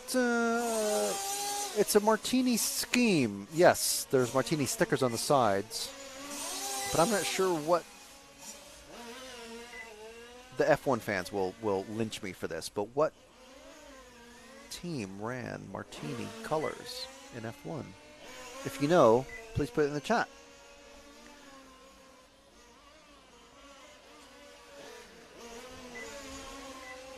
So we've got a dead car, car number 7 of Nathan Breno being retrieved. We've got Carol Joan Fabregas not running in this one. He's one of our top 10 racers, and so is Ernst Oost. Ernst Oots. Neither of them have started, so 2 of our top 10 people are already going to be operating at a deficit. So we've got a little racing action here. The car 5 getting passed by the 4. That is a terrible play. All the numbers are on horizontal surfaces, but that's the car number 4 of Carlos. What? Are you serious? Carol Carlos Fabregas. A more confusing jumble of name letters I'd be hard pressed to find. Carol Carlos Fabregas. Just missing an S in the first one. But there he is in the Red Bull inspired F1 car.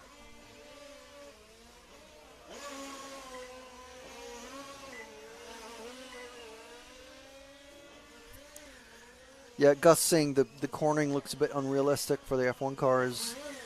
I think it's just because they just don't have the same amount of downforce as the touring cars. I'd be curious to know what would resolve that, because I think it's the same in the electric touring car class for that raced at the Hootie Arena. So it was my first time actually seeing them drive around in action. I mean, they look cool static-wise because they look like, it's pretty close to the real thing. But yeah, on track, you have to be careful with the throttle because they are only rear-wheel drive. They're essentially pan cars. But yeah, let's find our previous TQ placement person, Sebastian Marino, car number 3, who's just about to cross the start-finish line, Jude. If he's at the first corner now and going into the hut corner. There we go. That's Sebastian Marino. Now, he does have a team car. There's another car that has the exact same scheme as this, which I think, if you're familiar with your F1, Sebastian, being from France, running, I believe it's last year's Alpine livery. Was it in the last? There's so many racers who haven't started. Oh yeah, okay. So to this year's Alpine livery car is the BWT. It has BWT stickers and stuff on it as well, and that's also in this race. We'll show that one next. But we're just following Sebastian because he TQ'd the first race, or the first round. And so yeah, give him his due. So if we reposition Jude at the start-finish line, the next car now he's just about one car back, Jude. There we go, that one.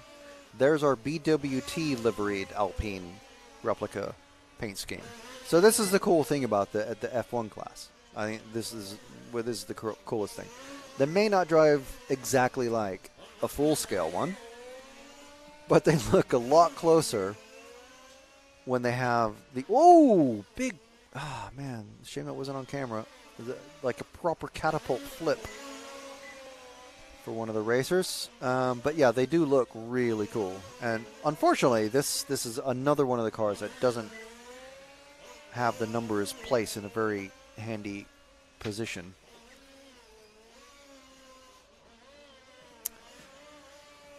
So there we are. There's our Ferrari. And that is the car number 2 of Saverio Rosignoli, paying homage to one of the really properly classic racing paint schemes, racing liveries of yesteryear. And the current Ferraris are pretty close to it as well. It even has UPS stickers on the side. And I would put money on the fact that they're also using Shell petrol in this, just to keep it all on brand.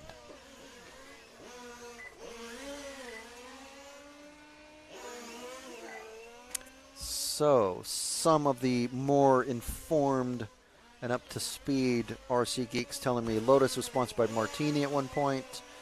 And someone told me Martin Brundle, I think, drove a. I saw Martin Brundle mentioned, or was it Blundell?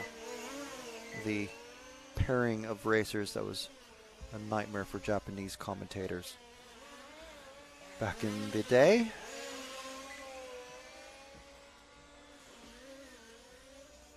But yes, that's a very loose back end on that. Now they can twiddle and tweak and fiddle and niggle with all the bits on these cars. These cars, interestingly, they do have inboard suspension at the rear. They have a single shock at the front.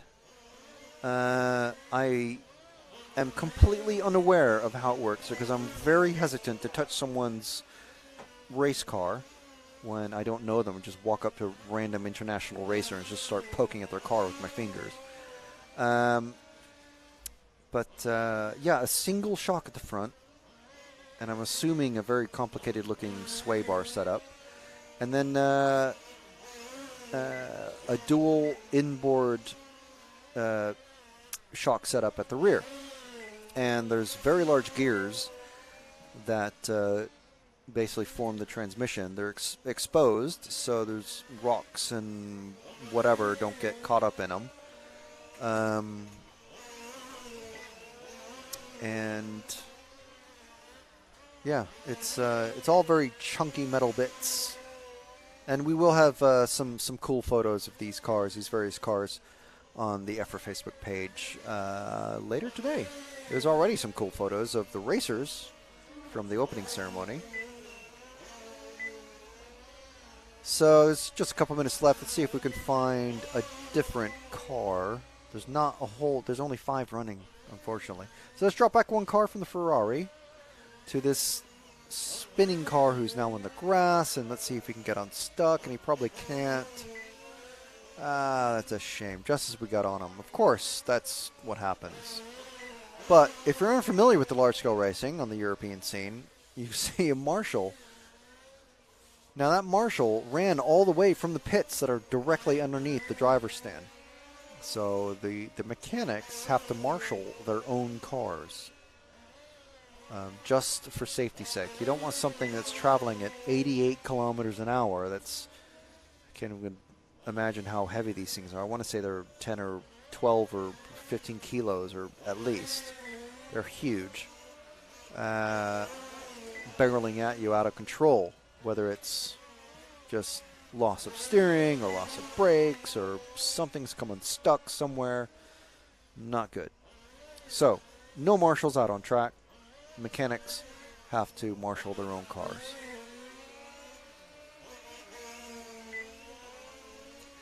So, we are half a minute away from finishing this round of qualifying.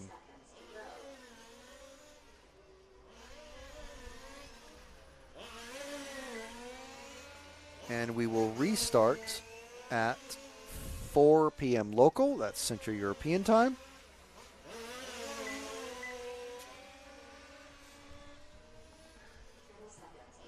Ten seconds to finish this round. There's no heat 8.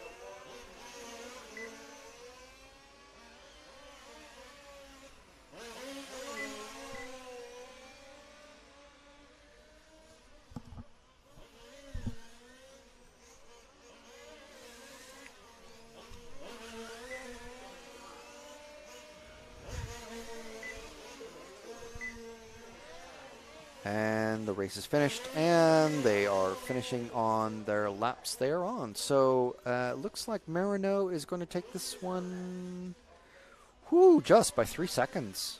10:11 to 10:14 to Fabregas, and then Bloom, Rosignoli, and Alberti, 1:25. So 4 racers out of the 5 that finished on the same lap as the leader on 31 laps. So that is Marino once again taking the TQ. So it's two out of 2 for him. 2 out of 2 for Hetland. Who is going to stop these guys, if anyone? Can they? So we're going to be going into Heat 8, which no one is here to actually run it. So we're not actually going to commentate on nobody running. Just want to thank everybody for attending the stream. We're not finished yet. We're restarting with Q3 starts at 4 p.m. local. Just going to put a little notice on the screen to mention that or not. I don't know. It depends if Matt can finish shrugging at me. And, yeah. Pressing buttons and things going. So, yes, you're watching EFRA, RC Racing, RC Motorsport Europe. Thank you to RC Fox and RC Models with a Z.co.uk. Just thanking our sponsors before we sign off temporarily, just for a few minutes. We'll see you in a bit.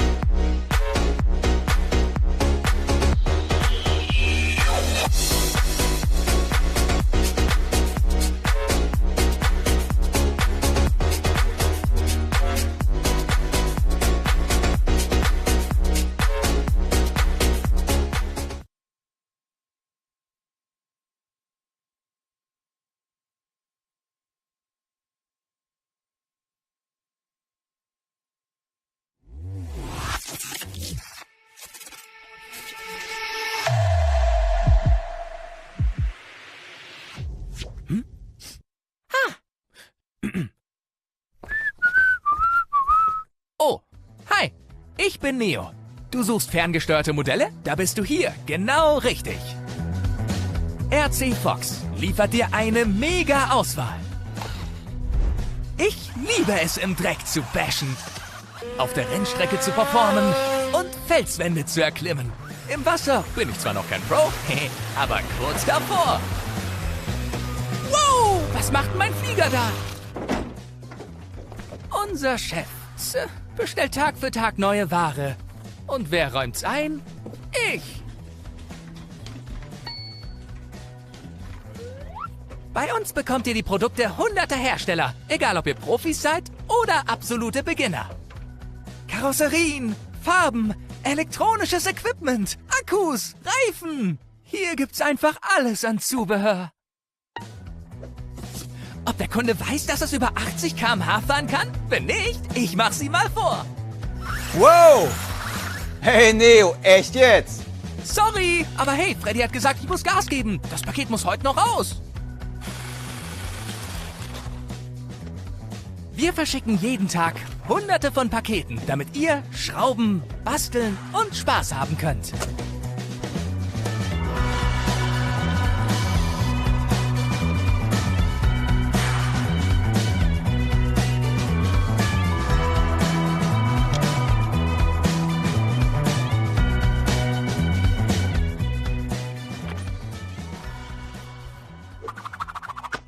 Ihr habt eine Frage oder es klappt was nicht wie gewünscht? Unser Serviceteam ist für dich da.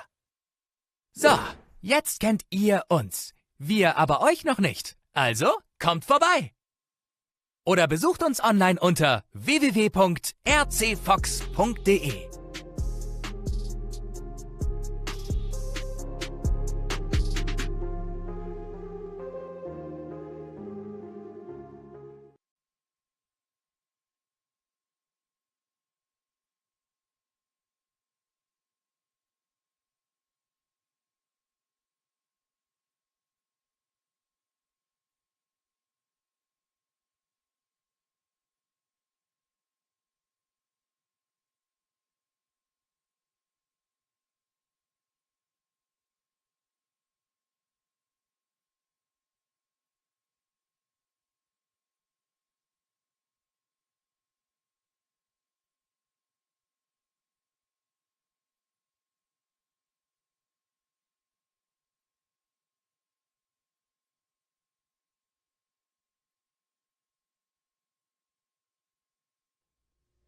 1, 2.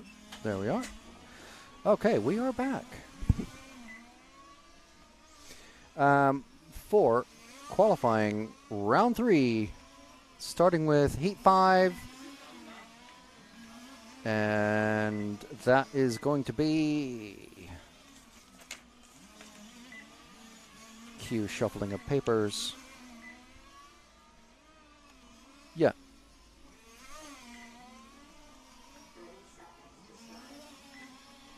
What? We've got Laszlo here from Samba, Mocha, and Pulsar TV and other things. GPF Mocha engines. GPF Mocha engines. Yes. So he's one of the long-term fellows in this class. Been around a little while. Yeah, I've been around quite a while now. So you know a lot of things and a lot of people. Yeah, at least I know a lot of people. And this is a very special week here because it's so hot. Normally it's always hot here, but not so much.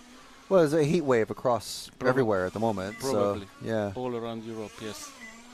And the strange thing is that the Norwegians are now close to the TQ. And they are not really used to these circumstances. Yeah. So what? I mean, you're obviously involved in quite a lot of different areas of large-scale RC. So including getting into engine development. So what sort of when it's hot like this, so much hotter than what racers are used to, what sort of difficulties do they come across? Yeah, of course you have to avoid heat as much as you can. So you have to get as much air to the car as possible. Is that why they cut open the actual grills on the body shells? Yeah, exactly. And also take care that there is enough oil in the fuel and enough fuel in the engine, because otherwise, well, okay, you can never calculate if it will be enough or not. But in these circumstances, anything can happen. Yeah. So when it's hot, you richen the mixture. Yes. And add more oil. Normally, we use more oil than average. And we should not use even more, but richen the mixtures. Check the spark plugs all the time.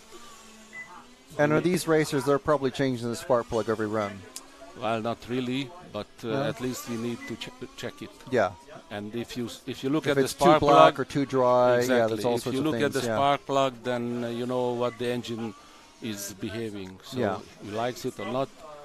So that's the only way to set up the engine. And that's why they're constantly running the engines, these guys, to see what it's doing. Yeah. However, I advise to Marius, because I'm his team manager as well, that he should skip the third run today, because temperatures are extremely high. Track temperature is, I think, over 57 or some. 57, and just keep the engine for tomorrow morning for the last qualification round, and then hopefully. The other thing is that, of course, we have to rely on our feeling that he has a 4-second advantage now. Yeah. So, in my opinion, nobody can bring that 4-second extra. So I think he's safe, at least for the second position. So that means super pole. So actually he will decide and see what happens. So you're suggesting that he save the engine that he's run twice already today. Yeah. Use that for tomorrow morning's. Yeah. You cannot change the engines anymore. Okay, you can, but you get a penalty for that. So we can only use one engine. Oh, okay, for the whole race starting this morning. And that's why the engines are marked by the EFRA officials. That's why they are at the marked, start of the racing. Yeah, okay, exactly. Okay. So that's tricky, very, very tricky. Yeah. Because you do it or not, but in my opinion, the 4-second advantage is more than enough. Especially in these circumstances, because all the engines, all the cars run much better in the morning Yeah. when the air is fresh or fresh air. And the track will be at its coolest actually tomorrow, and they're the very first cars on track. Yeah. So that those circumstances would be much better than which is we have now. Yeah. And Marco, the track owner here, we've seen him blowing off the track after every day that we've been. So I imagine it's blown off again before the racing starts to clean the track. Oh yeah. He cleans the track. He cleans so the track. last thing at the end of the day, first thing at the start of the morning, and then the race He is going on. cleans the track every day, a race day, and also in the morning. Yeah, and no other cars. Just for the viewers' information, the no other cars are allowed on the track. So it's not like someone's out there running a GT8 type nitro car or something like that. It's a European championship, so only these cars are running on the track absolutely. This week. And only these cars who are entered and legal and went through the technical inspection. And after the official runs, the track is closed, so nobody can do anything on the track. So we've had some questions or just some general chat in the YouTube channel about the fuel. So I was talking with Alessio yesterday. He was saying that you have to show a receipt from a local petrol station to prove that you bought at least some fuel locally. But someone else did point out that, well, it's just a piece of paper that says you spent €5 on fuel somewhere. Exactly. This is not the proof. This is not the proof. You can buy. So what else is there? I know they use graduated cylinders to check exactly 700 cc's, and then I guess they put a mark on the fuel tank to show where that mark is. Ian is checking regularly. This is Ian Audie, one of our EFRA officials from the UK. Yes. Yep. He is checking. He has the equipment for that, and randomly is checking cars after the run.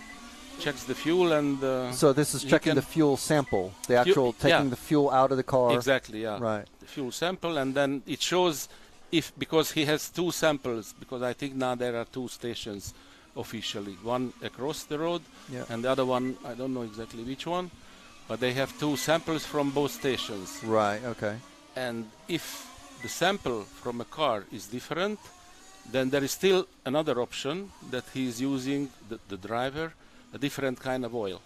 Right. And then the next step is get the oil. Take the fuel and use this oil, and then what Ian is using, and then it should be the same. And then it's okay. So it isn't just any petrol station that someone can go on the motorway. No. They have to go to one of two specific petrol stations. Yes, yeah. Oh, okay. Just two specific. Normally it's one. I don't know why they have changed. Probably there was some problem with this one, but there's two petrol stations where the fuel can come from, with the receipt, which is, let's say... okay. Well, I mean, that's a lot more controlled than what I thought, because obviously if you're... I mean, the hotel that we're at, there's a petrol station 100 meters away, and there's several racers that are staying at the hotel, so... Maybe they went to that petrol station, but no, they have to go to a specific one. So, say if it's a Shell or an Esso, exactly. the EFRA officials have the spectrometer readings or whatever it is. They know exactly what is coming out. Yeah, they are very strict, and that's good, because there's a lot of difference between fuels. I know, because when we went to Italy long time ago, and we raced maybe on this track, I'm not sure now anymore, and then went home. At that time to Holland, and we stopped in Lo Stallo on the way, just because we had a free day, and we decided to make a test there, and we used the Italian fuel, and when we did not have it anymore, then we have to go to the local station, and that fuel was much less octane, and the lap times dropped. Really? I mean, increased. So do they have a specific level of octane that they're allowed to use? Yeah, it's 95. Right, okay. So you can't use the super Shell unleaded... No. Right. No, this has to be also. But this device shows everything. Wow. So Okay. this is a very, very nice, tricky device. Yeah. Sounds it. It's. I mean, I've I've been involved in organizing race, not obviously at this level, but the teching of motors and batteries and stuff like that is an unloved part of the job for sure. Yeah. And if you contact someone, if you say tap someone's shoulder on the pits, it's never going to be good news, is it? You say, no, we need to talk to you about your fuel or your tires or whatever it is. Yeah, that's not the good news. Even official does that. Yeah. During the race, but this fuel thing is very important because this makes a lot of difference. Yeah, for sure. This makes a lot of difference. I remember a couple of years ago we had the EFRA Grand Prix in Denmark. I think it was in April or May. And everybody had a problem with that fuel because we could not use it. It was so low octane, but finally we found out that this was the winter fuel of Denmark. Oh, right. Okay. So, which there, obviously, on the Atlantic coast, pretty far north, is going to be. What was different about it? I mean, I'm not a chemist. I don't know. Well, that much about power, of course, but that's the same for everybody. And the fuel system, the fuel was splitting from the overflow tank because of the big pressure, and because there was also extremely hot on that race. Oh. Really, compared to Denmark, it was. But they were using a winter fuel, and it was very hot. Yeah, but on the fuel station, nobody knew it was a winter fuel. Oh. But wow. Then we found out because we asked the fuel station what is wrong with this fuel, and they said, "Yeah, this is for winter." But okay. We did not change it yet. So. Oh, so it was early in the season. It was early, as right, I said. okay. It was, I think, in April. Okay. Wow. I've never even considered that petrol stations would be selling a different type of fuel. In different countries. They do different mixtures and it's not a big difference, but for our engines, it is. I can imagine. Because these engines are so overstressed. It's on the top of the tuning level. You cannot tune them anymore. I think. Especially not with the 700cc fuel tank rule. This is also my problem that lately the races are not for speed, but the last 10 minutes of the final is just who can finish the race. I've seen that a couple times. I've done camera work at least on when Arnaldi won. I can't remember where that was or even when it was. It was 4 or 5 years ago, I suppose. Euros. Lostalo. He won in Lostalo. Yeah, but No, I haven't been to Switzerland for RCTV, so it wasn't. I don't know where it was. You sure? I don't know. Anyway, could be anywhere. I can check my pictures in my telephone. Yeah. But just real quick, we've got the second to last second fastest heat out. You got Marone, Prevost, Ise, current world champ Roskam, Verbrugge, Vaselli, Vanderbilt, Klug, Maestri, and Tolinars out on track. So Jude, just feel free to when you're following someone, feel free to pick whoever you like. I'm just trying to think of more. Now we've had some questions from the chat about what's. Obviously, I mean, we know that there are no electric cars running in this championship. No. But seeing the 3D helicopter aerobatics that we saw yesterday. Yeah, scary. Yeah, you don't want to get too close. No, I was watch from a long distance away. Yeah, I used to joke and just call them flying lawnmowers. Yeah. And he was almost literally trimming the grass. It was amazing. Yeah. I mean, he's an amazing pilot. But the electrics that are in those, huge, massively powerful brushless motor and a gigantic speed controller, very large batteries, the size of your forearm. What do you think is the possibilities for electrification of this class? just as a conversation topic. Yes. Yeah, well, I think it will come, but not in the coming 2-3 years. There are some experiences. There are some cars on some Grand Prix, 1 or 2, which now can run roughly 30 minutes. And on a pair of battery packs or one battery pack. Yeah, on a huge battery pack. So the car is much more heavy than these cars. Ah, okay. And also they are much. I think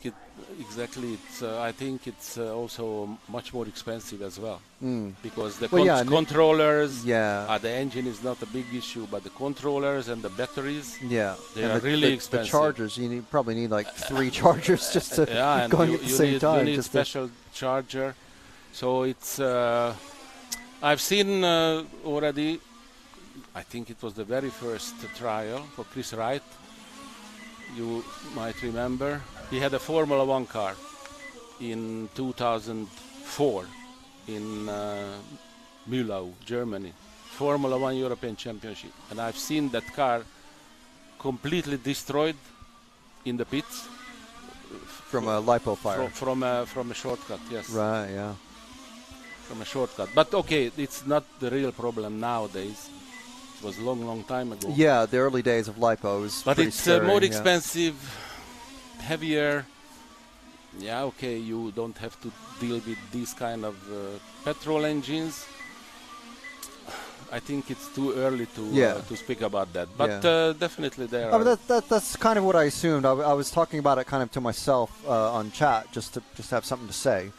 But I've seen a lot of a similar sort of chatter about performance cars in full size. Yeah. You know, I mean, obviously we have like some properly good ones, like maybe the Taycan and you know the really expensive ones, but you know it's there's a lot of people who are really resistant to electrifying everything. Yeah, I can tell you about that because just I think it was 3 weeks ago I was invited to the Hungaroring by the SEAT team.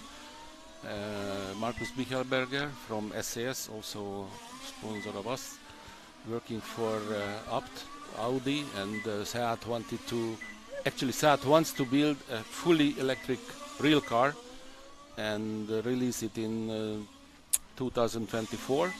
So they decided, and the FIA also decided to start a European Championship class for this kind of cars. So they brought 2 cars to the Hungaroring. There were 2 cars from Alfa Romeo and 2 cars from Hyundai.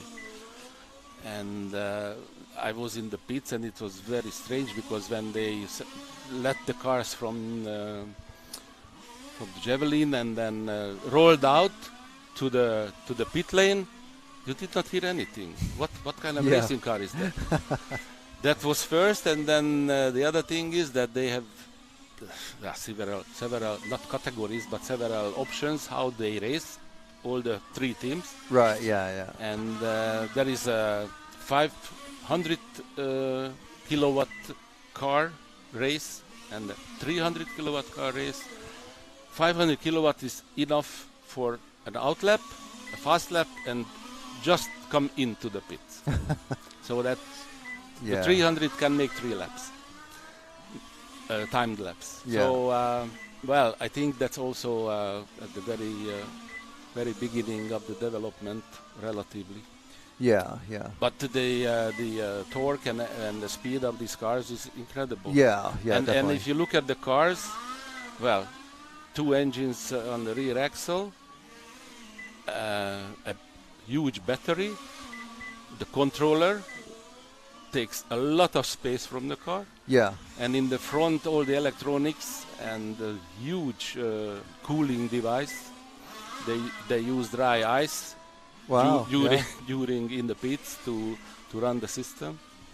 You cannot touch the cars in the pit because it's a safety. So there is like an F1, you have they have the little lights on and stuff like that. There is a light on the car, and if it's red, you cannot touch it. You are not allowed to touch it. Yeah. Nobody. And then they, after the runs, they go and charge the cars outside. It's not allowed in the box. So they go outside, and it's actually also park fermi. So it's just in the beginning. It's the processes. Process have started, but we need some time to have real racing. Yeah, and then a racing car without noise is just. It's different. Yeah, I mean we watched a bit of the Moto 2. I watched all the Moto 2 that I can consume, and they had the Moto E at some of the races. And it is weird, but they only race for like 3 or 4 laps or something like that. Yeah, same thing. So it's a small battery. Yeah. But then Formula E, they started with they had to literally change the batteries in the middle of the races, and but now they're doing a whole race on one battery pack. So it does prove that the competition kind of forces the advancement of things. To last better, go faster, and last longer. Yeah, but the experience is not the same, in my opinion. It's different. I mean, I do like what they're doing in Formula E with things like, fan boost is love it or hate it, but it's a bit like DRS, I think. But coming off of the racing line to get your speed boost for however many seconds, I think that's quite interesting because you have to really compromise yourself to try to get back those places that you've just lost. So it's like, well, you either have it or lose, use it or lose it sort of thing, but then you're losing places anyway. But anyway, this is the developing process. You need to do that, otherwise you will never get there. So, yeah, for sure.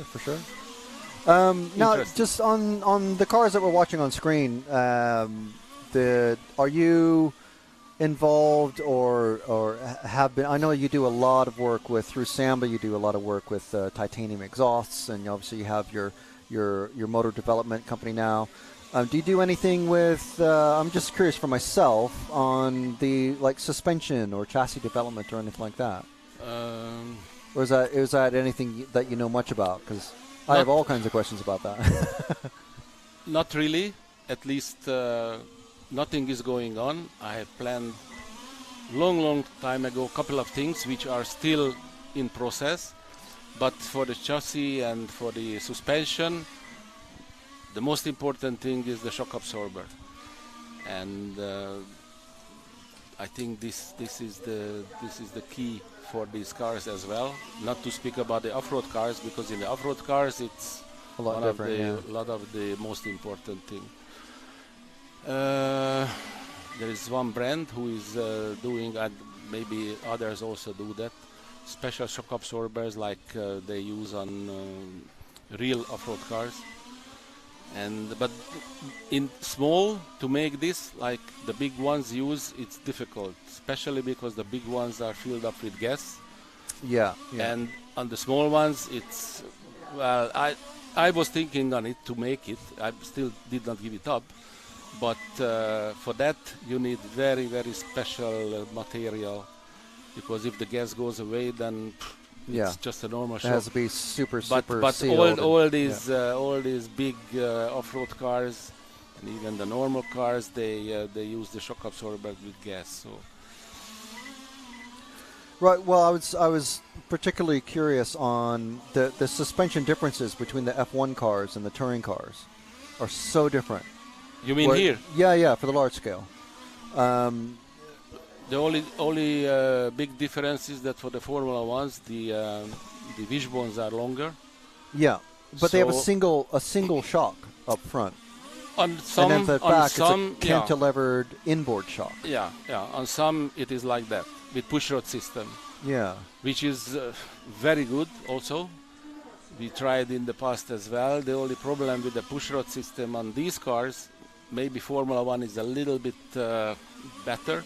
But on these cars, that it's very sensitive for any crashes. Right. And so everything has to be perfectly. If you don't touch anything, or if nobody hits you, then it should be much better than a normal suspension. But these cars, it's very, very difficult to avoid the crash any time of the race. So it's a big risk, because if it damaged, then you are out. Yeah. And you cannot allow this on a 30-minute race, that from a small crash you break the pushrod system and you cannot finish the race. So then it's better to have the conventional system, and that's quite bulletproof now Yeah. on all yeah. these cars. So they have very strong cars. Yeah. And the Formula One is another story because it's wheel to wheel, so you have to drive it much more careful. But these cars, like real touring cars, it's door to door. Yeah. It's legal. It's no Yeah. problem. Yeah. Okay. So when it comes to tuning, I don't know a mass. I know very little. When I say I don't know a massive amount, I say I know. I mean, I don't know hardly anything about two-stroke engine tuning. Yeah. But I know that, especially in the MotoGP days when they used to race that was like the black art of if you knew how to tune that, you could tune anything. And there's something about expansion chambers and the size and the length of pipes and stuff like that. Is there any like a basic primer that you could tell us about engine pipes? Yeah. Of course, only in big lines because I don't want to tell everything. Yeah, of course. We're talking to Mr. Samba here. But how we started was that we were racing with these cars. Let me see,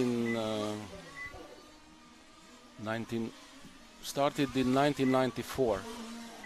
That was the first year of the Dutch Championship, also the German one, 1994. And those cars were, of course, not so advanced like these ones. So we took the engine from the car and went to a exhaust specialist who made the exhaust pipe for Aprilia. Oh, wow, MotoGP. really?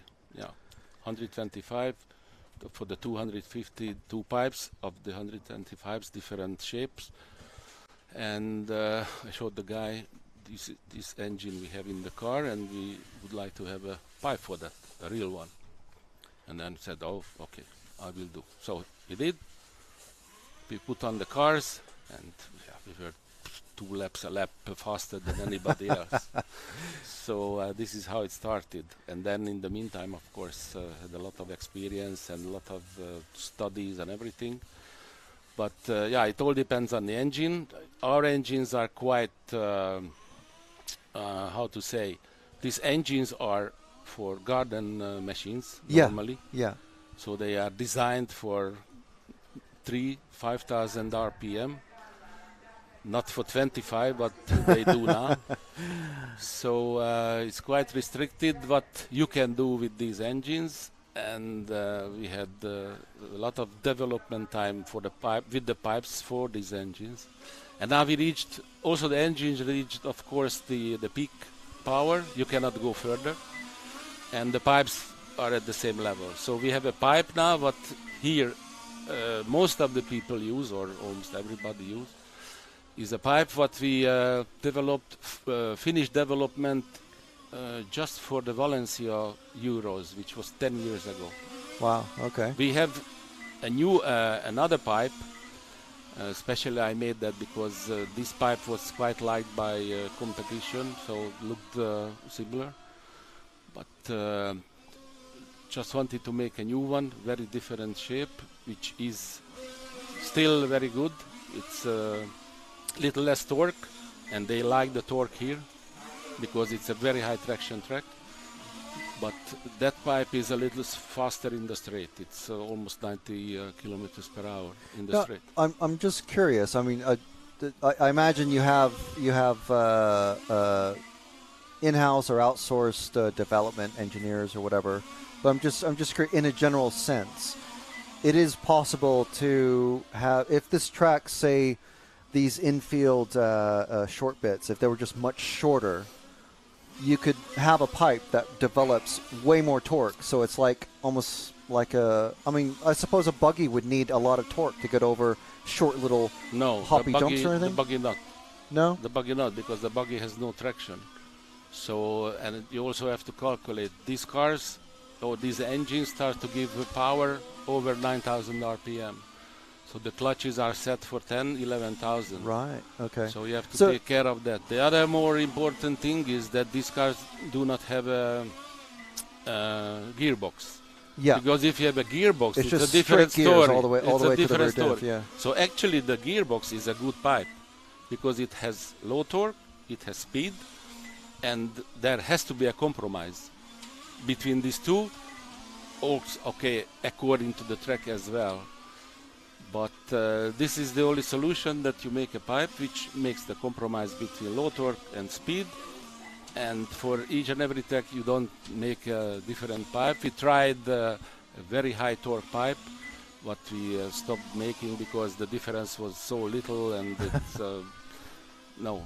This pipe what they use now is 10 years old development, and it's perfect for this track, for these circumstances. For if it was in April, then I would suggest to use the other pipe, the newer one, what we have. And of course, I also got proof that that works, because when some guys or some drivers went with this pipe, the Samba 7, they had a little more full fuel consumption, and with the Samba 8 it was less. It was smoother. For lower track conditions, you need a smoother pipe, of course, because it doesn't help if you spin the wheels every corner. And they finished the race even in these tricky circumstances, and they won. So it's also driver's choice, but normally when one or two top drivers choose for this or that, Yeah. Everyone everybody follows. Yeah. So. Yeah. But yeah, for me it's okay. It's one of those things. I didn't do a lot of nitro racing myself. It was all, and when I did, it was the large scale Super 10 size. Just for fun. Yeah. I wasn't super serious about it. At the time you are serious, but you look back like, yeah, I wasn't that serious really. But there's like an art to choosing the correct clutch settings and the correct pipe setting. The pipe carb setting. And then it depends on your fuel, and then all of that, it's just this crazy amount of just knowledge that you need. It's extremely complicated. It's extremely complicated. And that's why, when we go to these Euros, and I don't go to club races, so I only come to the Euros, and I see, say, like maybe Elliott Boots or somebody like that, who he's heavily sponsored by, his engine sponsor. So he's got his engine guy, who used to be someone else's engine guy, and his engine guy works with his pit man, who catches the car as it comes into the pit. And, it's all very, you watch like Ronafalk and Bertine and Pierre, Ronafalk's dad. They all have to work together perfectly as a team. Of course, they're doing 7 or 8 pit stops in an hour-long race. Yeah. So it's it really, the petrol side of things, the nitro and petrol side of things. Electric is cool, but there's so many people who still love nitro, and and when we're talking about two-stroke, so in the comments in the chat, people are like going, "Oh, I would love two-stroke," and they want to hear the engines as well. We can't just be talking only. We have to have the engine sounds to keep the people interested. Sometimes when they stream electric race, I'm just checking what's wrong with the microphone. Yeah. It doesn't work or not. Yeah, No, but you just hear a then you just hear shh. yeah. So yeah, well, this is real racing. I think the guys here it will be difficult to convince them to use the electric cars. Yeah, I think, there's talk about, I think there's the clean fuel, I think that Sebastian Vettel demonstrated at Silverstone, and I think Top Gear talked about it a little while back, or a couple weeks ago in the last episode. If it's made, I think it's literally just carbon and hydrogen or something like that, and the exhaust is hydrogen vapor, basically, but you're still burning carbon. But it's carbon made from green energy, basically. Yeah, but So then we come to a extremely sophisticated part of this. Yeah. So what I really would like to say is that if we continue like this category, then we will not have more drivers. Because if you want to have a result, especially in this group or the other one, the group number 6, you must have at least 3-4 engines prepared before the race, and then for the 2 days or 3 days, practice, control, practice, find out which is better, which is the second best, and save it for the race, because the first engine check is after the first heat. Top level racing demands top level preparation. Yeah, but top level racing comes mainly for the factory drivers. And if they don't have normal drivers who pay the factory drivers parts, then it will go down. So in my opinion, there should be, or at least a class should be for 60% of the drivers, and still you can have 40 or 30 for the top drivers, open class, whatever, because otherwise they will not come. And if we have here only sponsored drivers, fully sponsored drivers, then we will be with 20. Yeah, I mean, we've seen that. We've seen some low entry numbers in some of the recent European championships that we've actually covered. But it's who are you checking out on the Yeah, I'm just checking the results because I'm interested. Yeah, this might be easier to read this screen here. Yeah, okay, but I cannot see that. Oh, sorry. Well, Feldman is actually he's doing pretty well in this one. Hetland is suffering with the engines. But Hetland is he's got the fastest lap, but he's in third at the moment. But D'Amico's jumped up, and so is Feldman. So it looks like the top 3 or 4. But I would be extremely surprised if anybody could beat the time of Marius in this run. It could be, but okay. I will be curious. At least I dare to say that I would be surprised. Yeah. It's too hot. So these kind of things very interesting, and you can do it extremely professional as well. But then you need a group of people who race together in this very extremely high level. Otherwise, European Championship here in Fiorano, one of the most popular tracks in Europe, 7-8 euro a pizza. It's a miracle. So they like to come here, and I know when there is first race of the year, for example, then we are 100, 110. Before the COVID time, there were waiting lists, limited 120.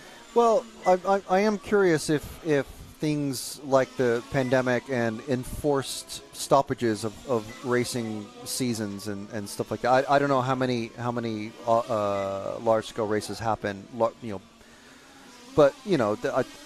think for at least a year, their clubs and tracks were basically just everything was shut. And then it slowly started up last year. So I'm wondering if it's down to part of the sort of the slow resurgence is back to maybe people have rethought their hobby, or have. I know there are some people who got more into their various hobbies, whatever hobby it might be, because I'm into a few different things, not just RC, but there are hobbies I've also kind of left behind and said, well, I've done that, and now I'm on to other things. This is our problem as well, that this hobby 10 years ago, 20 years ago was the hobby for these young guys. And now they have several other options to do, and this is not helping us. Yeah. On the other hand, the economic situation after the COVID and during this war, don't know how long it will take, I think long, it doesn't help either. Because if you have a 2 euro 20 fuel price coming here from 500 kilometers, it's yeah. I mean, there's pressures all around, and I think we'll see a lot of hobbies and hobbyists suffer a bit, and hopefully things change soon. The good news is that I have an experience that when in 2008 the big crisis in the world did not really affect us, because people, of course, they could not change their car, the real car, or a house or whatever. So what they did, okay, I spend it to my hobby and I go stronger in my hobby. Yeah. So this, okay, but I don't know where is the limit. Yeah. I mean, a hobby is meant to be. I've just seen that Feldman broke down. Oh no! Also, Another bad result for Feldman. Yeah. Well, that's not great, is it? No, it's not his not his day. No.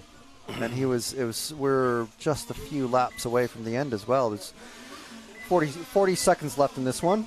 Mm-hmm. Hetland back up on top. I'm very curious for his time, but I think his best time is 33 laps 10:08. He was a few seconds faster. 2 seconds faster than in the first one. Yeah. So. But if he is slower, then we made a bet, so I will win something. You'll win. Yeah.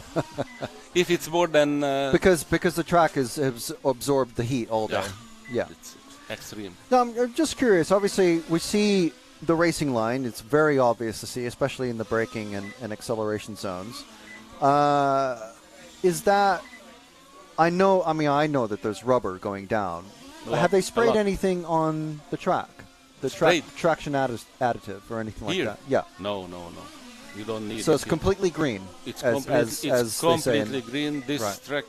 Okay, on Monday, it was much slower than normal because there was a 1/8K race here, and that doesn't help for the track for our tires. And that's from the it's not the foam tires that are a problem. It's the nitro oil that comes out of the exhaust. Yeah, exactly.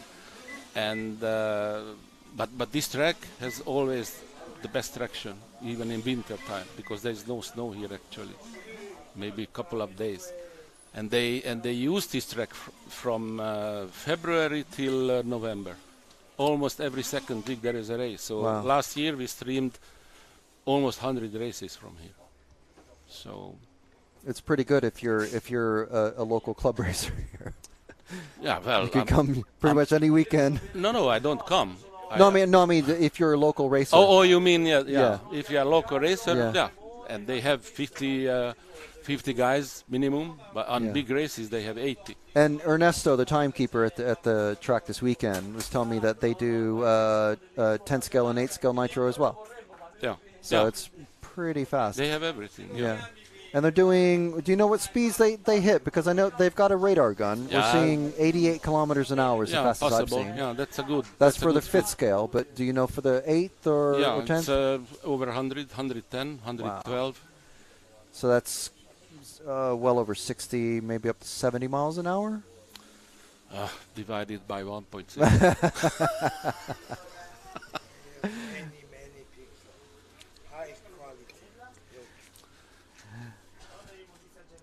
All right, so it looks like we've had Marcus Hetland take TQ once again. Can we check the time?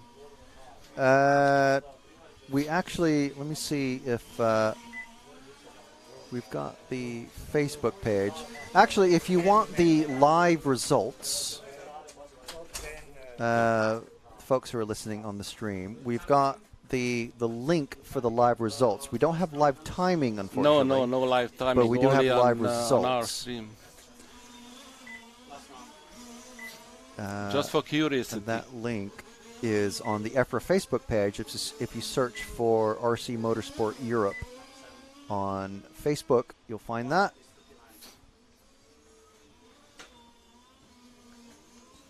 So the last one you check. Yeah. Maybe I have it here. Wait. So it's 13. So it's 5 seconds lower than his best. All right. So what have you won? Me. What have you won? Oh, I don't know. I can wish. Well, you have something. to put the stakes on, like maybe 2 beers or a pizza or something like that. Something like that. Yeah. It will be no problem. But at least I had right. So. Yeah. All right. Well, thank you very much, Laszlo. I'm sure we'll talk to you again later in the weekend. Yes. Welcome. And thanks for the insights and thoughts. Yeah. We continue tomorrow. All right. Thank you very much. All right. That was Laszlo from Samba Mocha Aero Solutions, Pulsar TV, and what's the name of the GPF engines. All right.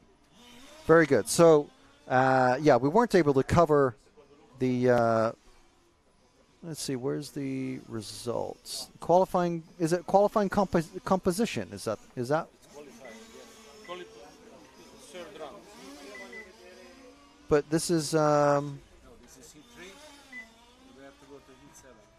oh, that's all right. Well, this isn't the final. This isn't the results. This is just the heat listing. It's not the result. We have to look for another icon. Yeah, that's what I was thinking. So we're just trying to find the link for the results is on the Facebook page. I see. Sorry. Here it is. Ranking after quali. This qualifying results. But that's 17 minutes old. 2 hours. Okay, so right. So we want. Oh. Okay, so the most recent, it's not available yet then. Yeah. Okay, so we'll have that as soon as we get it. Ranking after quali. So if you go to the link that's on the EFRA Facebook page, there's a post that I made. Here we go.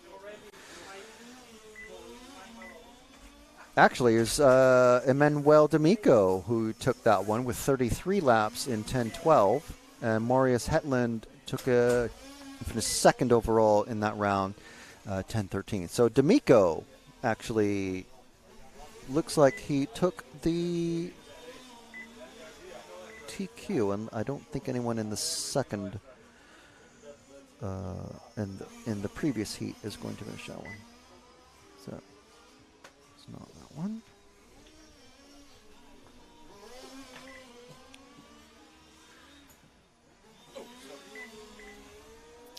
Cedric Prevost achieved 32 laps, so no. Yeah, it was D'Amico. D'Amico took TQ. Really? Yeah. Here. 33, 10, 12. Possible. Because Marius has 10 points. No, I mean in this round for just for heat 3. That was the best time, 12. Yeah.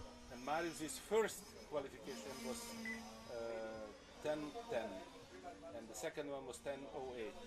Yeah. So it's very fast. But then I don't know, Catalan was.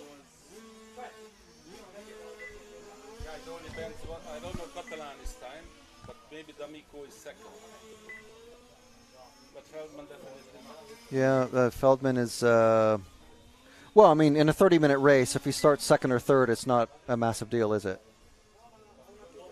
Second, he cannot start anymore. Yeah. Because, okay, tomorrow if he makes 10.0, then he's on TQ.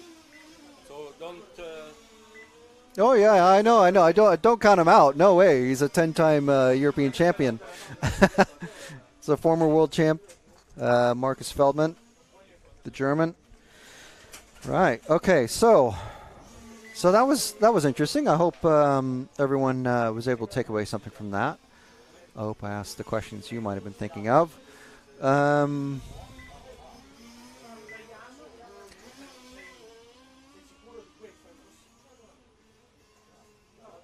Yep, still Hetland on TQ with 33:10:08. Yeah, that's our thoughts at the moment. I'm just not aware yet of how the qualifying works. If there's any throwouts, or obviously Feldman with 2 bad runs is, even if there is a throwout, he's going to want 2 throwouts and a TQ run tomorrow. So yeah, he's not looking so hot at the moment, but obviously we can't count him out. Like I said, he is a 10-time world European champion, so he's not going to be a slouch on the track.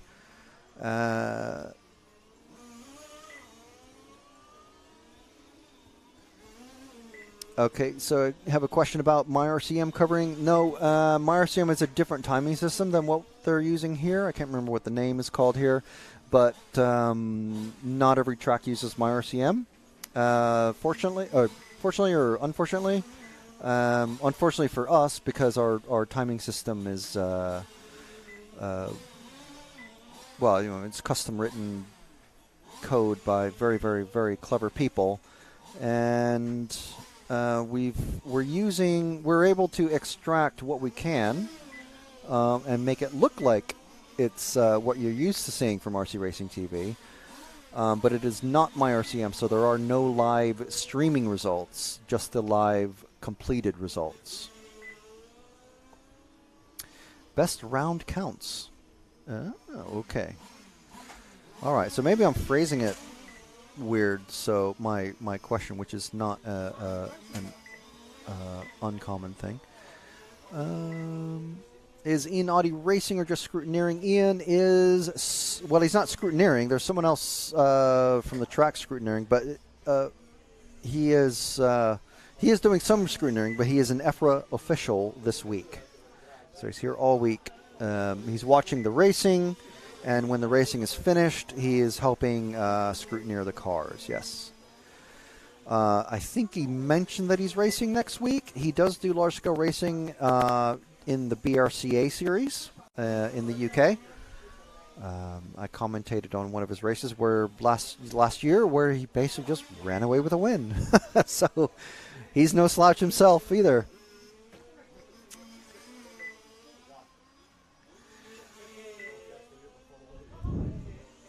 Okay. So I'd imagine, so with two wins, Hetland is going to take it unless someone can miracle something tomorrow.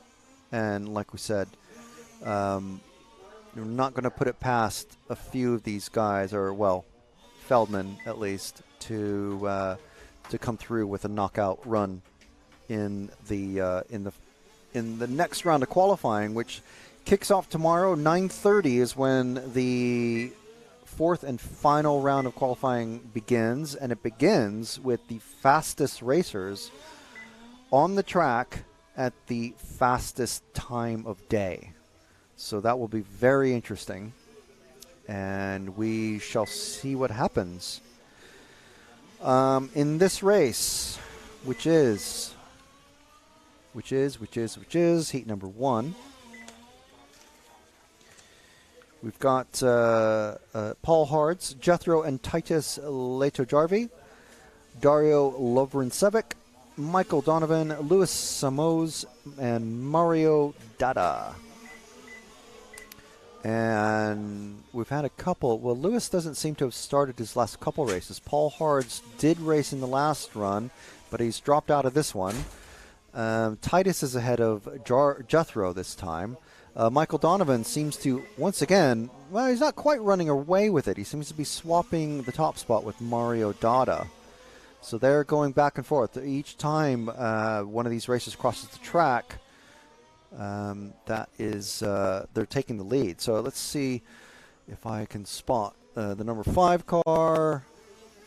He is about to come around the first hairpin. This is the car number 2 that we're on, Jethro. Okay, sorry. Start line. There we are, number 5. Thanks, Jude. So Jude duly covering the cameraman position for us while I was talking with Laszlo. He's based out of Hungary, I believe, but speaks many languages and knows many racers, especially in the large-scale scene.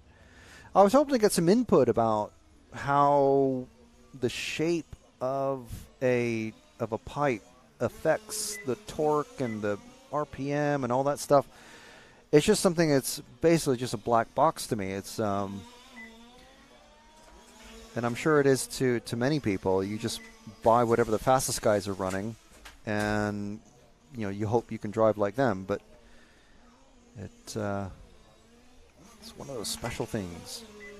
So we're following Michael Donovan just for a moment more and see if we can find the car 7 of Mario Dada, who's contending for the top speed. He's going through the second hairpin now, and about to come across the commentator's corner. There we go. Little next car. Is it the next car back? Car 7. Yes, there we are. No, it's the next car forward, Jude. There we are. Thank you. That's Mario Dada fighting with Michael Donovan. Michael has the fastest lap in this race, 18.9. Mario's fastest lap is a 19.6, but he just did a 19.7. Michael seems to have the more consistent, faster pace, but somehow he's showing as the sort of swapping places leader, trading spots, top spot with Mario, who we're on now.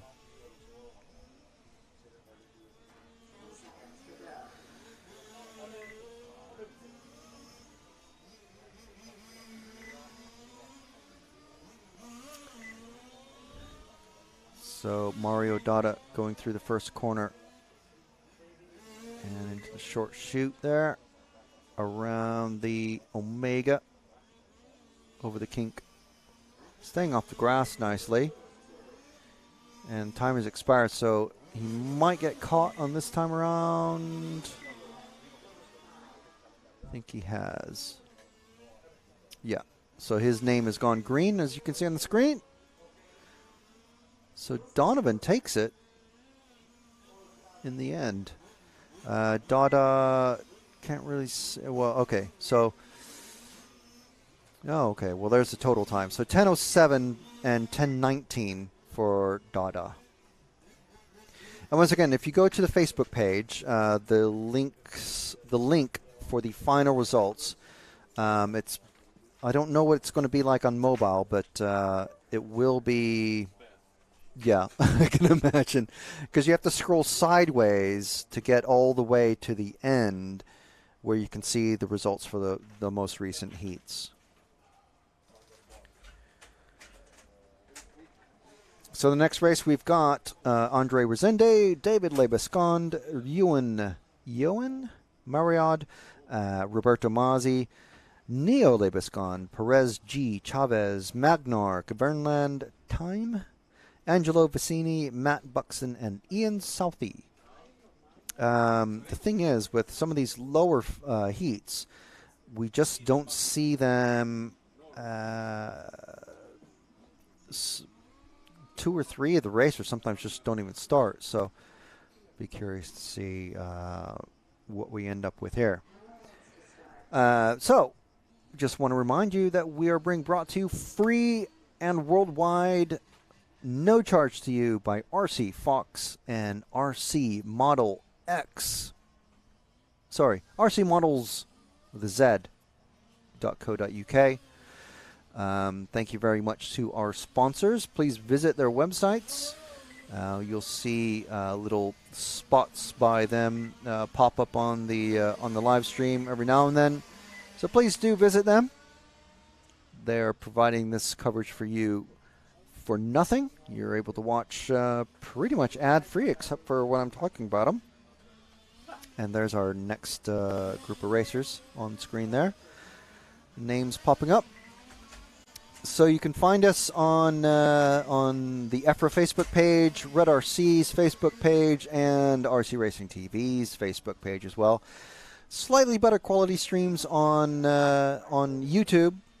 So if you search for Red RC, EFRA, or RC Racing TV, you can find us there. And also on the RC Racing TV chat, lots of people in there. I'm not sure how many at the moment, but lots of questions and answers. And there's a few current and former large-scale racers posting in there, which is pretty cool because they can provide some extra insight that I'm unable to.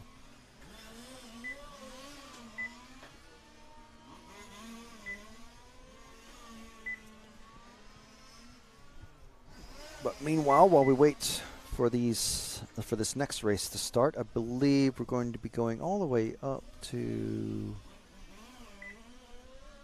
So we've seen 7, we've seen 1. Going 2, 3, 4.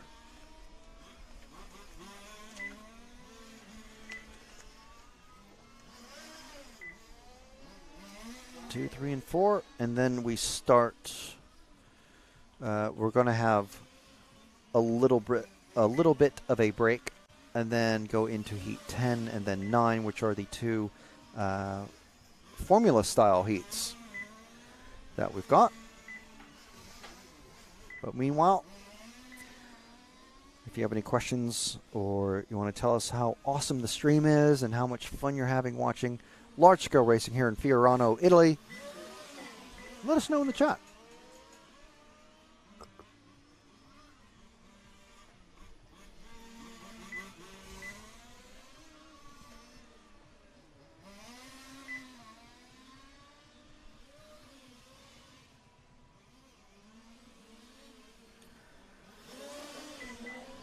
So we just have not long before this race starts. They have 3 minutes of warm-up and then a 10-minute qualifying race on a rolling clock. There we go. There's the horn to start the time. And the first one across is Roberto Mazzi.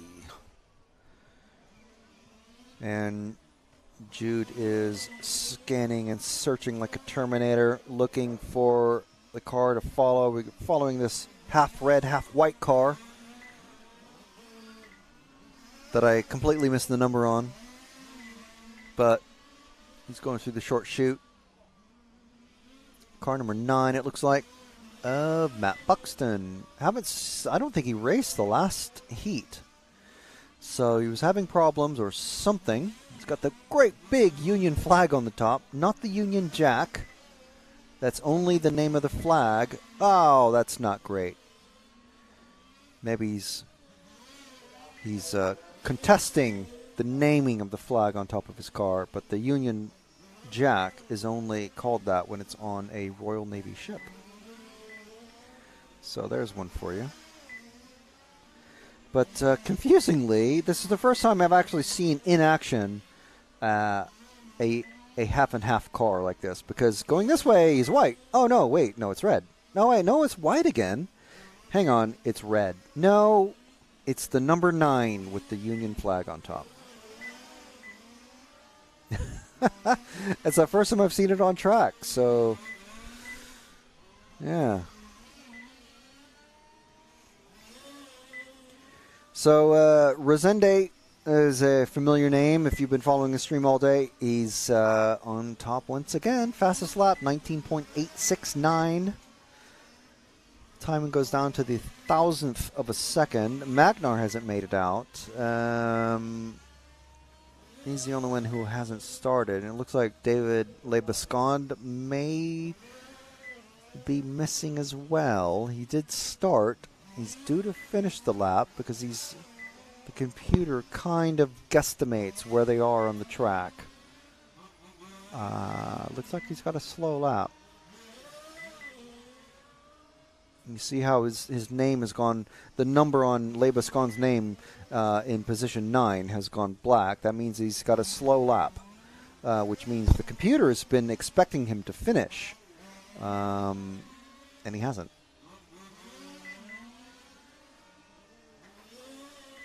So we see Resende resume his spot at the top again, followed by Mazzi, Neo Lebescond, Ian Southey, Vicini, Moriad, Buxton, David Lebescond looks like, according to the computer anyway, has abandoned. Ewan Moriad also on a slow lap as well, so we'll see. No, there's David Lebescond has popped back on. He's crossed the timing beam for his 4th lap. Mazzi and Resende seem to be swapping. I'm trying to decipher the timing screen because I can see the distance behind the time gap behind racers, but I have been fooled in the past where it's just a hyphen, and it looks like they're on equal time pretty much. But at the end of the race, they're like 20 seconds apart, which doesn't, I can't figure that out just yet. But I can see that the best lap and last lap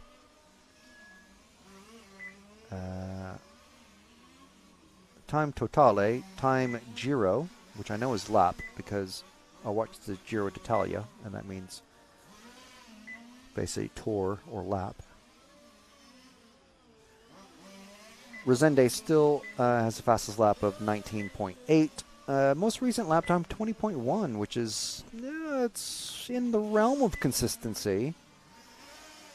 It's not too shabby. Le Bascond going quick again. He just did his personal fastest lap, 20.62, 662. So he's something forced him into the pits, and he's coming back out. Matt Buxton on a slow lap, so we'll see.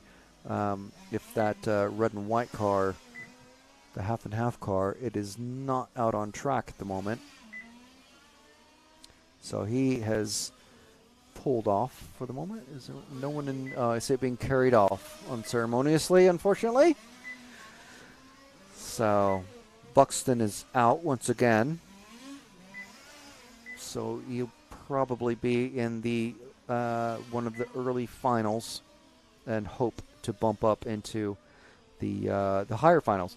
The way the finals work is they're called the Christmas tree final, just because that's the shape of the graph of brackets, the visual representation of the brackets looks like. So I'm going to start with the slowest racers, the worst qualifiers in the 132A. There is no 132B.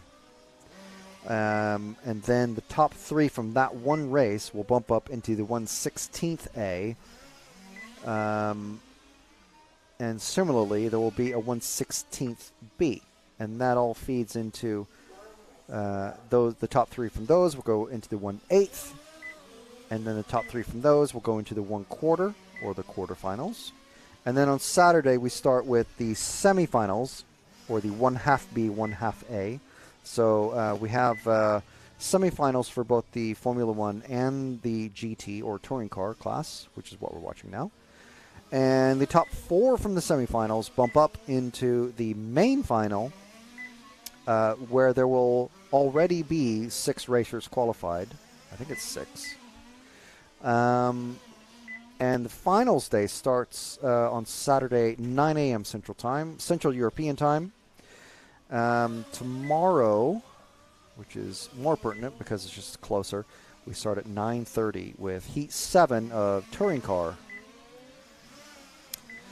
Meanwhile, Andre Rosende still in the lead with this one in the car number 1.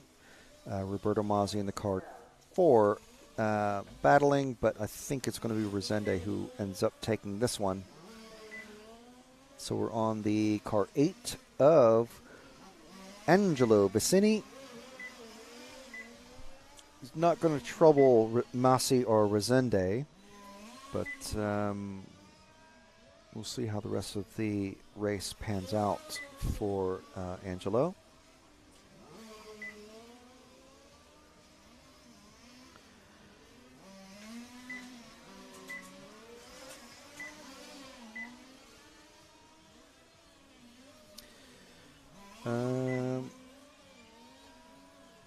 See if we can find either the car 1 or the car 4 of one of our leaders in the last couple of minutes here. Oh, sorry, we're on both of them actually. How about Rosende striding away from Mazzi, who's the next car behind in that car 4. Someone just went off the grass. It's cool that I love the European tracks where you can actually see when someone comes off the track a bit. A little cloud of dust and grass. So Rosende coming up on more lap traffic. It looks like he's definitively past Mazzi.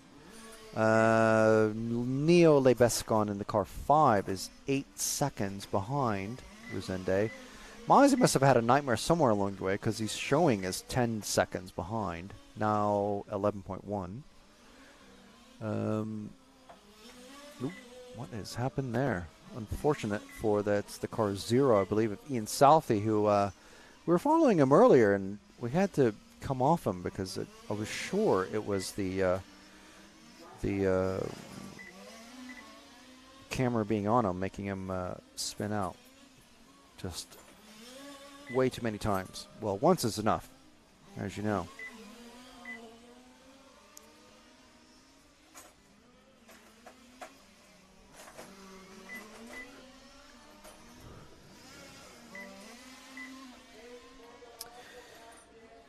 If we're able to talk to Laszlo tomorrow, I would like to quiz him about the body shell aerodynamics, because he actually produced the Chevy Cruze body shell from a few years ago. He was producing it for the racers in this class, in this category. And apparently was quite popular for a while. So I'm sure there's someone who knows something about car aerodynamics more than I can try to explain. So we're following the 4. That is Mazzi, and his race is finished. But there he is in his replica Red Bull Racing touring car.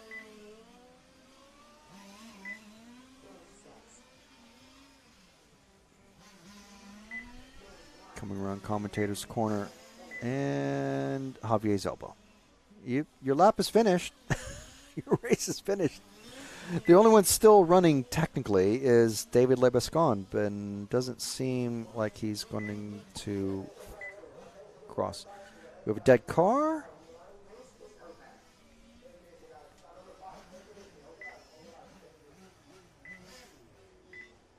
I think that's car. No, number 2 is Lebescon.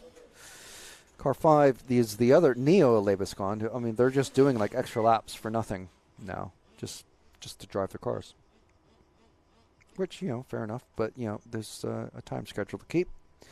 So we're on to heat number 3. Are we? No. Yes. 5:15. Yeah. Very strict time schedule. It's helpful with a computer, basically almost completely running things. Yeah, corner cutting galore. There certainly is. Big discussion and arguments yesterday, actually, about it. Because the rule was brought in after the open practice and before the controlled practice.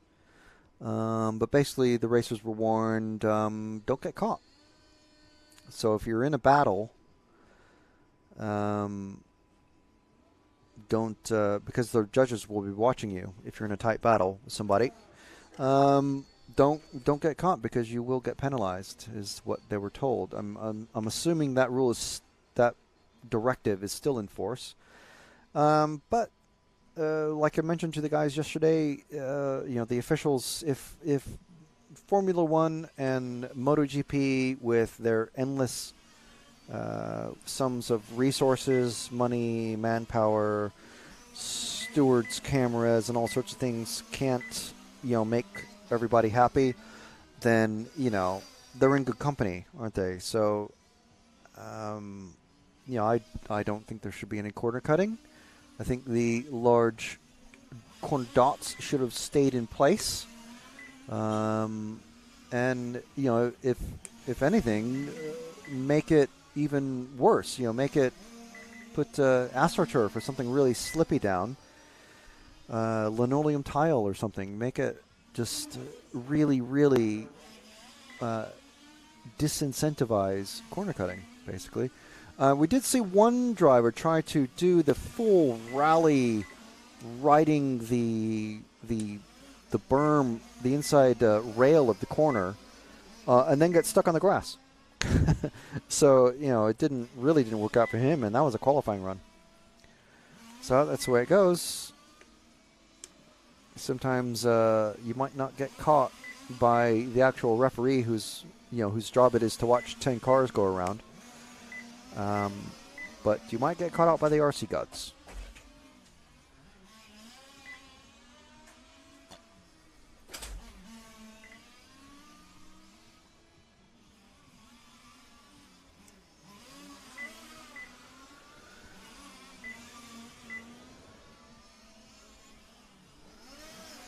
So we're getting somewhat close to the end of the day. We're about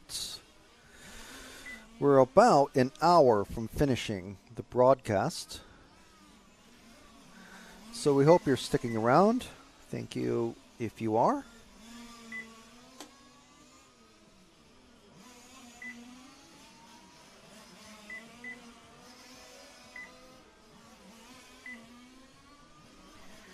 For those of you wondering what sort of car chassis manufacturers, anyway, that these guys are running, most of the cars here are the Mechatech brand. We have a handful of Genius brand cars, slightly more MCDs, and a lower number of RS5 brand cars. So there's 4 different manufacturers, but most of them are Mechatech, which is a brand I don't know a whole lot about. Just that they do have a lot of racers here.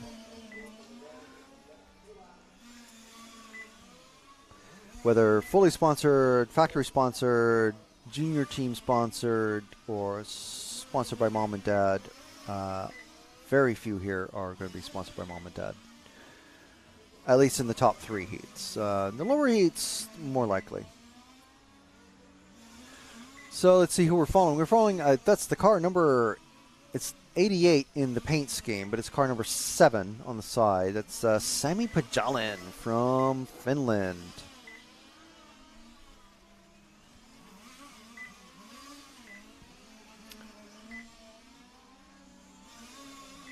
Going into that first corner, around the hut corner, around the Omega turn, across the kink, staying off the grass nicely, staying on the track. 2 hairpins, hairpin 1 and 2, and then the commentator's corner. And those 2 lines at the start of the straight, those are the timing loops. There's a main one and a backup one. The main one is the tricolore of the Italian flag. Always found it interesting that there's the tricolore, which everyone recognizes, the green, white, and red. But the Italian national football team and the Italian national racing color is sort of a powder or baby blue. It's interesting. So the Carabinieri, I think we have a Carabinieri replica race scheme. Jude, if you want to just hang fire, and going into the Omega now is that blue car. There we go. That is, I'll just say it's a Carabinieri themed car. You see this every now and then in club racing and stuff. People basically painting up a replica cop car. So I've seen it in the UK. I've seen it in the US. And apparently here it's a bit racy, so it's quite cool. And passing him now is the Martini livery car, which is quite cool. But yeah, there's the 2 cars, both on alphas, of course. Probably Italian racers. We'll check. Car number 2 is Nicola Bersoni, of course. So, and car number 9 is Arnaud Brassard, who's from France. So not Italian, but running an heavily Italian-themed car. And of course, most drivers are going to run whatever body shell is fastest, so the Alfa Romeo seems to be the quickest, so that's what everyone's running. Most people. There are a couple of BMW cars. The other more popular option of the non-Alphas is an Audi, I think, S4 sort of look-alike.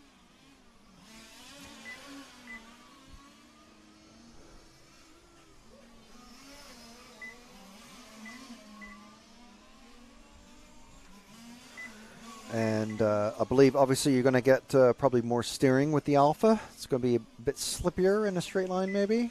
Ooh, cars coming off all over. It is the hottest part of the day. We are starting to get shadows on the track itself, but none on any important racing lines. Track temperature. There is a temperature probe in the track somewhere. Not sure where exactly. Track temperature, 52 degrees.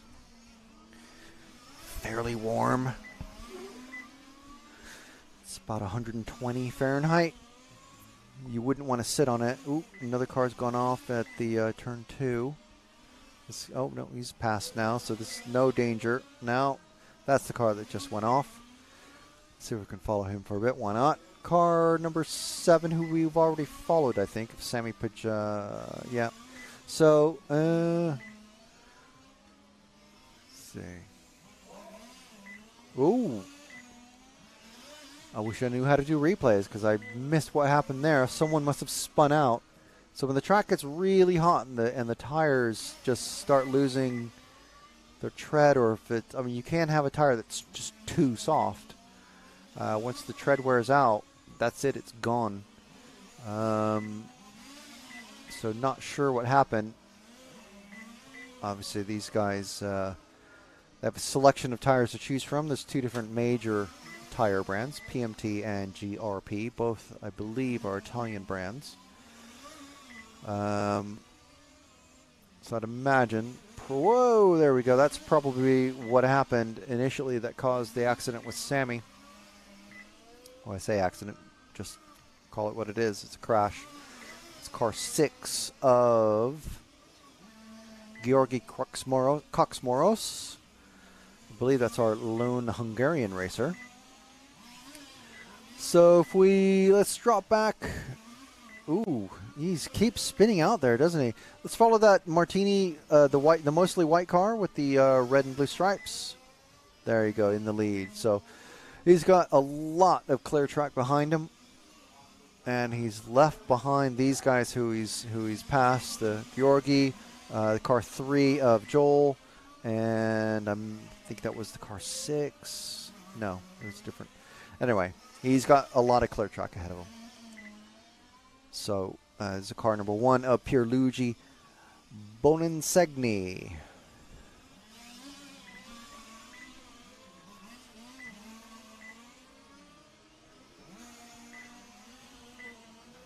Going into the Omega and across the kink on that back stretch into the first hairpin, into the second hairpin, around commentator's corner under the big timing screen that you can see. The timing screen, interestingly, very cool. It shows everyone's full name and their lap times and where their standing is. So their names move up and down and everything. Jude, if you can freeze on the timing screen, just so we can show it. We haven't actually shown this very much or at all. Just, yeah. I mean, how cool is that? You got European Championships scrolling across the top. You have the actual time of day, the time of the race, the names of the top of the racers as they're coming across. Sammy in car 7. Oh, now it's because yeah. So as they're coming across the line, their name pops up, so you can see who you're following, visually. How many laps, the gap, and everything. It's pretty cool. It's pretty cool. Thanks, Jude. So, I mean, that's got to be, I think maybe Valencia has something maybe similar, but obviously these things are custom made and use a very particular set of code and all that stuff from the race timing computer. And so we're back on Pierluigi. And, yeah, it's very cool to see, especially, on a permanent circuit. You'd love to have something like that. Whoa, Georgi. Another trip in the grass. He's not having a good time, but he's still going faster than a couple other racers, so he's not doing that bad. Oh, someone has lost their wing at the start of the straight, Jude. Start of the straight. The white. Oh, he's coming into the pits now. He's coming in the pits. He's lost his wing. That will not help. Now, oh, that's about the best you can do. Now these racers and the mechanics. The mechanic is the mechanic for that particular car. Who's that? I missed it. I think it's car 8. Yeah, it's already out of place again, but it's just bouncing around being useless. Car 8 mechanic is the only mechanic that's going to touch that car. No one else is going to touch it. So if it crashes, like it probably did to dislodge that probably carbon fiber rear wing. These things are incredibly... I don't even want to look up the price, how much it is. Yeah, it's the mechanic that goes out and turn marshals. And... you know, if you're familiar with RC racing at all, that wing actually really does make a difference. So it's not just you know, some molded flexible plastic or even made out of polycarbonate, you know, mold from flat sheet. That is a carbon fiber, very expensive, curved carbon fibers, especially rear wing. So, which is weird because I believe, see, there goes his rear traction when he tries to put the power down, and he's caused another crash. So, referee may give him the black flag and tell him that he needs to pull in, because if he's going to be disrupting other racers' races, that's not a great thing. And time is finished, so we'll just follow him in. The car 8. Of David DeFeo. So unfortunate for David. Not a great result.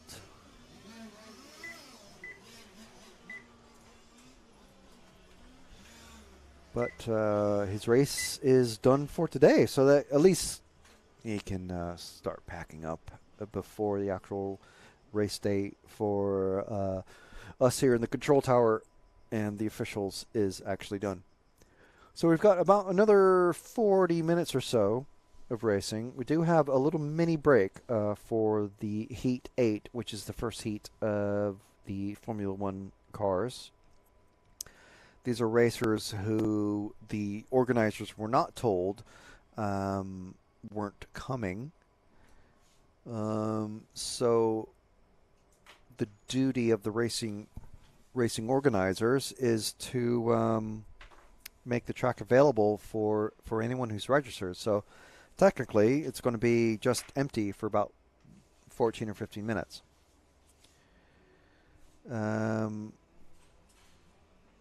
But we see the last heat of touring car about to start. You can see them in the pit lane.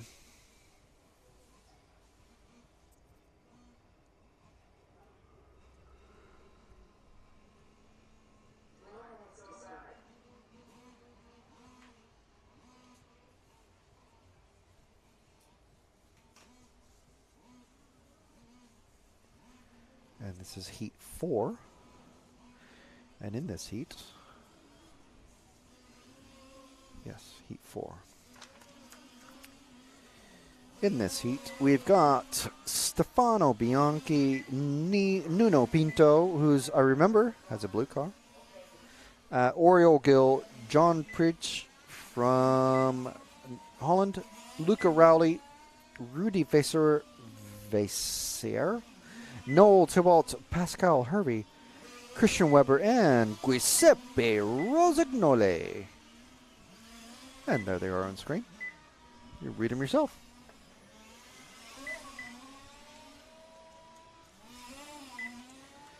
So this is the last heat of the touring car racers.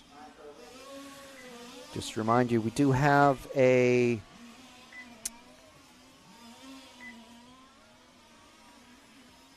link in on the EFRA Facebook page for which will take you to the race results link, and those are updated live. They are PDF downloads, but you can view them in your web browser. They are easiest on a laptop or an actual computer monitor. Rather than mobile. It's not a very mobile-friendly site. Unfortunately, we don't have any live timing, but the live results is the next best thing.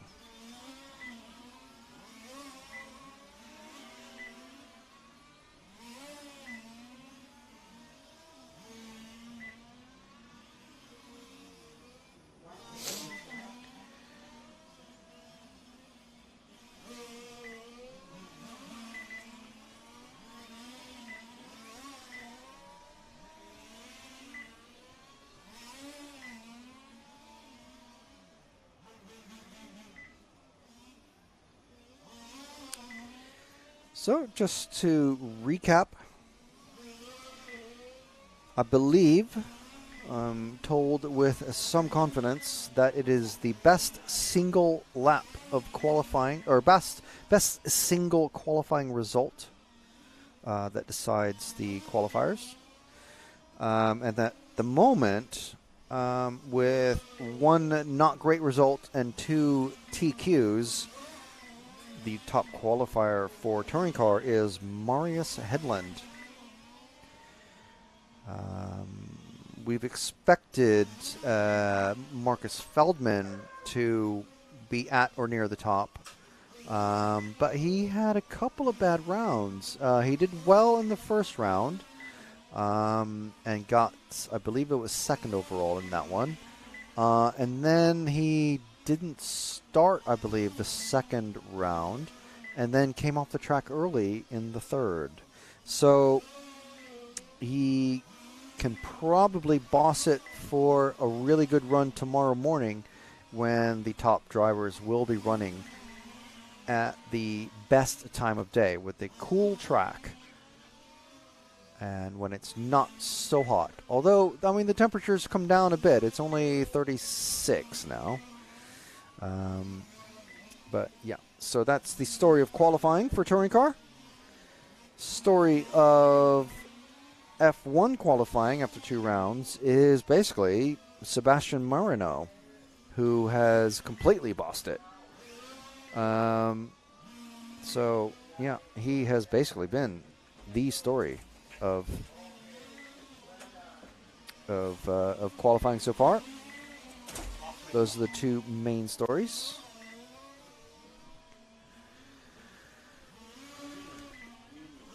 And in this one, yep, there we are. Nuno Pinto, who we've been following for a little bit here. He's looks like he's again in the one of the top spots there. He drops down quite a bit, but it is early in the run. He's got the fastest lap already. And as other drivers come by after him, they do drop him down a bit, but that will happen probably less. Oh, little squirrely mistake there. Looks like a loose rear end for Nuno.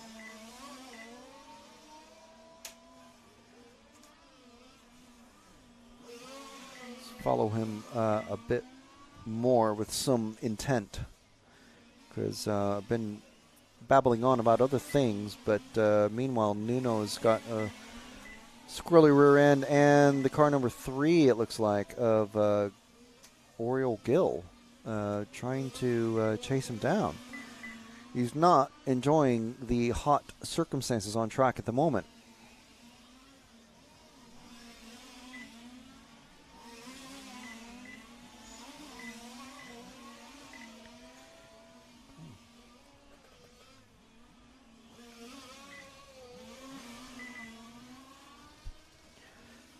I've just become sponsored by JPF Mocha Racing.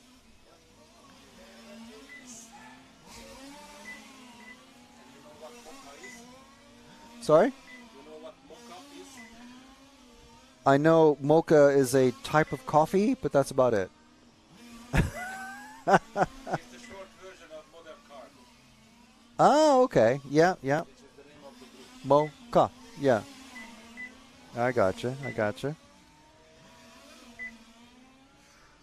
Nuno Pinto looks like he could be doing with some sort of, yeah. He's pulled into the pits. He's given up, but I think he's one of the top racers generally in this group anyway. So we're on to the car number 1 of Stefano Bianchi, who we know is pretty quick. He's running in second at the moment. Let's see where he pops up now. Yep, top spot. 11 laps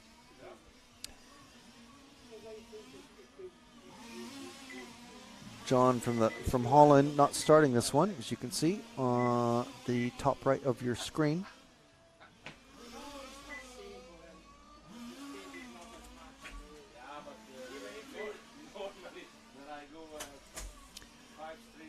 Luca Rowley in the car 5. See if we can find him eventually. He's just about to come through the commentary corner now, across the start-finish line. That car right there. There we go. That is Luca Rowley from Italy, of course. Very bright, almost Carabinieri colored car. I need to read the Wikipedia page for Carabinieri because they're, if I remember right, they are the most stylish of all the police forces in Europe, I believe. But, you know, it's Italy, isn't it? But Carabinieri is very close to Carbine, which makes me think they're the armed group. But I know that they're sort of like the special response group. They're the cops that other cops want to be. We do have a dead car at the end of the straight, and we do have a marshal running towards it. Yeah. So, yeah, go ahead and that's the car 8. Pascal Hervey.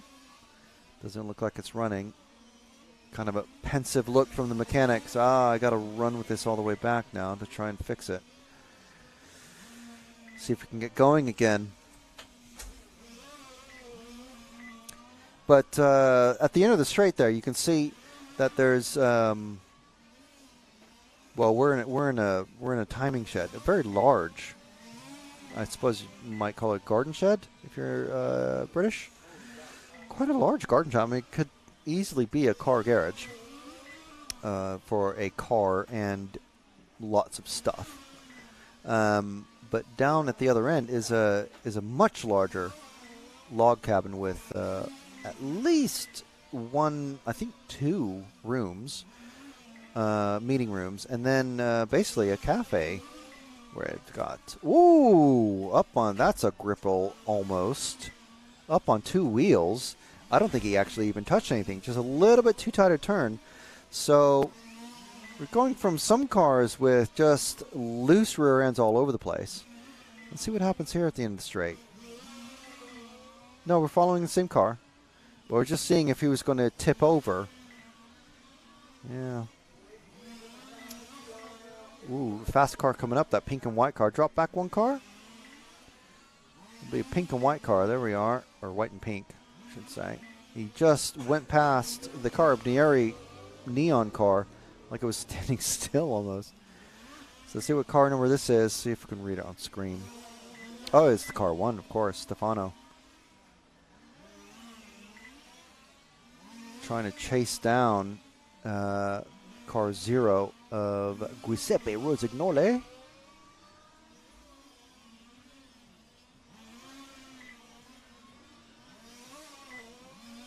Oh, mistake there. Let those cars pass. There you go. That was Giuseppe. Unfortunately, trip into the grass means that just made getting past him just a bit easier for Stefano and Luca.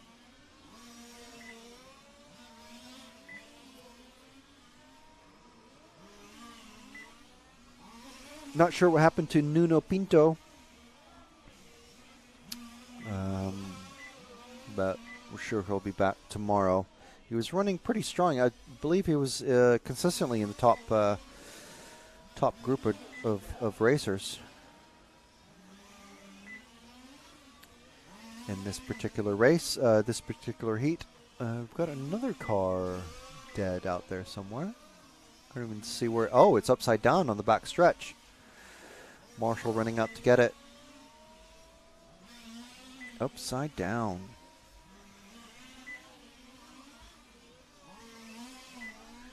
Yeah, it's not pleasant. Is it still going to be running? Is the clunk working? It's not running. No. And picked up and carried off the track. So we are with the Martini livery number 7 of Noel T-Walt. Let's stick with this one because I love that Martini color. just looks super cool, especially on an Alpha.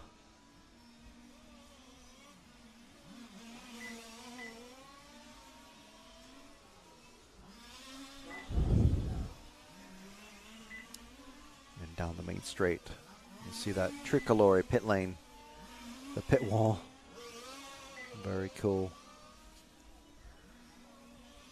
I'm curious to see what the how sticky the track is going to be with just the tire rubber on. These cars do use tire warmers, believe it or not. So, you know, one of those hobbies where it's like, yeah, let's throw some more money at it.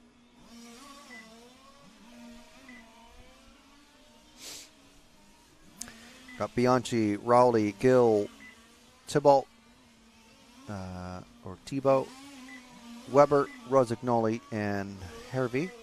Ooh, also up on two wheels. Now these curbs, they are not that high. They don't really just rise up. They're just literally just paving stones, just laid flat. They're not the toothed sort of curbing that you see on full-size racing circuits. So these guys, they're not actually hitting anything when they go up on two wheels like that. That is literally just going too fast into the corner and starting the grip roll.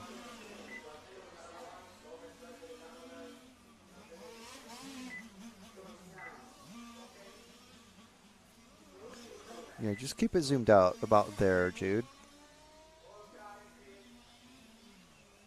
So the race is over, and everyone in the pits to change over.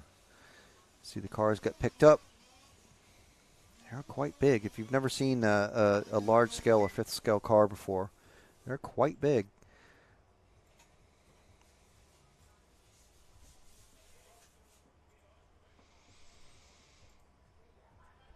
Got someone cheering for Oriole.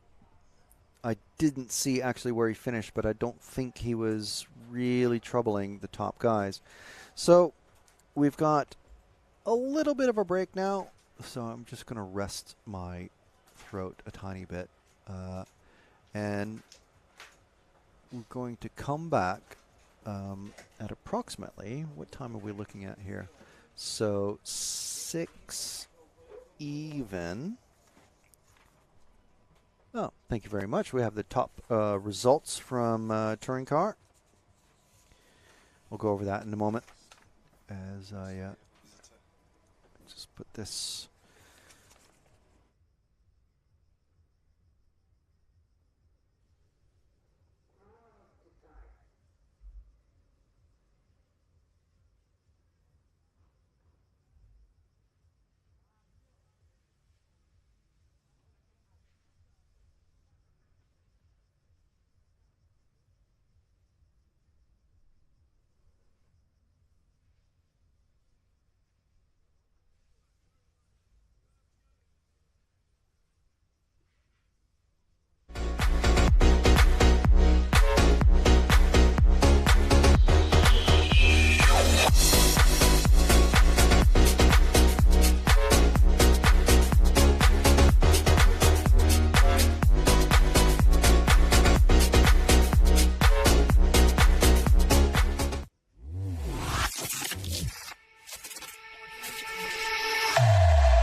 Oh, hi, ich bin Neo. Du suchst ferngesteuerte Modelle? Da bist du hier, genau richtig. RC Fox liefert dir eine mega Auswahl. Ich liebe es, im Dreck zu bashen, auf der Rennstrecke zu performen und Felswände zu erklimmen. Im Wasser bin ich zwar noch kein Pro, aber kurz davor. Wow, was macht mein Flieger da? Unser Chef bestellt Tag für Tag neue Ware. Und wer räumt's ein? Ich. Bei uns bekommt ihr die Produkte hunderter Hersteller, egal ob ihr Profis seid oder absolute Beginner. Karosserien, Farben, elektronisches Equipment, Akkus, Reifen. Hier gibt's einfach alles an Zubehör. Ob der Kunde weiß, dass es über 80 km/h fahren kann? Wenn nicht, ich mach's ihm mal vor. Wow! Hey Neo, echt jetzt? Sorry, aber hey, Freddy hat gesagt, ich muss Gas geben. Das Paket muss heute noch raus. Wir verschicken jeden Tag Hunderte von Paketen, damit ihr schrauben, basteln und Spaß haben könnt.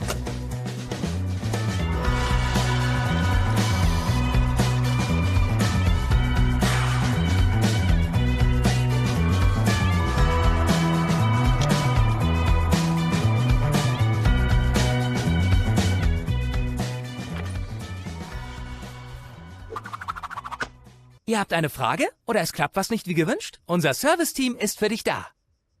So, jetzt kennt ihr uns. Wir aber euch noch nicht. Also, kommt vorbei. Oder besucht uns online unter www.rcfox.de.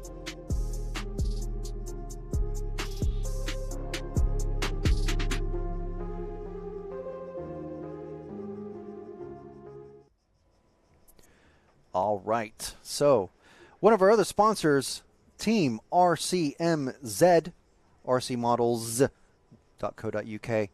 Shipping out of the UK, they've got a special just for you. You can use code RCMZ for 5% off your order. That's available only on their website. Just had to read the fine print there just to make sure I wasn't going to be promising something that they are not going to honor. So you can see a really nice selection of pretty cool RC stuff. They got Super Desert Truck. They got Crawler. Large scale, I think, no, that's a 8 scale buggy it looks like. Fly Sky stuff. I use some Fly Sky stuff myself. So, and you can see all the brands that they stock there. All the coolest stuff. So make sure and check them out. You can even use the little QR code there to go directly to their webpage. Find them on RCM Racing on Facebook, Twitter, and Instagram. Or, well, it's RC Models on Instagram. But there you go. And as promised, we're going to go over just very quickly the top 15 or so racers in touring car. So we've got Marius Hetland, Marcus Feldman, Catalani, D'Amico, Arnaldi, Moroni, Verbrugge, Undheim, Rapetti, and Martelli. That's your top 10. And then Prevost almost in there. He's in the 11th spot. Then we've got Vender, Hake, Stefan Strasser, Klug, Vanderbilt, Vaselli's finally in the top 20. Harleman, Issei, and Roskam seems to be dropping down the order slightly, but we'll see what happens when the racing comes back tomorrow morning. So we're just going to go off air. Stream will stay live. We've got 2 more qualifying runs to come, starting at 6 p.m. Central European Time.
Hello. All right, there we are. Why wasn't I coming on that one?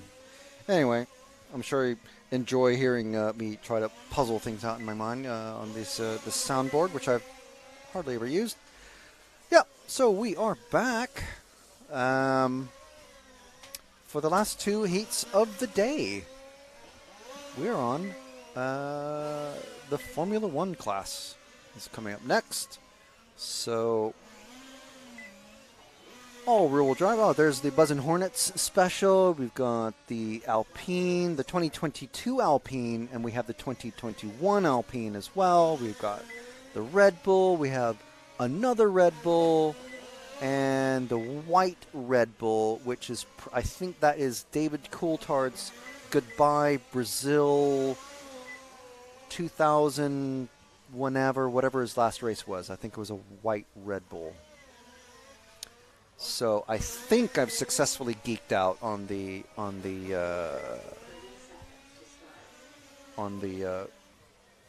things there. So I've got two things to hopefully satisfy everyone with that is listening in. If you go over to the EFRA Facebook page, if you search Facebook for RC Motorsport Europe, that will lead you to EFRA's Facebook page. On there, in the photo section, is a group of photos for this actual event that we are observing and enjoying. And I'm literally, just as I'm speaking, about to put several more photos in, including some close-up photos of various racers' cars and whatnot. So, hoping there's pits and all sorts of things in there. So hopefully everybody enjoys that. So,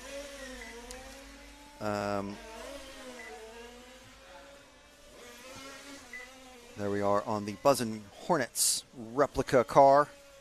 So that was the first thing, was the pictures. Please observe and enjoy. There might be some people you know, either on the track or in the pits. There's a few pits photos in there.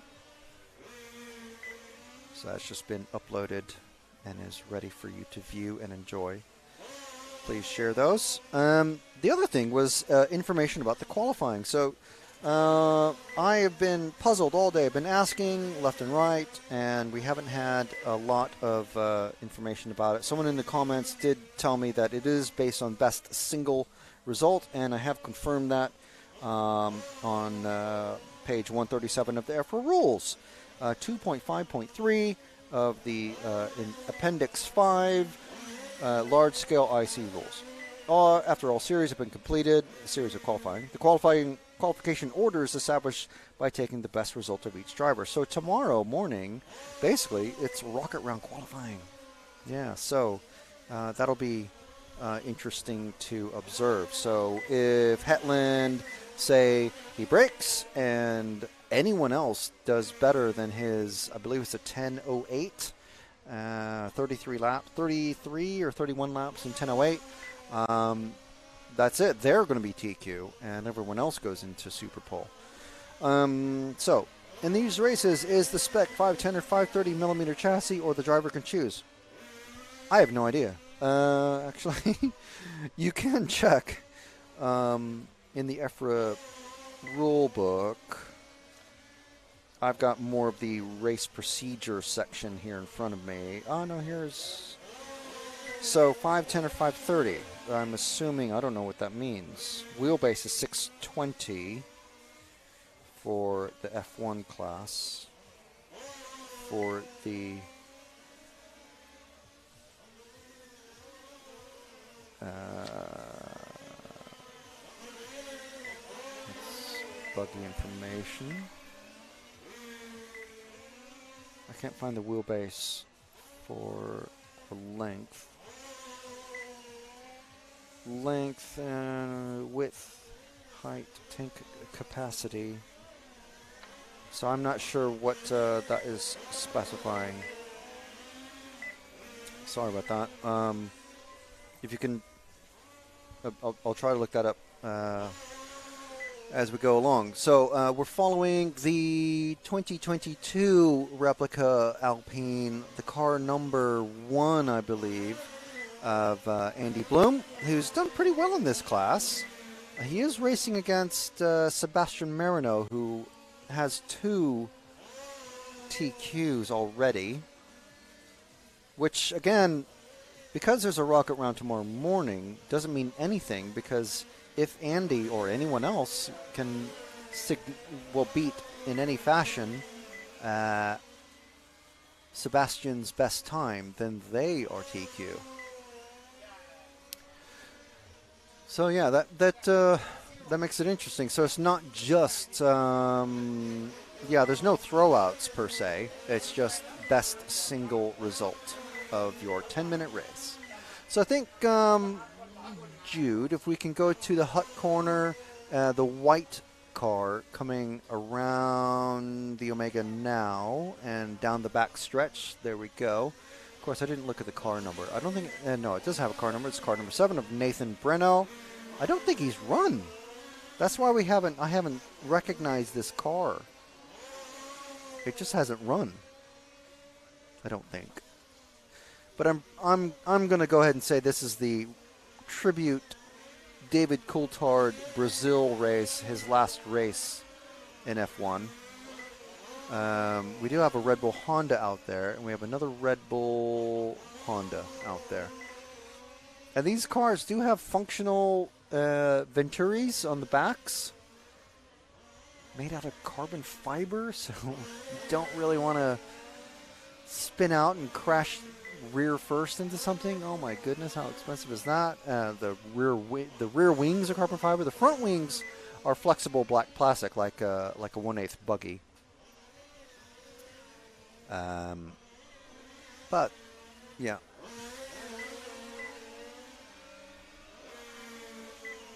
Which helps, because we did actually see a car earlier today, if you were on the stream, actually crash into a curbing somewhere and basically rip the front wing off, which probably wasn't a great thing. That Buzz and Hornets car looks pretty cool, actually.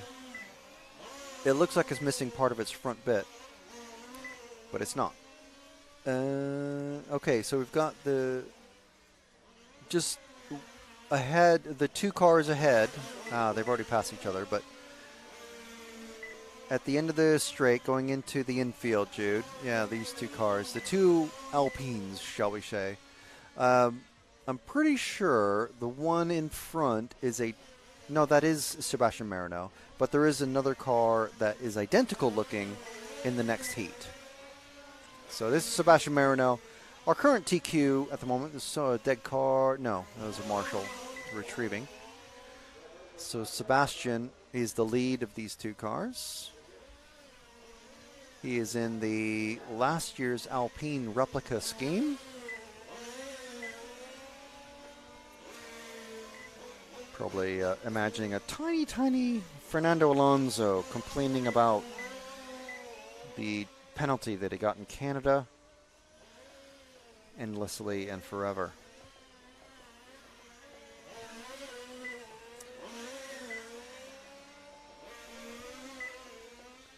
So Sebastian, surprisingly, well, he doesn't have best lap, but he's only just doesn't have it by 0.03 of a second.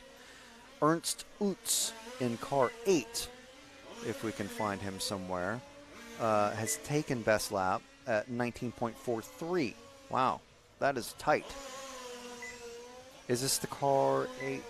Ernst Utz.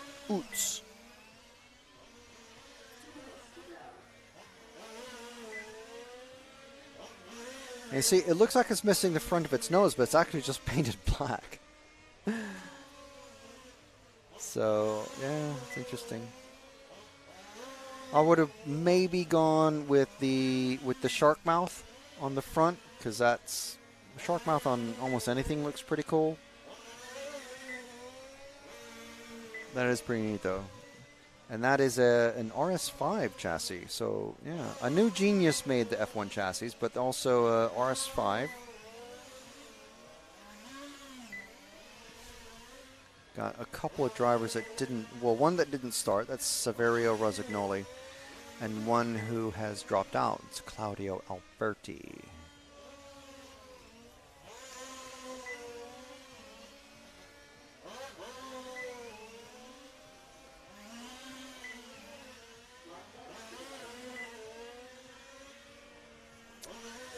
So it looks like Utz is catching the BWT branded Alpine car.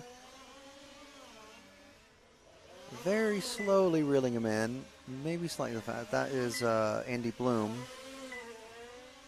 Utz, one of the top 3 drivers in this, so it's not too surprising.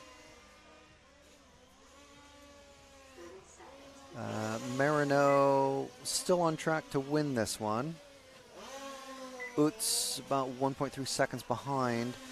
Carlos Fabregas has jumped up into 3rd. Bloom. Ooh. Oh, wow. I completely missed that one. Oh, and he's died. Car's dead. Car's dead. We have a dead car. Dead car. Eek. Wow. I suppose. Well, he probably somehow got starved of fuel when he was crashed. So that's bad luck for Ernst.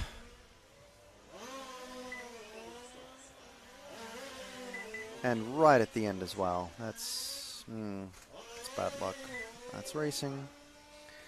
Marino taking that one with 10:11, 6:55, 31 laps, and Fabregas is the next fastest. Wow, 10:16, 31:10:16, 31:10:19 for Andy Bloom. Ernst, unfortunately, dropping out completely. He's dropped all the way down to 6 in that one. And we get ready for the final race.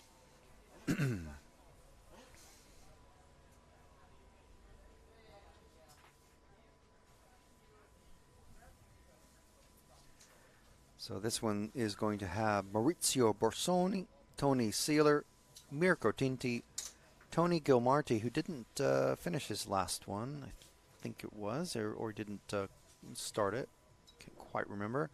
Reinhard Marin, Corentin Laville, Jose Andre Hernandez, and Patrick Duport. Go Brothers Fabregas! Yeah, one of them did quite well in that last one. If you want to see the overall, the race results, the heat results, and then the overall qualifying results, there's a link that I've shared on the EFRA Facebook page. If you search for RC Motorsport Europe, you'll find the EFRA Facebook page. And there's a link there in one of the more recent posts that is the live results link for this event. There's no live timing online, unfortunately. There's no streaming timing. It's just the system isn't set up to handle that. It's not our fault. It's just what we've got. But we do have the link that we're happy to share. And you can check that out anytime to see the complete heat rankings, qualifying rankings, and everyone who's entered. So these guys are in their warm-up period. Every race gets 3 minutes, give or take a couple. Oh, that's why I'm on that one, because I picked up this headset. Just figuring that out. Yeah, the headset I was wearing was this one, which is that one. So I picked up this one, and I put that one up, and I'm like, no, I just started moving things around all over.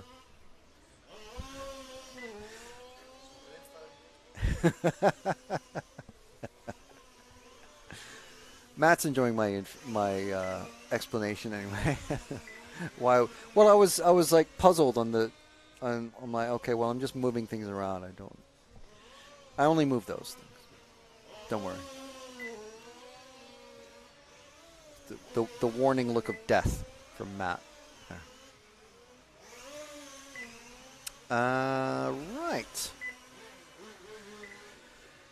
So we're not far from starting. So just in case you're still around and you're waiting for some touring car racing is finished. This is actually the last heat of the day. Speaking of heat, we're only down to 35.4 degrees out there. But we've got the combined after 3 qualifiers race. So basically this is the fastest single qualifying result for each racer is what counts to put them in the final. So we've got Marius Hedlund with 33 laps in 10:08. Marcus Feldman, he's had 2 disastrous results, but his first race time only 3 seconds behind Marius. 33 laps in 10:11. And then we have Andrea Catalani, 33 laps in 10:12, 9.9. So he's very close. Emmanuel D'Amico, he actually TQ'd the last round, getting 33 in 10:12.987. So 0.04 of a second behind Catalani's time. So he's 4th. Arnaldi, former European champion, 33 in 10:14. Also very tight. At 33 in 10:17 is Moroni, Constantino Nicola Moroni. 33 in 10:17 was his second qualifying result. And then we're down into the 32s with Verbrugge, Undheim, Rapetti, Martelli, Prevost, Vender, Hake, Strasser, Klug, Vanderboel, Vaselli, Harleman, Issei, and Roskam. And then it goes on. That's the top 20, though. And then we've got Tolonars, Rothiski, Mazzeo, and a few more. Gugic, Maestri, Domig, Westholm. So basically, if you want to have a guaranteed shot, you need a 32 in a 10:03 to be in the top 10. Probably 10:06 to give you a little bit of leeway. That puts you in the top 12 at the moment, and that will put you directly into the final. So it's all to play for tomorrow, though, because it's going to be the coolest time of the day on the track anyway. It'll still be hot, but the track will be cool, so the track will be faster.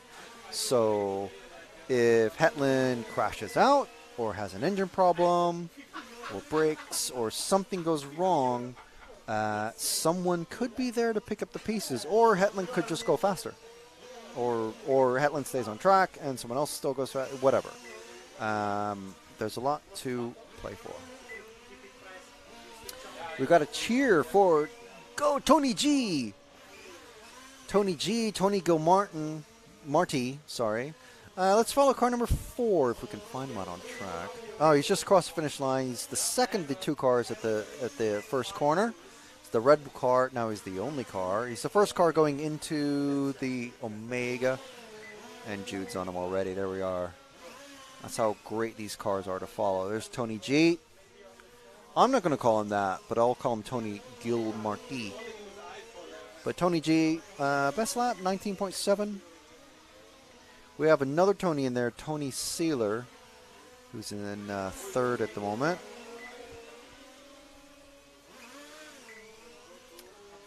So, Estanzo Cinco Benevente.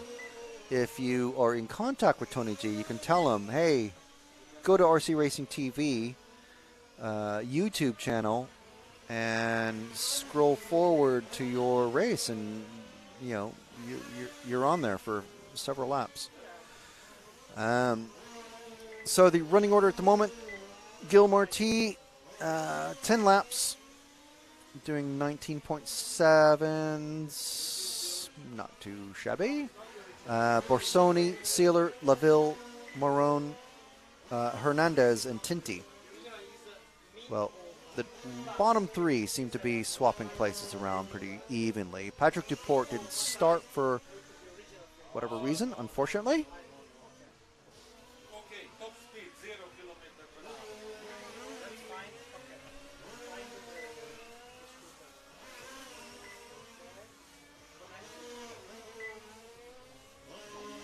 the total distance is fine. 485. And Maybe the range is not nearly done with today's racing coverage. Want to thank you for taking part, and we hope you've enjoyed it all. Every second of it, even the ones where I was messing around with the soundboard.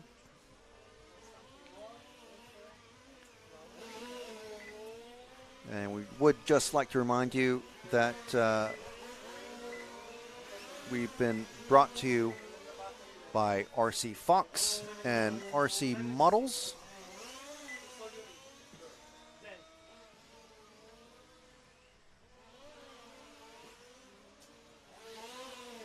Trying to find bring the sponsors up on the screen. Where are they?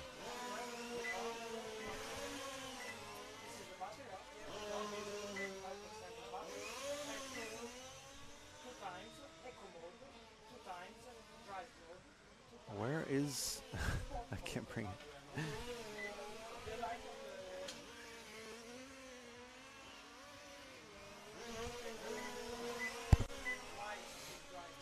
Just one moment.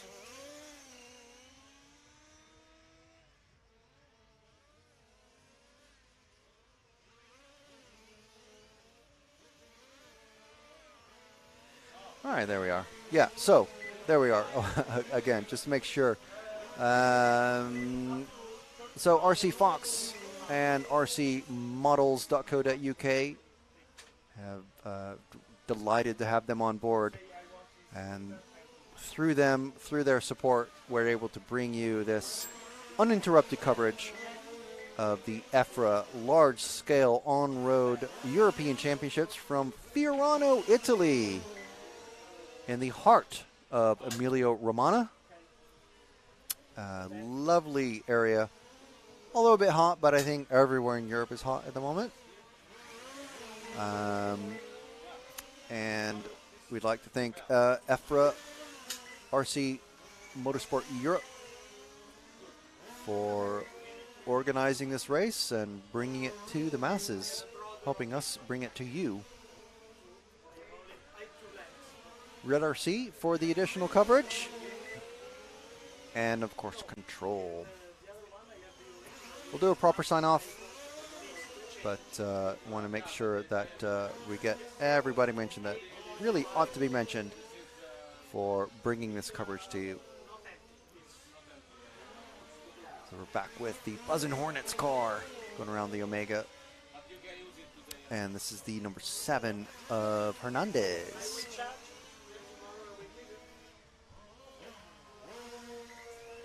That's a Genius chassis, as I can tell, because it's got stickers on the side that say Genius.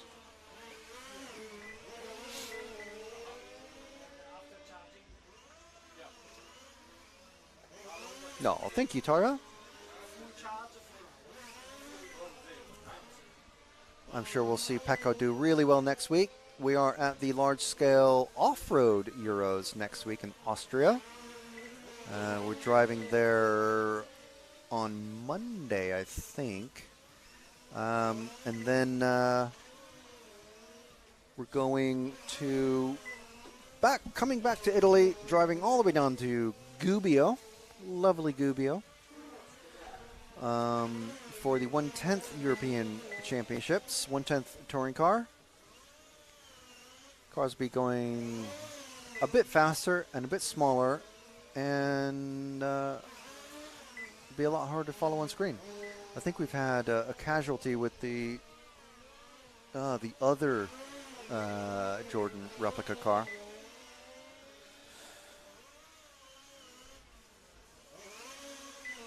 And we're following, I'm not sure, or no, this is the other Alpine. This is the other last year Alpine. I'm assuming this is like a teammate to Sebastian, who's our TQ, because it's the exact same scheme. So if you're going to print off vinyls or masking, why not print two? And this is Tony Sealer from France. So, you know, Sebastian's from France, so I can make that assumption. Large French team here, actually. There's always a large French team. RC Racing quite strong in France.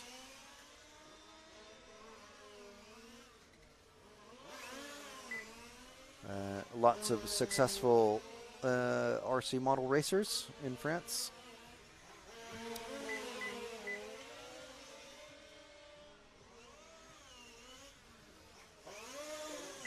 And we've got 30 seconds left in this race.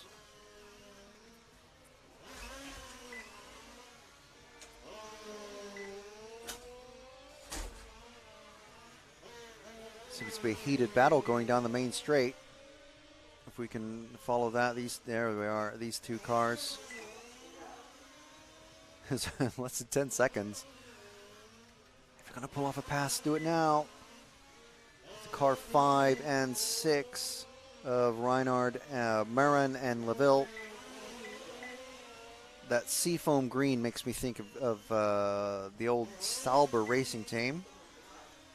It's still Sauber pretty much, but when they were running their own colors.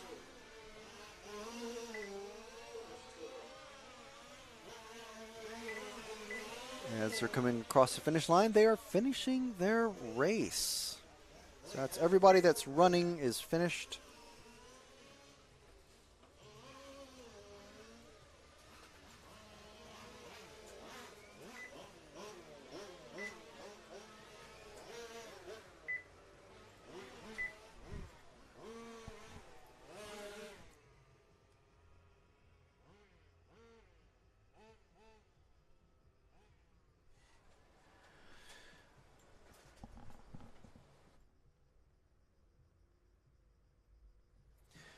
Okay, so that is it for today's broadcast. Thank you very much for joining us. You've been watching EFRA RC Motorsport Europe. Once again, we'd like to thank our sponsors, RC Fox, rcmodels.co.uk, and we'll be back tomorrow, 9:30 Central European Time, and we'll see you tomorrow.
Oh, hi, ich bin Neo. Du suchst ferngesteuerte Modelle? Da bist du hier, genau richtig. RC Fox liefert dir eine mega Auswahl.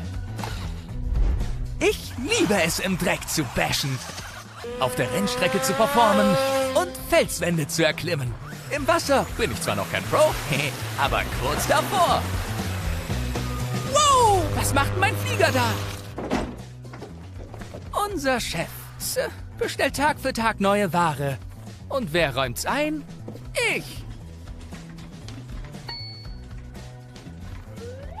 Bei uns bekommt ihr die Produkte hunderter Hersteller, egal ob ihr Profis seid oder absolute Beginner.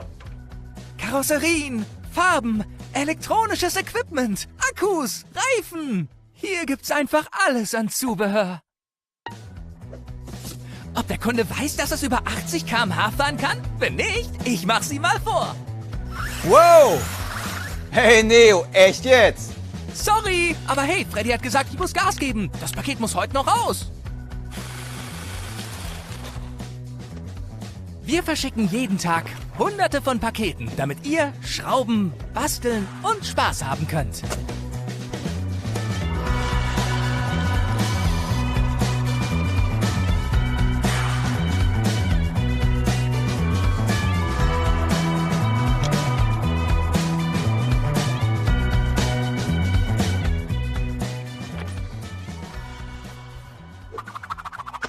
Ihr habt eine Frage oder es klappt was nicht wie gewünscht? Unser Serviceteam ist für dich da.